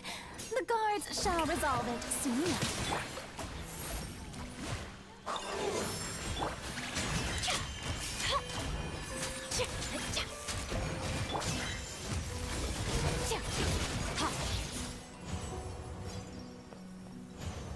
Hey, what gives? The audience is still watching me, you know. Guards? Wait, where are the guards? Guards!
Farina.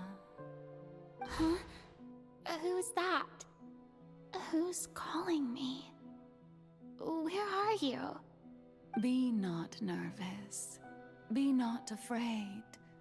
I am before you. Wait a moment. You're mirror me? How can this be?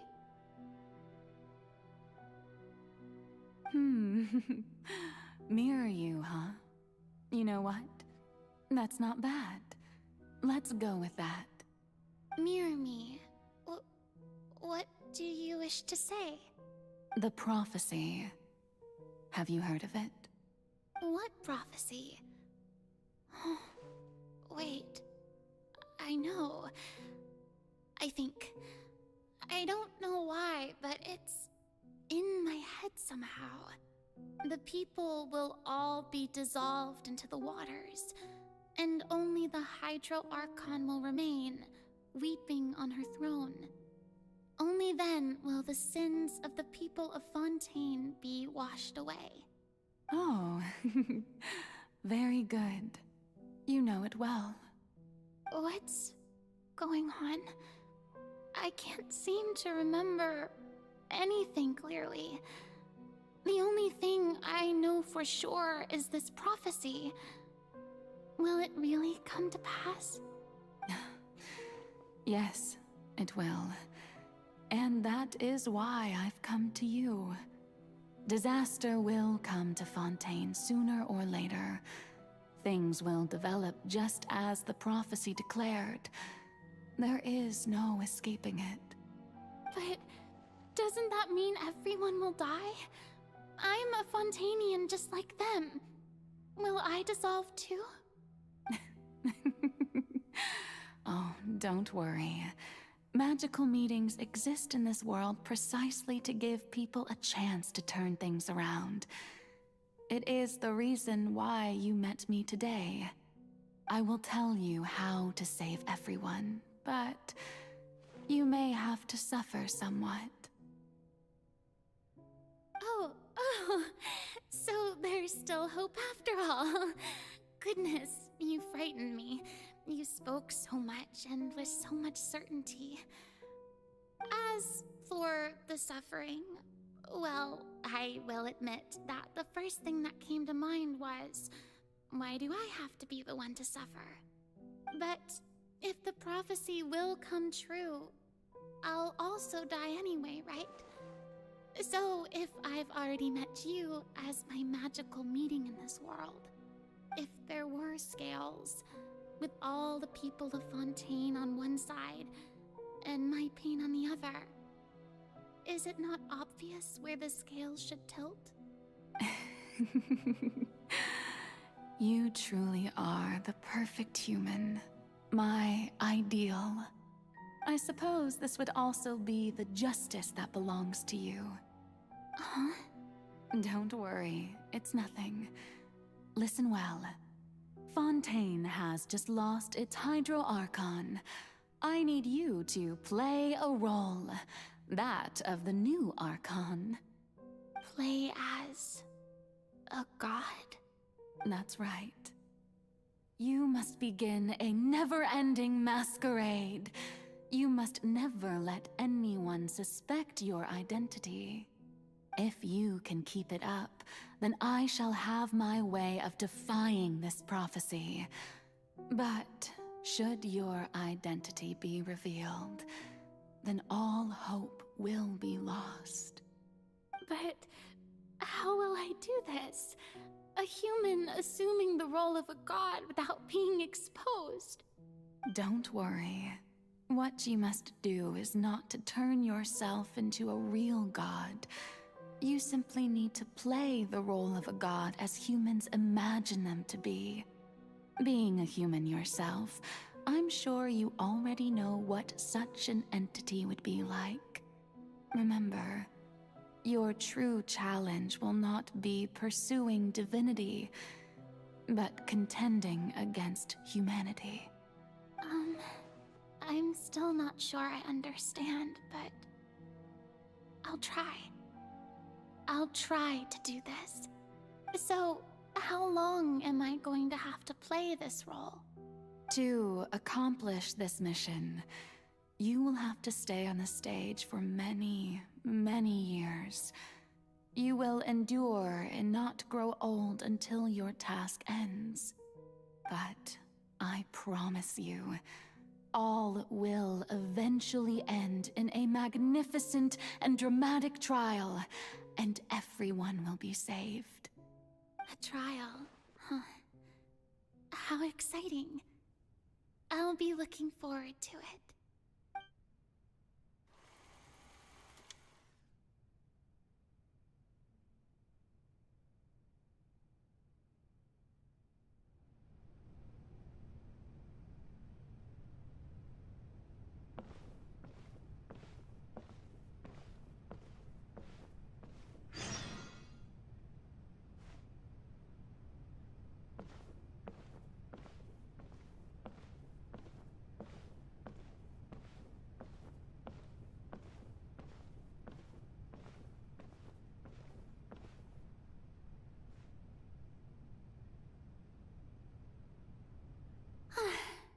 The Maison Cardinalise has announced my accession, but this is my first time facing the people. What should I say to most appear like a god? To be honest, I still don't know. Perhaps I should first try to act natural. Ladies and gentlemen, good evening, and welcome to the Opera Epiclese. I'm sure you've all heard about how I have taken on the role of Hydro Archon. Indeed, I am Farina de Fontaine, your new Archon. In truth, I know little about becoming a nation's new god, but it will be my honor to guide you all. As the god Focalor, the god of justice, I shall do all within my power to lead you into an age of fairness and justice. Once again, thank you all for coming. If you should have any questions or suggestions, please send them to the Maison Cardinalise. The future of Fontaine will require us to work together, after all. This should do it. I thought I might stammer, but thankfully, I was able to convey my thoughts just fine. Okay, and next. That's the new Hydro Archon. Is this some kind of joke by the Maison? I would have thought that a being that surpasses humanity would be a bit more assertive. Hey, did you hear that? She even told us to send her suggestions there at the end. Shouldn't gods be all-powerful? She's being so modest.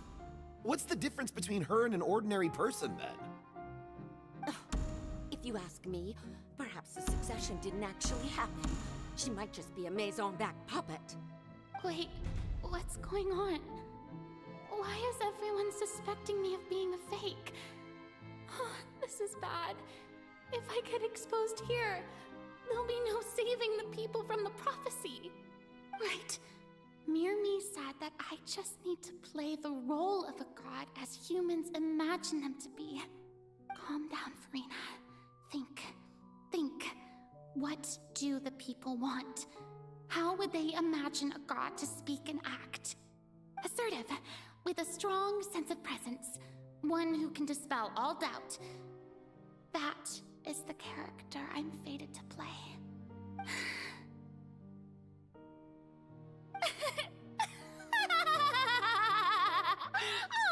Oh, very good, my people.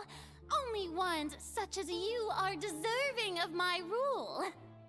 Now, I was wondering, if some weak puppet were to one day come onto the stage and claim ownership of this opera house, would the children of Fontaine follow them? Well, it seems that you would all see right through them. Having passed my test, you are qualified to witness wondrous trials alongside my august self, here in this opera house. You may consider my previous act a door gift of sorts.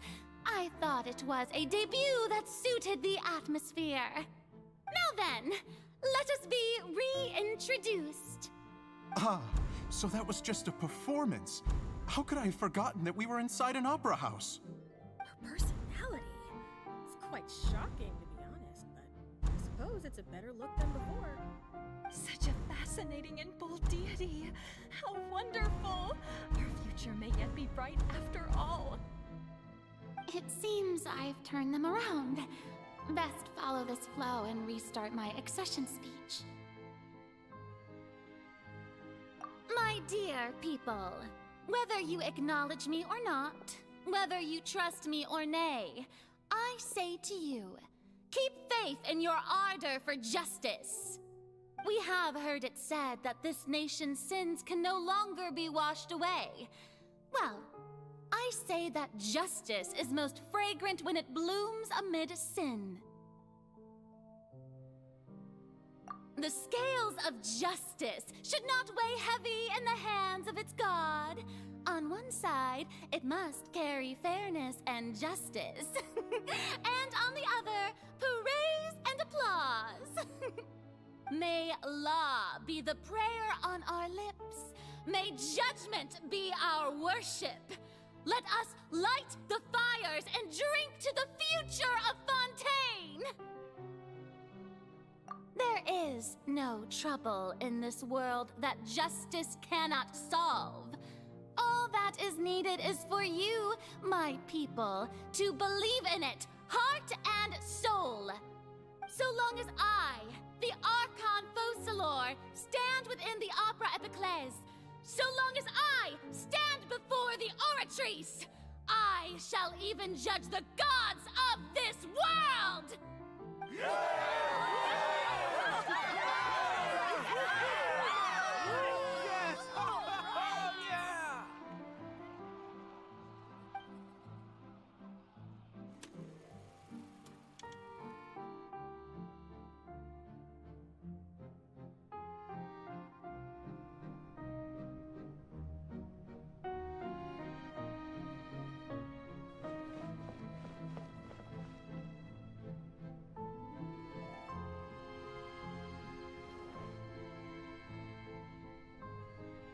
Lady Farina, here are today's case reports, as well as a summary of the follow-up for your perusal. Come now, was I not just at the Opera House in person? Leave these kinds of things to Neuvillette. Besides, none of these trials were the one that I'm looking forward to the most. If I may be so impertinent, what kind of trial are you truly looking forward to? A magnificent, dramatic, and wondrous trial. A trial to end all things. How could you hope to understand? That's true. I fear I lack the ability to grasp your divine thought, Lady Archon. No need for fright, and do not take what I said before too seriously. Go now, do your duties. The trial I await. It will come one day.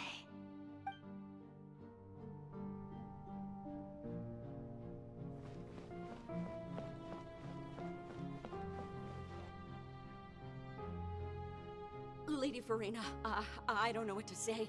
Thank you for agreeing to see me. No need to thank me. Or rather, thank your own sense of perseverance instead. Long have you stood in line to meet me, have you not? Oh, I'm afraid that's just an inevitable consequence of my divine charm. All right, Deoteria, is it? How is your son's illness? You remembered me, and you knew of my family, too. He is doing much better now. In fact, he is far more of an ardent believer than I. He was the one who forced me to seek an audience with you, and to bring your words back to him. Oh, good. Very good. If this should happen again in the future, please do not hesitate to come and tell me. Going down to citizens' homes every so often, while not usual practice, should serve as a fine change of pace. You're such a gentle and wise god. Thank you once again, on behalf of my son.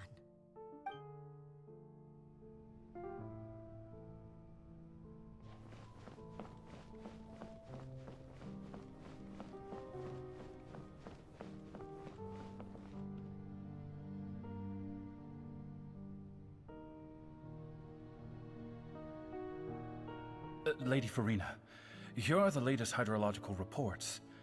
As for the specific parameters you asked to take note of, I'm afraid things still don't look good. I see. It's as I thought then. As your god, I did already expect this, but I wanted to see how far your human wisdom would allow you to analyze it. All manner of signs indicate that the prophecy will still come to pass. Forget it. That's not something you need to worry about right now. Well, as I understand it, the Fontaine Research Institute is also trying to find a way to counter the rising water levels. Really? Have they found anything? I'm afraid that they haven't found any effective solution thus far. Oh, is that so? Well, no wonder. This issue has reached the realm of the gods, after all. Still, their spirit is praiseworthy.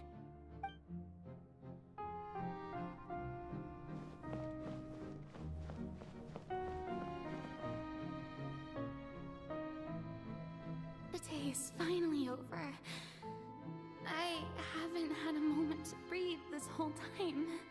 But it's good to see that everything's getting on track. There are no longer any voices of suspicion.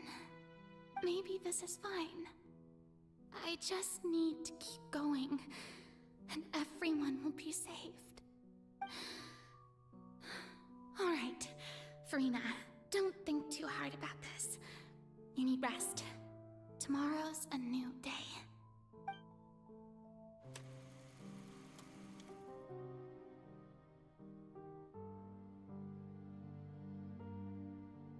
Lady Farina, here are the new trial reports for the latest cases, as well as a summary of the follow-up. There'll be no need for that. I've seen them already. There's no need to go back over scenes I've witnessed in person before. Lady Farina, I've waited so long for this chance to see you in this manner. Indeed, my dear, loyal citizen. This joyous moment is an honor for us both. Lady Farina, we're detecting significant hydrological anomalies near Poisson. Understood. Keep monitoring. Keep me informed should anything come up at the Institute.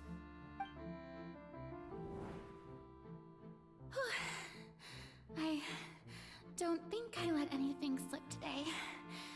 I must show the people that there is nothing to worry about. I just don't know when these days will end. I feel utterly exhausted. Best to rest early today, too.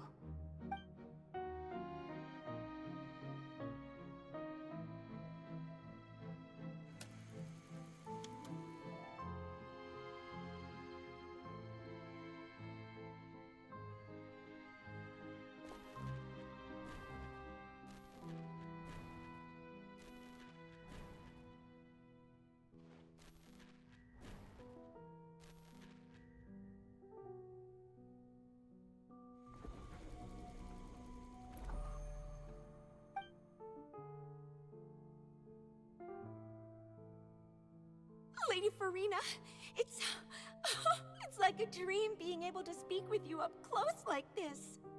I've heard that the first member of our family who was honored to receive an audience with you was Madame Dioteria, almost 20 generations ago. And what a fine family yours is indeed. It brings me great joy to meet such a faithful believer. A descendant of a line most ardent. Surely you exaggerate, Lady Farina. My lady? What is it, good citizen? Oh, are you crying? Uh-huh. Oh, really now? I didn't even notice. This must be the overflow of hydro from my person. Well, can't quite help being the god whose dominion is the waters, can I? No wonder. No wonder. A manifestation of your power, then. Oh, Archon, I am honored to have witnessed it. Honored indeed.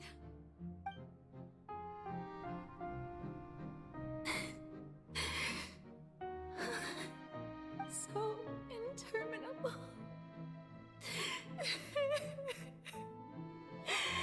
So lonely.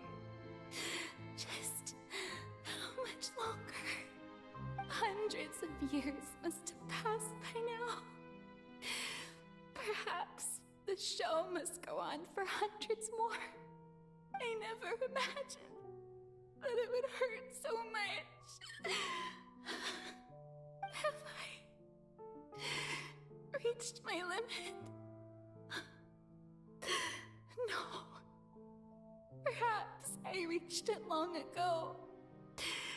Today I didn't even notice my own tears. I want to tell someone, anyone, about this. But would that not destroy all I've done so far? I've conducted so many investigations across the centuries. But there's not even a sliver of hope that we might break the prophecy. All I can do is keep heart. I must maintain this act. It is the only way to save Fontaine. Please, mirror me. You have to succeed.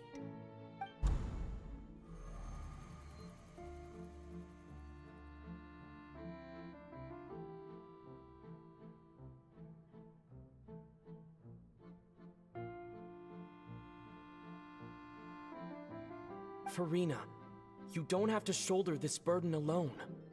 Although I don't know what you might be keeping from everyone, your people are more than willing to share your burden with you.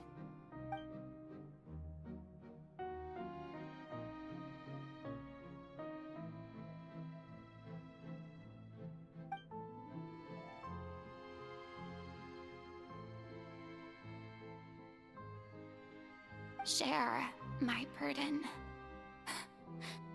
That's impossible. It was fated right from the start that this would be my duty alone.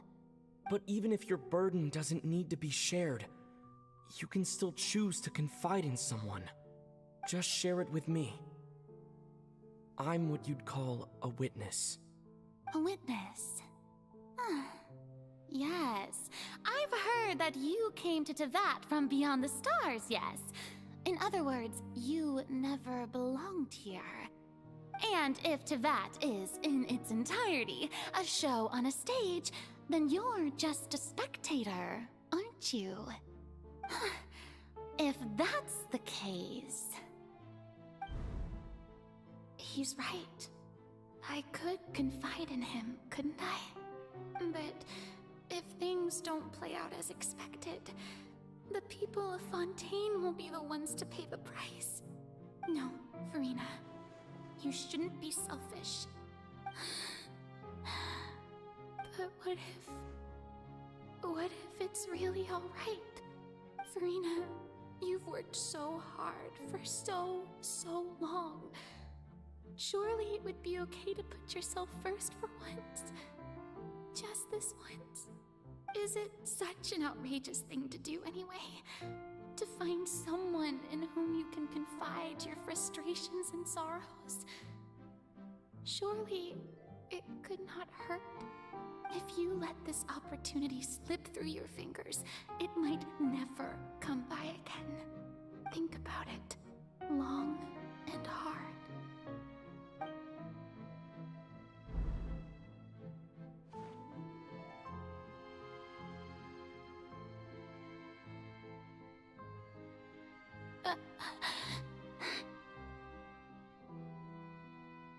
No, I have nothing to say. I am Furina, the Archon of Fontaine. Everything will surely get better. All you need to do, dear spectator, is to witness my performance until the curtains fall.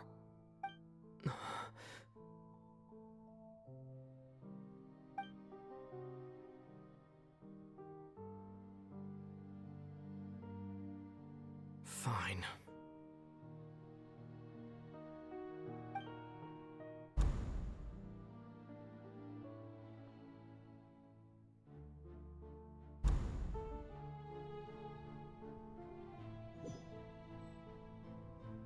So even Farina doesn't know the truth? You've never once let her in on the full plan? Yes, it had to be done. To deceive the heavenly principles, you must first deceive yourself. She did very well. If she had let her resolve falter even once in these 5 centuries, Fontaine would have been doomed to the most tragic fate. It seems that trusting humanity was the right decision after all. I believe that I understand how your deception works, but that is only half the truth, is it not? How would you build on this foundation to save the people of Fontaine? That is the most important thing. Ah, good, good. Of course, the Udex of Fontaine has pinpointed the crux of the issue. I'm sure you've long sensed that the Oratrice is no simple machine, yes? I've always suspected that it had its own consciousness. And Lenny did mention that he heard a human voice within the core chamber. It now seems that that person was you, hidden within the machine all along. Am I right? And then I became one with the Oratrice, taking Fontaine's gnosis with me. Yes, it would seem so, wouldn't it? Alas, your understanding of this device still lacks sufficient depth. In truth, it is no enactor of justice. It is, in fact, a device created to kill the god of justice. I beg your pardon? Oh, you have it. And to be more precise, not only will the Oratrice take down the god of justice, it will also take down the divine throne upon which she has been placed. I mean, did you think I would be the sort to enjoy peaceful repose while Farina suffered? My work over these last 500 years has been to constantly accumulate indemnitium within the Oratrice. But really, some have already discovered that only a small fraction of the energy generated by the device was ever used to provide power to Fontaine. The vast majority had to be, accumulated to enact this death sentence. It was all a part of your plan then? Both the trial and the sentence? Indeed. This power, accrued over 5 centuries, could have sustained Fontainians for millennia had it only been used for that purpose. Almost all of it has now been stored within the Oratrice. But only power of this magnitude could hope to destroy the Hydro Archon's divine throne, shaking the rules established by Celestia and breaking through the institution that is the Seven. So the Oratrice's call for death was for neither Farina nor Focalor, but for the Hydro Archon. The destruction of that divine throne. If I do not misunderstand your intent, you must be... Returning what's rightfully yours to you, of course. In other words, this was all done to return the authority of the Hydro Archon to the Hydro Dragon of this planet. But...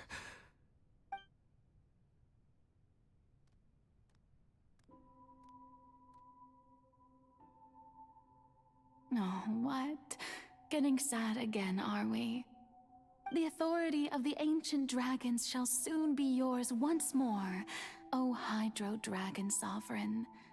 And this is the face you make. All you've done throughout the years is just so you can sacrifice yourself at the very end. I've never quite seen it that way, you know. Even now, I'm quite pleased at how well my deception worked.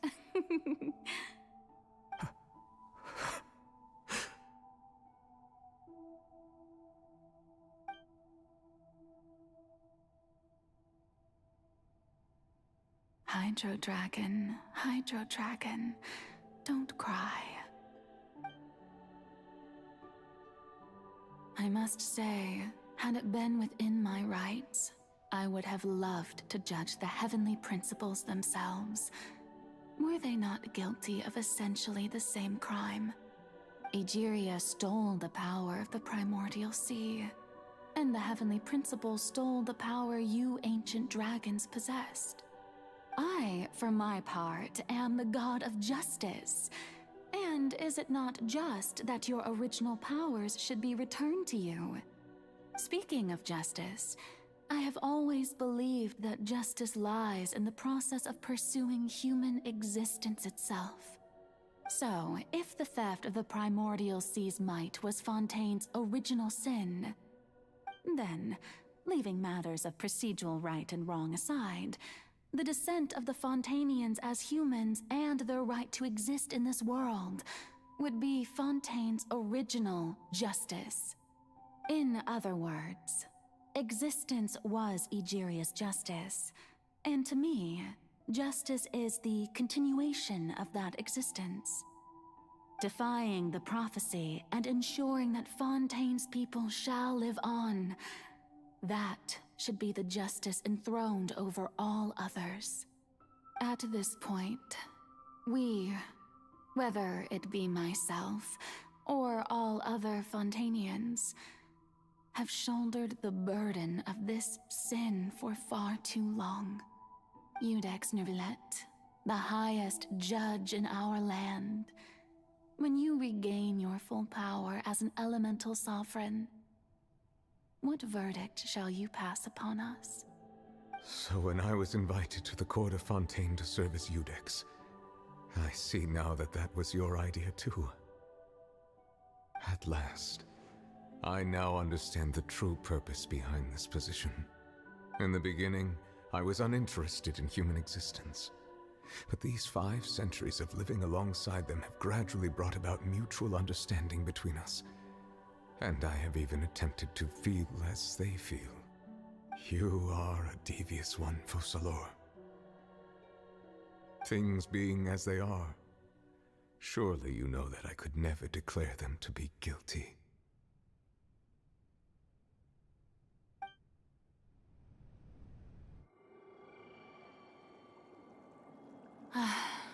The hour of my execution is almost here. For the sinner, the curtain call has come. I know I may not sound it, but faced with death, I find myself a little afraid. Perhaps this is one thing both gods and humans have in common.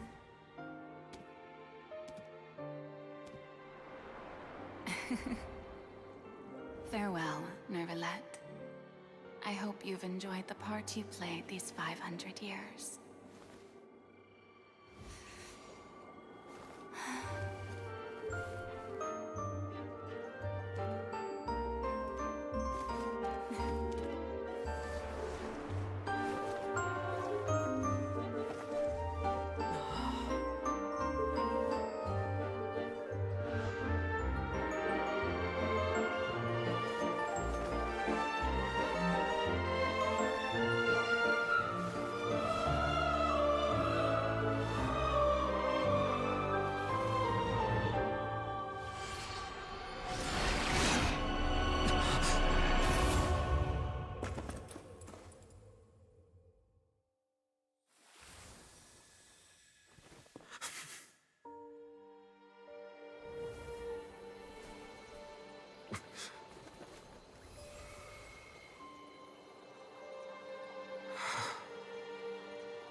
Judex Nuvelet, hereby declare,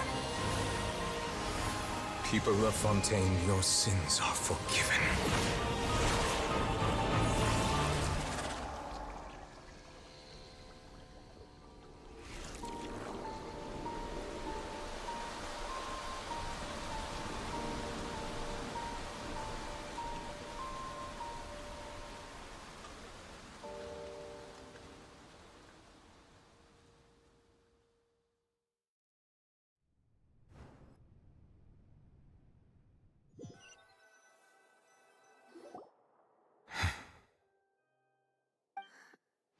What just happened?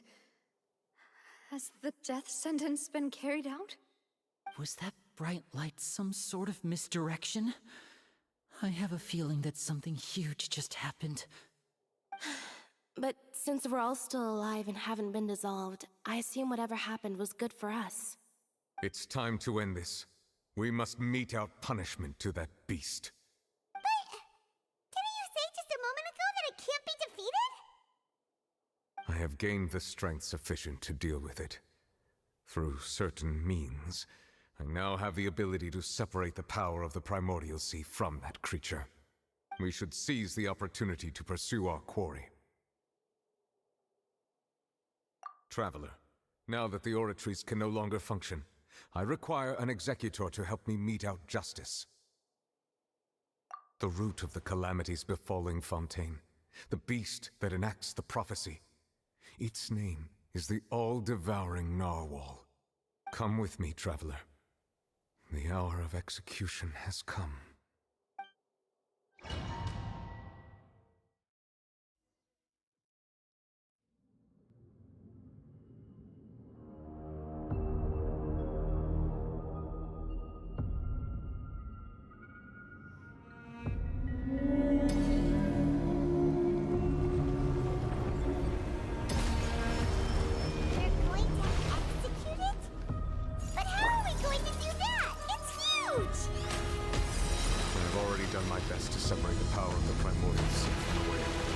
Considering the size of the beast, I cannot reach the power source. Unless I can find a way to attack it from within. I shall share a part of the ancient dragon's power with it. We shall look for an opening together.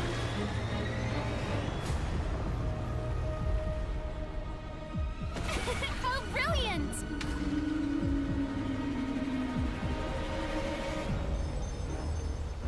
I can feel its sorrow turning into hostility.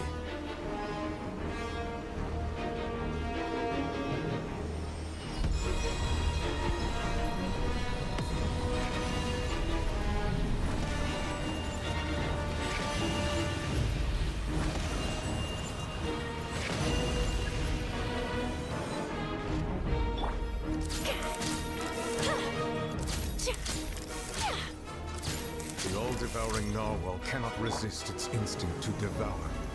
Continue to trigger its hostility. Chance will present itself.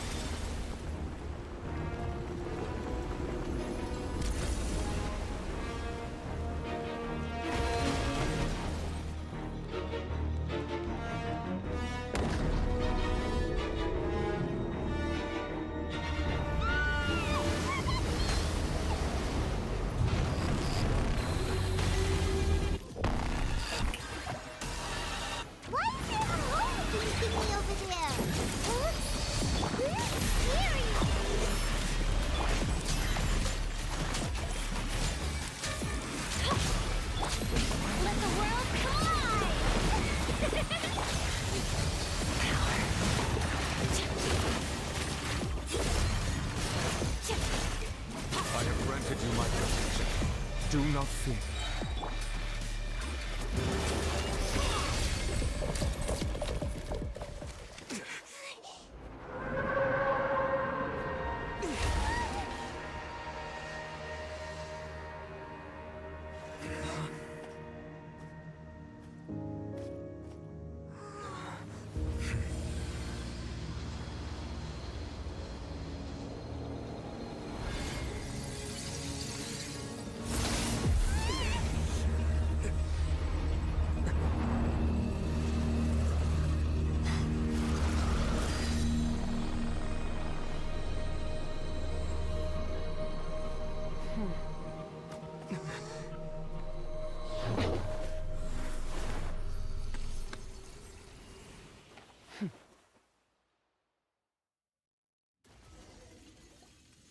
Thanks for helping with the cleanup. It should have been my job, but... oh well. It was just supposed to be a short private training session for me. I didn't think that my disciple and my master's pet would start brawling in the meantime. Well, actually, I had a feeling that it would happen at some point, but they bumped into one another earlier than I thought. What a blunder. I suppose I'll have to swing my sword 3 million times as penance. That power. Who are you exactly? Paimon has an idea. From what she said earlier, she must be Child's master. Skirk, right? It's just that he gave us the impression that she was the less talkative person. I simply did not have anything to say to the weak. But you, on the other hand, managed to defeat the all-devouring narwhal without using power from beyond this world. So you may speak to me as equals.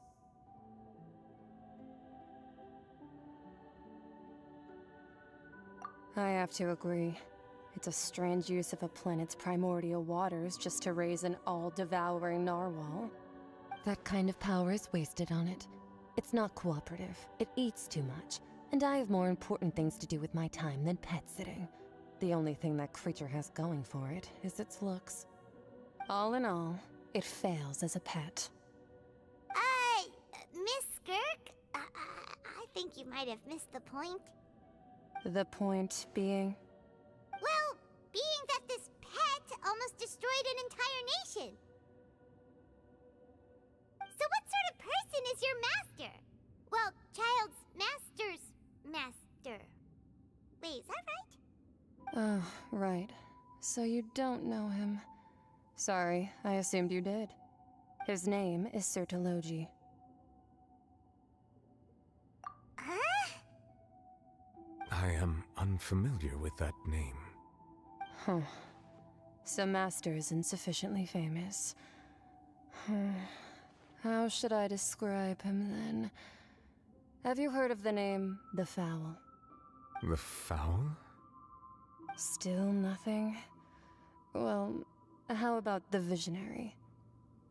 Vetterfulnir then? Or Gold Rhindaughter? Ooh, that one we've heard! Rhindaughter's part of the Hexen Circle. She's Albedo's mom, right? Oh, so you do know that name. To be honest, I also heard all of those names and titles from my master. I don't actually know them either. But I suppose you understand now, yes? My master is likely a similar sort to Rhindaughter. They are both pursuing some form of perfection. Wait! Didn't you also mention a visionary person? Paimon didn't quite catch their name. Actually, never mind that. I believe it expedient to inform you that the all-devouring narwhal used up nearly all its strength fighting you. Such roiling hydro energies will prove difficult for the planet's deep seas to digest. As such, the Fontaine back on the surface has most likely been thrown into chaos. In other words, the prophecy that you've been fretting over should now be in full swing. What?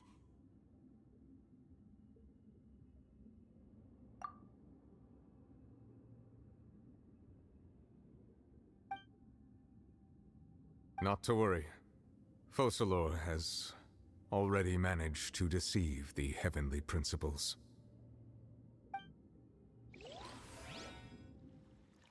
In the end, the people will all be dissolved into the waters, and only Furina will remain, weeping on her throne.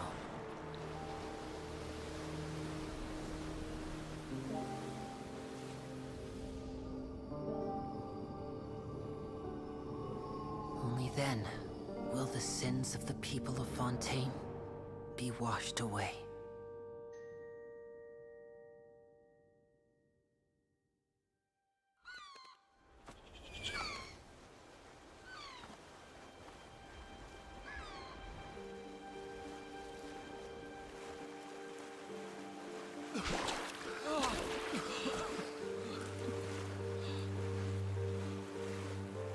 Hey! Help! Over here!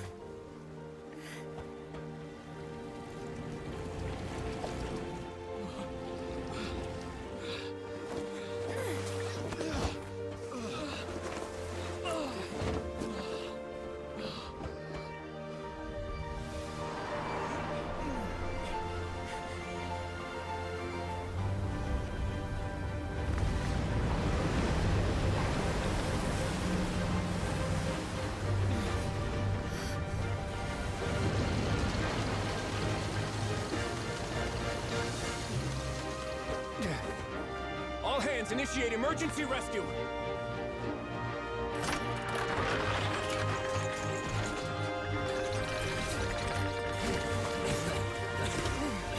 Hurry!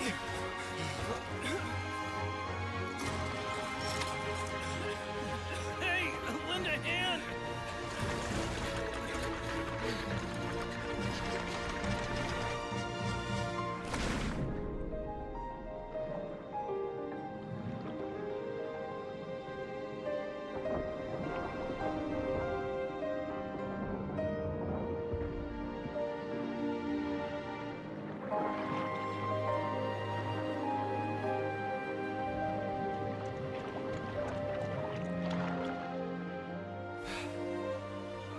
Look! The water's receding!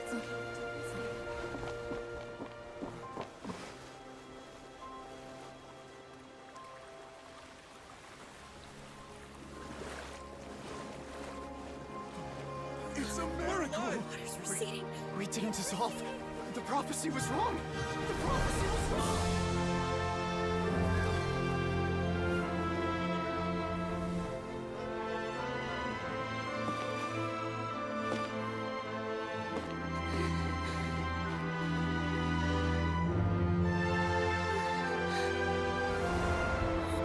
Are you alright? Yeah. We're saved. The prophecy was wrong.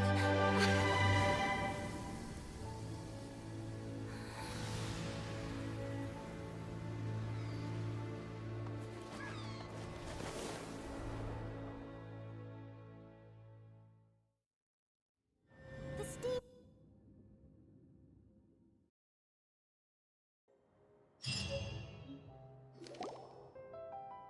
The soil renewed. The Sweetadivasula tax post-disaster rebuilding. I recently visited Poisson to meet with Miss Navia, spokesperson of the Sweetadivasula, and we spoke about Poisson's present and future. Old soil can still give birth to new bloom, Miss Navia stated. Hope is like seeing a small cookie when you're starving late at night.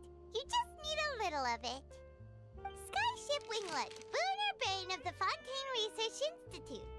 The various disputes that have arisen on account of Mr. Edwin have suddenly become a shield over the Institute, with Jurier turning out to be a once overlooked hidden gem.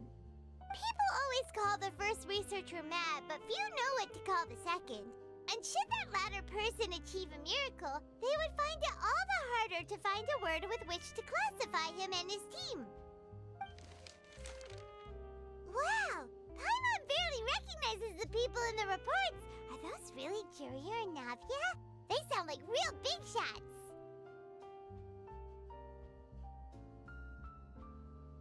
What do you think? Pretty enthralling, huh?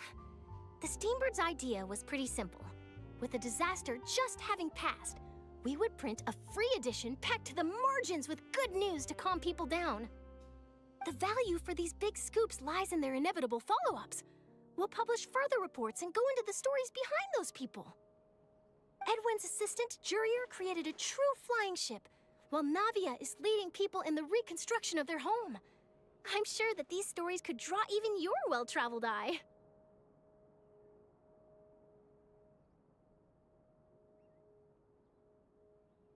Paimon's curious too! Wait a minute. Didn't we watch everything happen from start to finish? What's there to be curious about? And that's exactly why I'd like you to come conduct interviews with me. You're the best incubators of news, if you haven't noticed. And also, with you around, I'm sure I'll get to see that Duke. Are you sure? Hasn't he turned you down several times already? Oh, this time will be different. Come on, let's head to Poisson first, and then make a trip to the fortress. There are some things you'll only know when you get there.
Oh, it's you. What brings you all here? Hey, we're just having a look around. I'm here to update myself on how things are going here. Oh, the Fatui are here too! Let me introduce you. This is Mr. Garunt Snezrovich. He represented the Knave in sending us a large amount of supplies, and is helping with our work. Our residents are hard at work as well. Thanks to everyone, work is progressing nicely. We've lost a lot of people, but we're moving forward. That will have to be enough. Hello, Miss Charlotte. I'm a big fan of yours. I especially like that article you wrote last year about Fontaine's stray cats. But if you don't mind, could you not emphasize our role too much in your report? It's not charity we're doing here. We just happen to share the same interests as Despina. I get where you're coming from. I'll keep it as simple as possible. Or would you be willing to feature as friendly neighbors? That would be fine. Thanks. Oh, you're back too. How are things? We finished laying down the construction materials. It'll be another hour before the workers are able to go over there. Huh? You're here too, Clorand? Well, her reputation's greatly risen after that whole duel business with Miss Farina, so she's here in Poisson to wait out the heat. All right. She really came here to help me out. There's too much to consider in the reconstruction of Poisson. The Spina has need of more decision-makers. And, well, I do already happen to be connected to Mr. Callis. Oh, wait just a moment. Do you mind me asking a few questions? You know, about how you felt before the duel, about what it was like facing down a god. There's lots of exciting material there, I bet. Forget it. I'm sure you can find a better theme than that, Miss Charlotte. I see you're the same as always. Couldn't you do me a favor, for Navia's sake? Well, if we're talking about doing things for my sake, you might as well just take a few more photos of me. Or of the Traveler. It's better than wasting time persuading Clorand, at any rate. Of course I will. I'm not gonna let him off that easy. All right, then everyone who wants to be in the photo, gather up. And smile.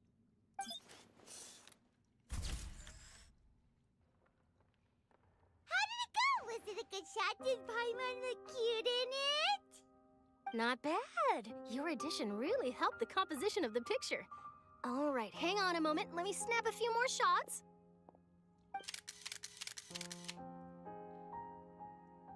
All right, that should do it. I'll be back here later anyway, so let's call it a day. You're very quick. Speed is of the essence when it comes to the news, and freshness is the key. Also, not to brag, but I'm pretty good at building connections. Who knows? I might eventually get that interview with you after all, Miss Clorand. Wow, you really do have that never say die spirit. I'm impressed. I'll hazard a guess that this is how you got that interview at the Fortress of Meripede. Whoa, you're well informed. Let me make a guess too. I asked Sijuin, who told Monsieur Nervillette, and he told you, right? That's a very complete information chain.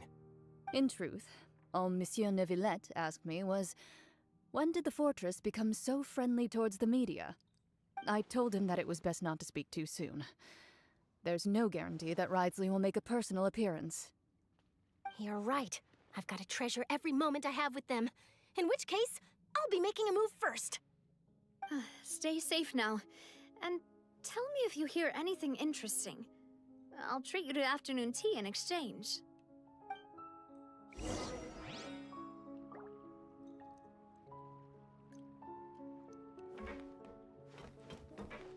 You seem curious about the fortress. Of course. That Ridesley. I still remember going down to the fortress to grill him for information on my father's case. Boy, did he take me for a ride. Without telling me anything, of course. But he did invite you to tea, didn't he? 2 large pots of it, in fact. It was good tea, though. I have to agree. The tea there is very good. Speaking of that, would you like to have some today? I mean, you've got time, right? Well, I'd be partial to some shortbread. Wow, it's like we've got a menu or something. Sure. Good. What flavor of biscuits would you like, Mr. Snezevich? Me? I'm fine with anything. But I would prefer chocolate, should you have it. All right. Leave it to me. I'll go over the newly arrived supplies with you later, Mr. Snezevich. We should be able to finish the preparatory work today. That works great for me. Huh. Is it just me, or did you get a new lipstick? I did. It was a gift from Sijuin. Want to give it a try? I think the color would suit you, too.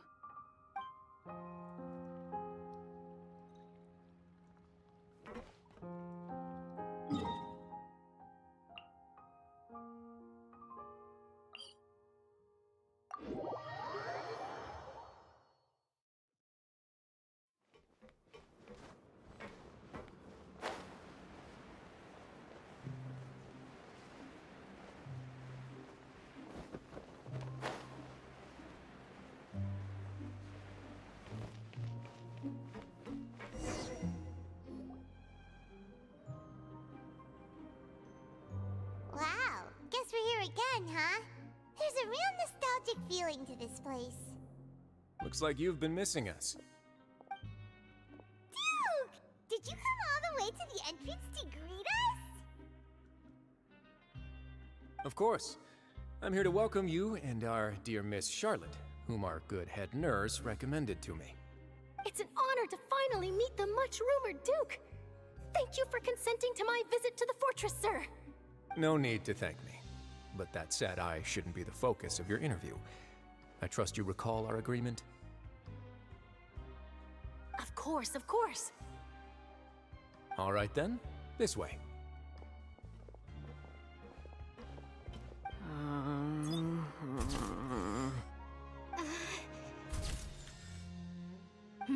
Hey, no need to be so nervous. I've already taken all the photos we need. Miss Charlotte, do these pictures really need to be published on the cover of the Steambird? It would seem that Miss Lorvine doesn't want her face to appear beside that of Mr. Jurier, Sir, please don't say things like that. But it looks like dear Mr. Jurier denies it. Might this interview be very important to you then? No, I just... This is my first time being interviewed, and I'm very thankful to the Steambird for... Now, I might not look it, but I actually did meet Mr. Edwin once. And I'll be honest, I enjoyed chatting with you more. You've definitely got more of that genius vibe going on. The boat that brought about a miracle, the ark that saved the people. Why, you recreated a myth back there, like an emissary of legend. Still, if I might ask, where's that flying ship now? Huh! Looks like Charlotte's trying to get herself another exclusive scoop. I have to apologize, but that ship is presently in the bowels of our factory. I'm afraid it won't be easy for you to get a shot of it. Really? Well, then in that case, could I have an interview with you to make up for that loss?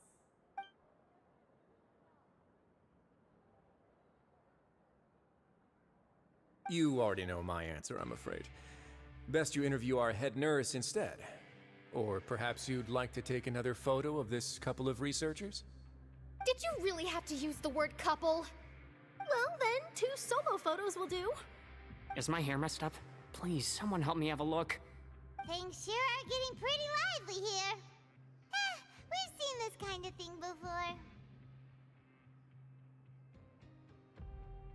Oh, seems like everyone's here. Would any of you like to try this new drink I came up with? Ah, Sijuin. Hey, Miss Charlotte. Why don't you, take some pretty photos of our head nurse? Sure. Come on, Miss Sijuin. Over this way. Let's find a brighter spot. Huh? Sure. Do I have to smile? So, how have things been at the fortress?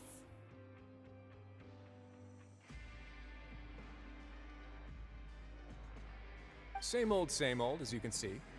Fontaine's undergone some changes, but this place is still more or less the same. Other than that flying ship, It got a tad too much attention, I think. That's why I decided to let the interview go through.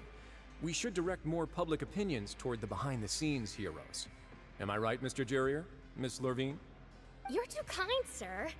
I believe that you too should have your day in the sun. Not that you would want that, which is a pity. I'll just leave the spotlight to you two.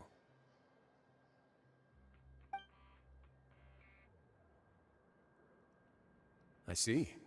Lots of things happened that day, huh? Anyway, regarding that Harbinger, I'm not sure you remember, but his 3 young followers are still waiting for his return. He sure did win them over, huh? I'll tell them that there's good news and bad news. The good being that their boss seems fine, and the bad being that they must face extended sentences for abetting his escape. Oh, actually, what about you? Are things gonna change for you too? What change can there be? The fortress will keep chugging along, and so will my duties. As to what Miss Furina's departure will mean for the nation, and if our laws and governance will be transformed, we'll leave those to the folks in the overworld. Hey everyone, the photo shoot's done. Good. In that case, let's call it a day here. Thanks for your cooperation. Come on, Traveler, let's go. Till next time, everyone. There'll be a next time? Maybe. Who knows? I might write a story about the underwater factory next time. Until then. All right. Last stop, the docks.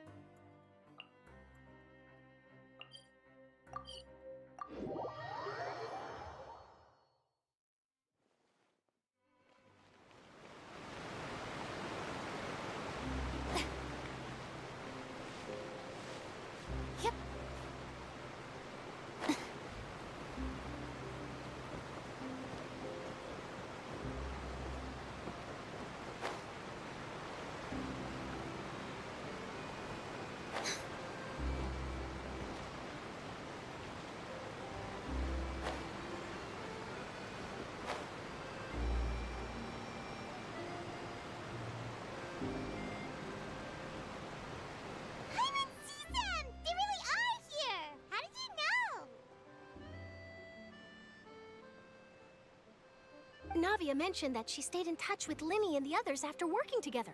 Apparently, they've been at the docks distributing these strange pockets the whole time since. Traveler, Paimon. Ah, and Miss Charlotte, too. Would you like a magic pocket? What sort of gadget is it? It's a wondrous bag that can be used to carry many things.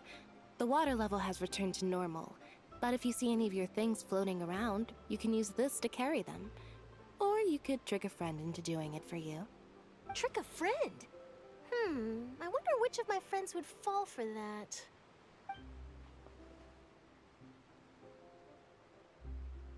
You could just make a friend like Fremine here. Isn't that right, Fremine?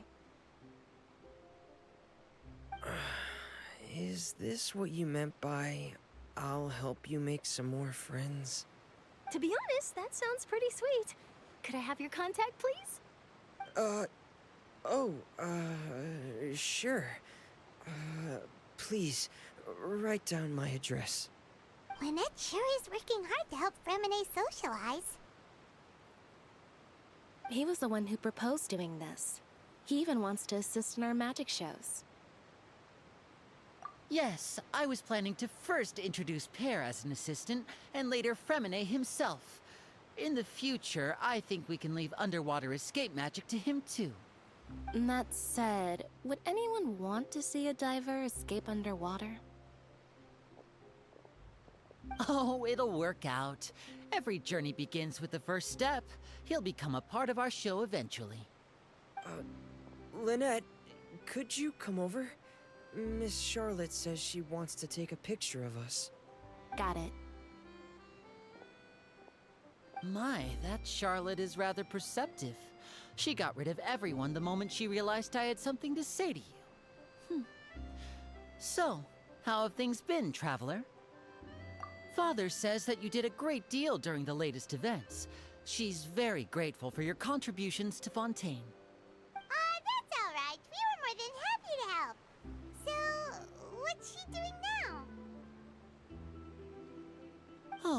I guess you haven't heard. Well, after Lady Farina left, Father and Monsieur Neuvillette opened negotiations, during which he gave Fontaine's gnosis to her as a diplomatic gift. A diplomatic gift? A gnosis? Yes, I was quite surprised at first myself. But when I thought it over, there were actually a number of things going for it. It could have been done as an apology for the incident with Lord Child, or as thanks for his help in tying the all-devouring narwhal down. Furthermore, Father did also lend significant aid to Fontaine and Poisson. Well, that's true, but this is a gnosis we're talking about. Doesn't this seem a bit irresponsible? I would agree, but I've also heard that it seems that Monsieur Neuvillette has had a significant change of heart regarding the matter. So there's some reason for this that only Neuvillette knows about? I suspect you'll have to ask him about that yourself. Ah, yes, speaking of which, I did see him strolling around the entrance to the Fortress of Meripede a while back. Isn't he real busy and stuff? Paimon didn't think he'd have the time for that. But back to the topic. The gnosis was given to the knave, right? What about Child? They say that he's returned to Snezhnaya to recover from his wounds. I hear that the recent disaster really did a number on his health. That's true. When you think about it, we've had loads of run-ins with the Fatui. To think we'd be allied with them this time. So shocked by such a simple switching of sides?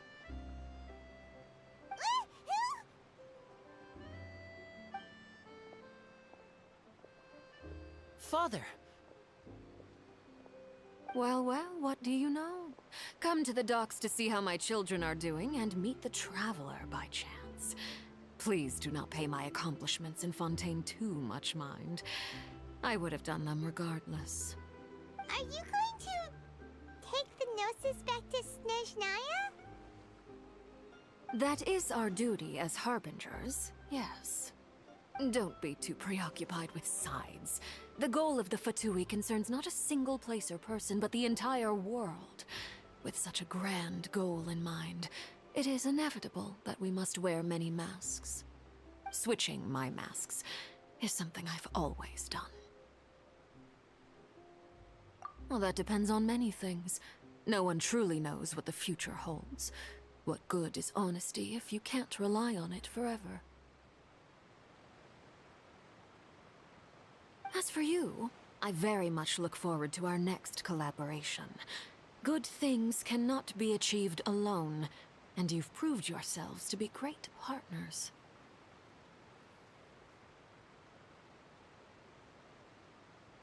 A vision?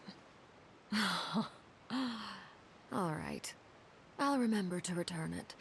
Thank you for keeping it safe for him this entire time.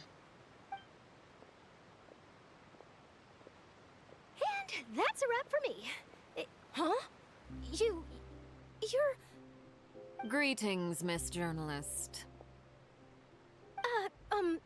Hello. If I'm not mistaken, there are diplomatic channels I'll need to report to take a photo of you. That is correct. So forgive me, but I will not be able to serve as a subject in your article. However, feel free to write as much as you'd like about our dear magicians and our upcoming rookie talent. I will. The sea breeze is quite pleasant. I shall continue my walk while the weather remains so agreeable. Farewell. Farewell, Father. Oh, she has such an intimidating presence. I didn't even dare to take a picture. Thankfully, I've already wrapped up all my pre-scheduled interviews. Thank you all. This'll be more than enough for me to write about, I'm sure. Don't be too nervous. Why don't you take a magic pocket before you go? Here, Traveler, Paimon, you take one too. To move things about? That's right. Funny. I was giving out magic pockets when we first met too. And what do you know? I'm doing the exact same thing right now. So many things have happened, but the pockets are still the pockets. I guess this must be life. We will all follow our own paths, and serendipity will lead you to your fated friends. All right then. We'll be handing out pockets in some other districts later, so we'll get going now. Have a good day, you two.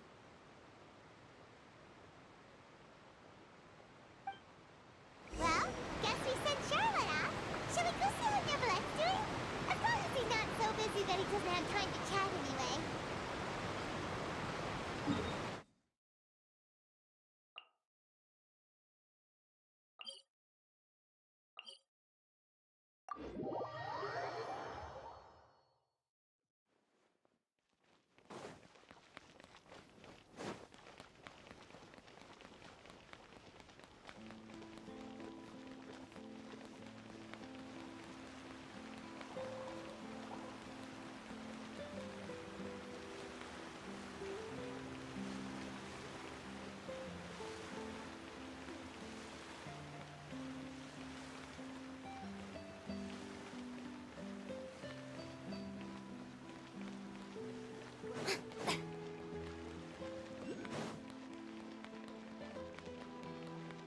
The entrance to the fortress!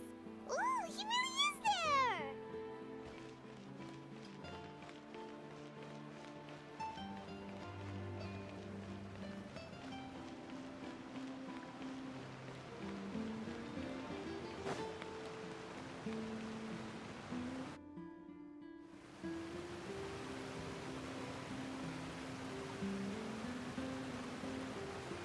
So, you really are here, Neverlet?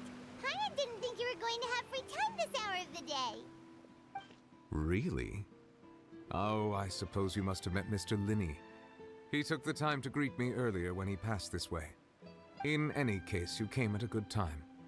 I was just considering reaching out to you to set up a meeting, so I may explain some things that I haven't had the time to before. Aw, Paimon's glad that you remembered. Thank you for keeping us on your mind, what with you being busy and all. Alright, let's have it then. How was Fontaine actually saved? The whole business is still quite the mystery to us. It is strange how words can often leave a bitter taste in the mouth when it finally comes time to say them out loud.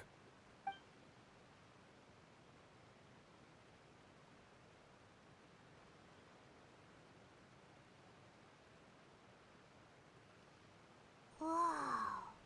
So that's what happened?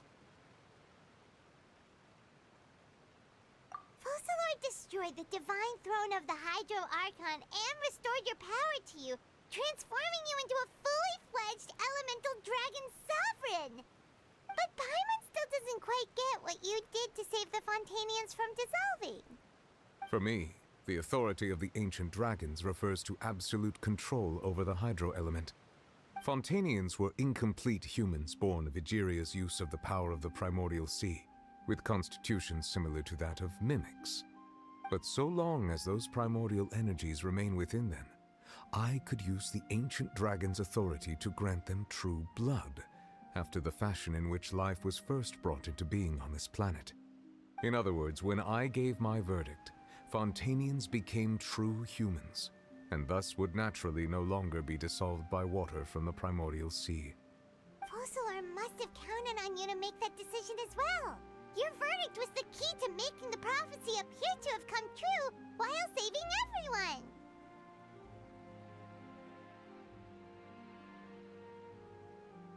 Yeah, and in a manner of speaking, Fossilor finally managed to fulfill the original Hydro Archon's wish to turn Oceanids into real people too! It seems from your expressions that you still have more things you wish to ask. Ask away. I will tell you the truth as I know it. I have investigated his case along many avenues, and I have learned that he once fell into an unknown chasm when he was young.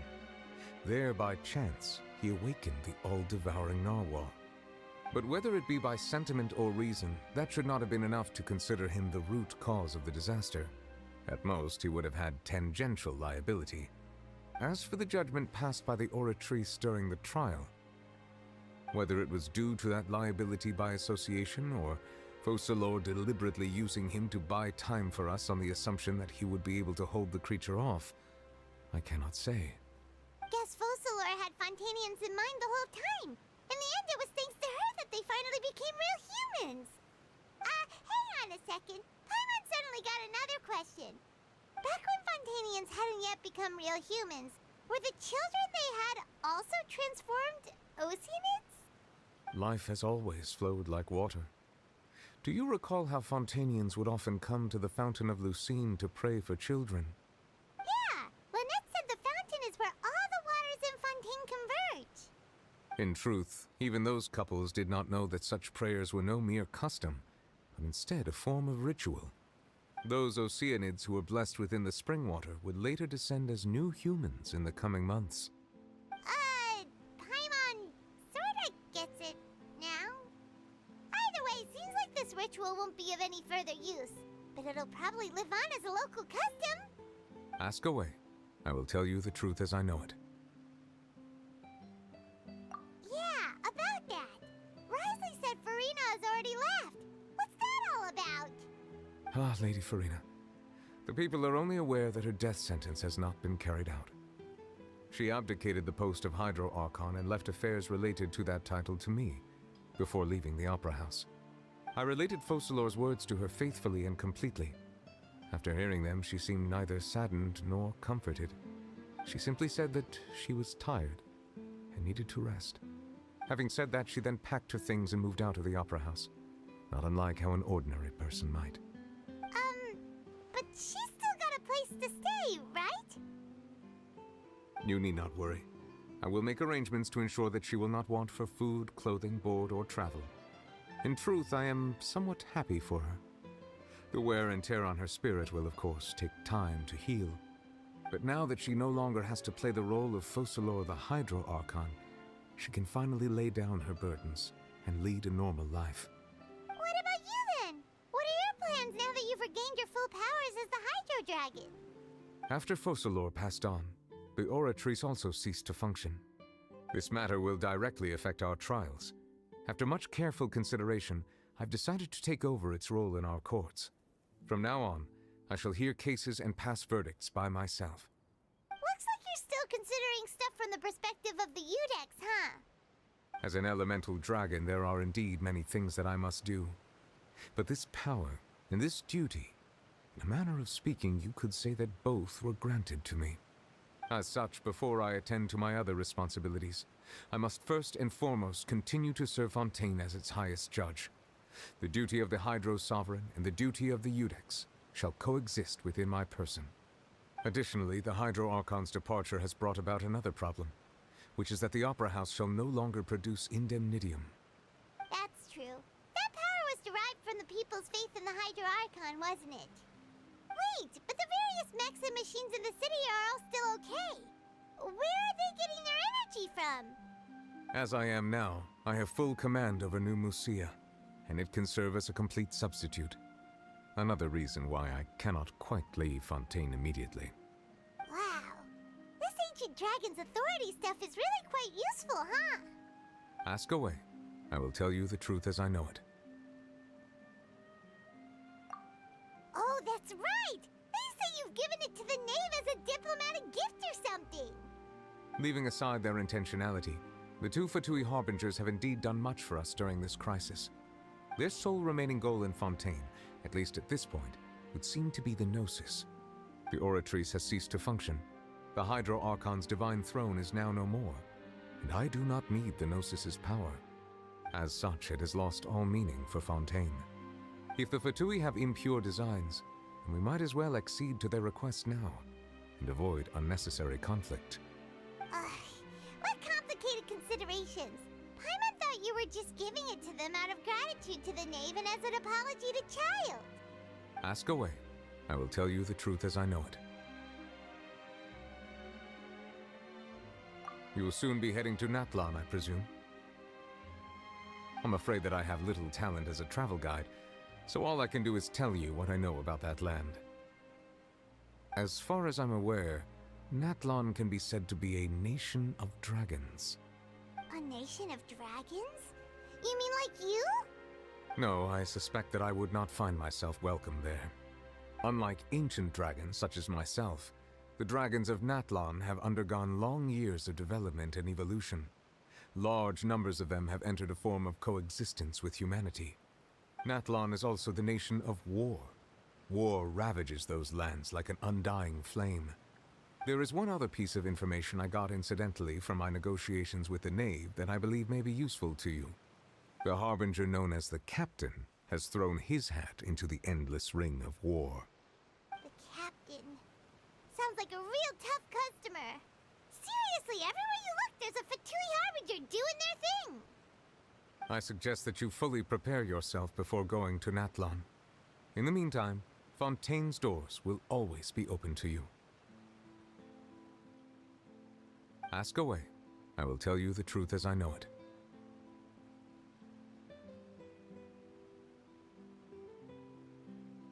Hang on a sec. Paimon's still got a question about Gnosis. When we spoke to Linny earlier, he mentioned that your attitude towards giving away the Gnosis had clearly changed.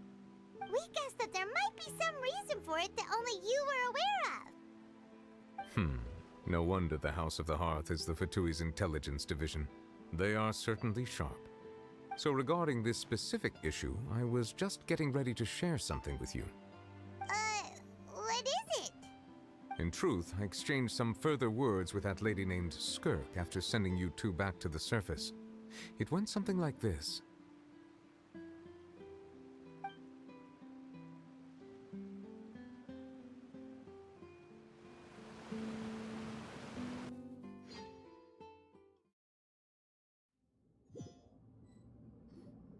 Well, we're going to head topside to see what's going on. You hurry over soon as well, all right, Nervalet?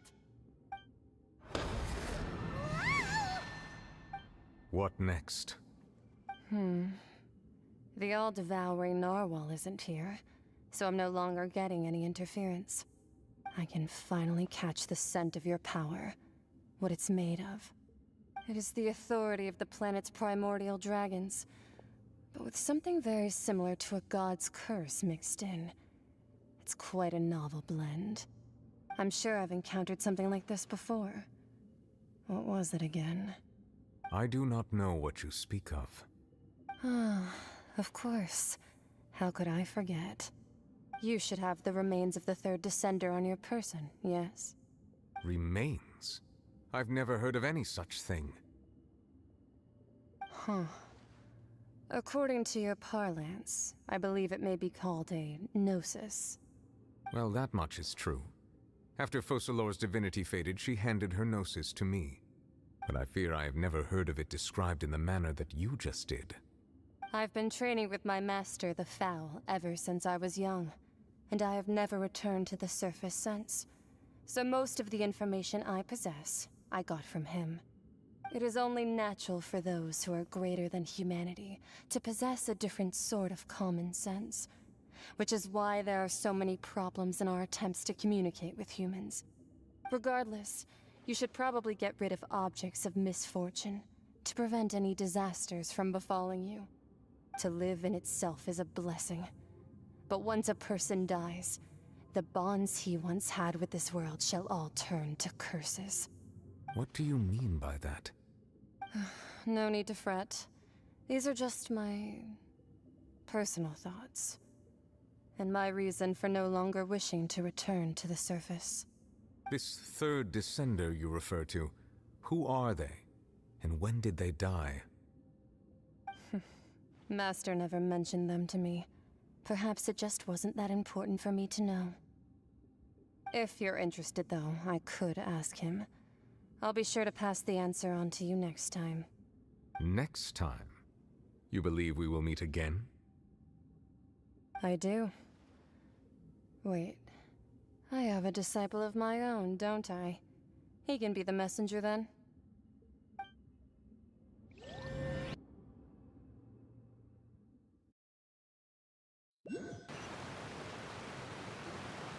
That's what she told me. Whether it would prove useful or not, I wanted to pass that information on to you.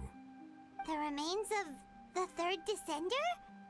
So that's what the Gnosis actually are. Paimon just thought they looked like chess pieces. How could they be a person's remains? All the same, assuming that there was no misunderstanding or special metaphor at play, that is what she meant to say. And she said that it would bring misfortune and that you should check it, which is why you gave it to the Fatui. If she speaks the truth, then I would simply be putting Fontaine at unnecessary risk by keeping it here.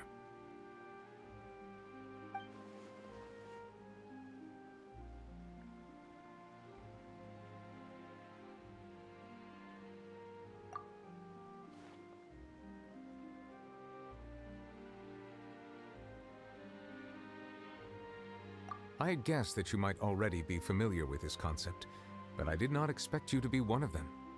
That means that the Gnosis, which are exceedingly element-compatible and can even enhance elemental abilities, do indeed come from the third descender. I wonder, does your body also possess similar properties? Like being able to use elemental powers without a vision. That does sort of count as special compatibility, right? No, let's not think about this stuff right now. It just feels creepy. Comparing the Traveler to the dead third descender and all. That's what you say, but this topic still feels like bad luck. Once Child recovers, let's get some more answers out of him. Or go look for his master and get the answers that way. I too believe it unwise to make too many blind guesses when information is lacking. The same is true of being at court. All right. Whatever the case, it seems like the crisis here in Fontaine's over for now. Yes. All of Focalor's efforts were for this moment as well. But she sacrificed herself in the end as a god, and she suffered through all those years as a human. Was that really what she wanted? I suppose that would be the mystery of a god's will. I suspect not. But once in a while, I too would guess that if wishes were like the clouds in the sky, they will one day return to the earth as raindrops. Life flows like water, and rain is the final answer. The water levels may sometimes tilt one way or another, but the rain falls fairly upon all. And what, ultimately, is the difference between the rains that fall upon all of us?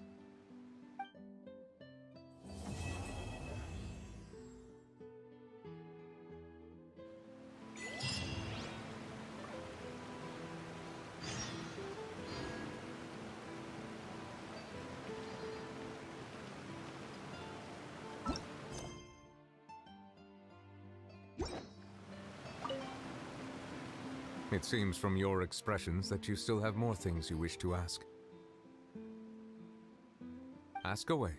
I will tell you the truth as I know it.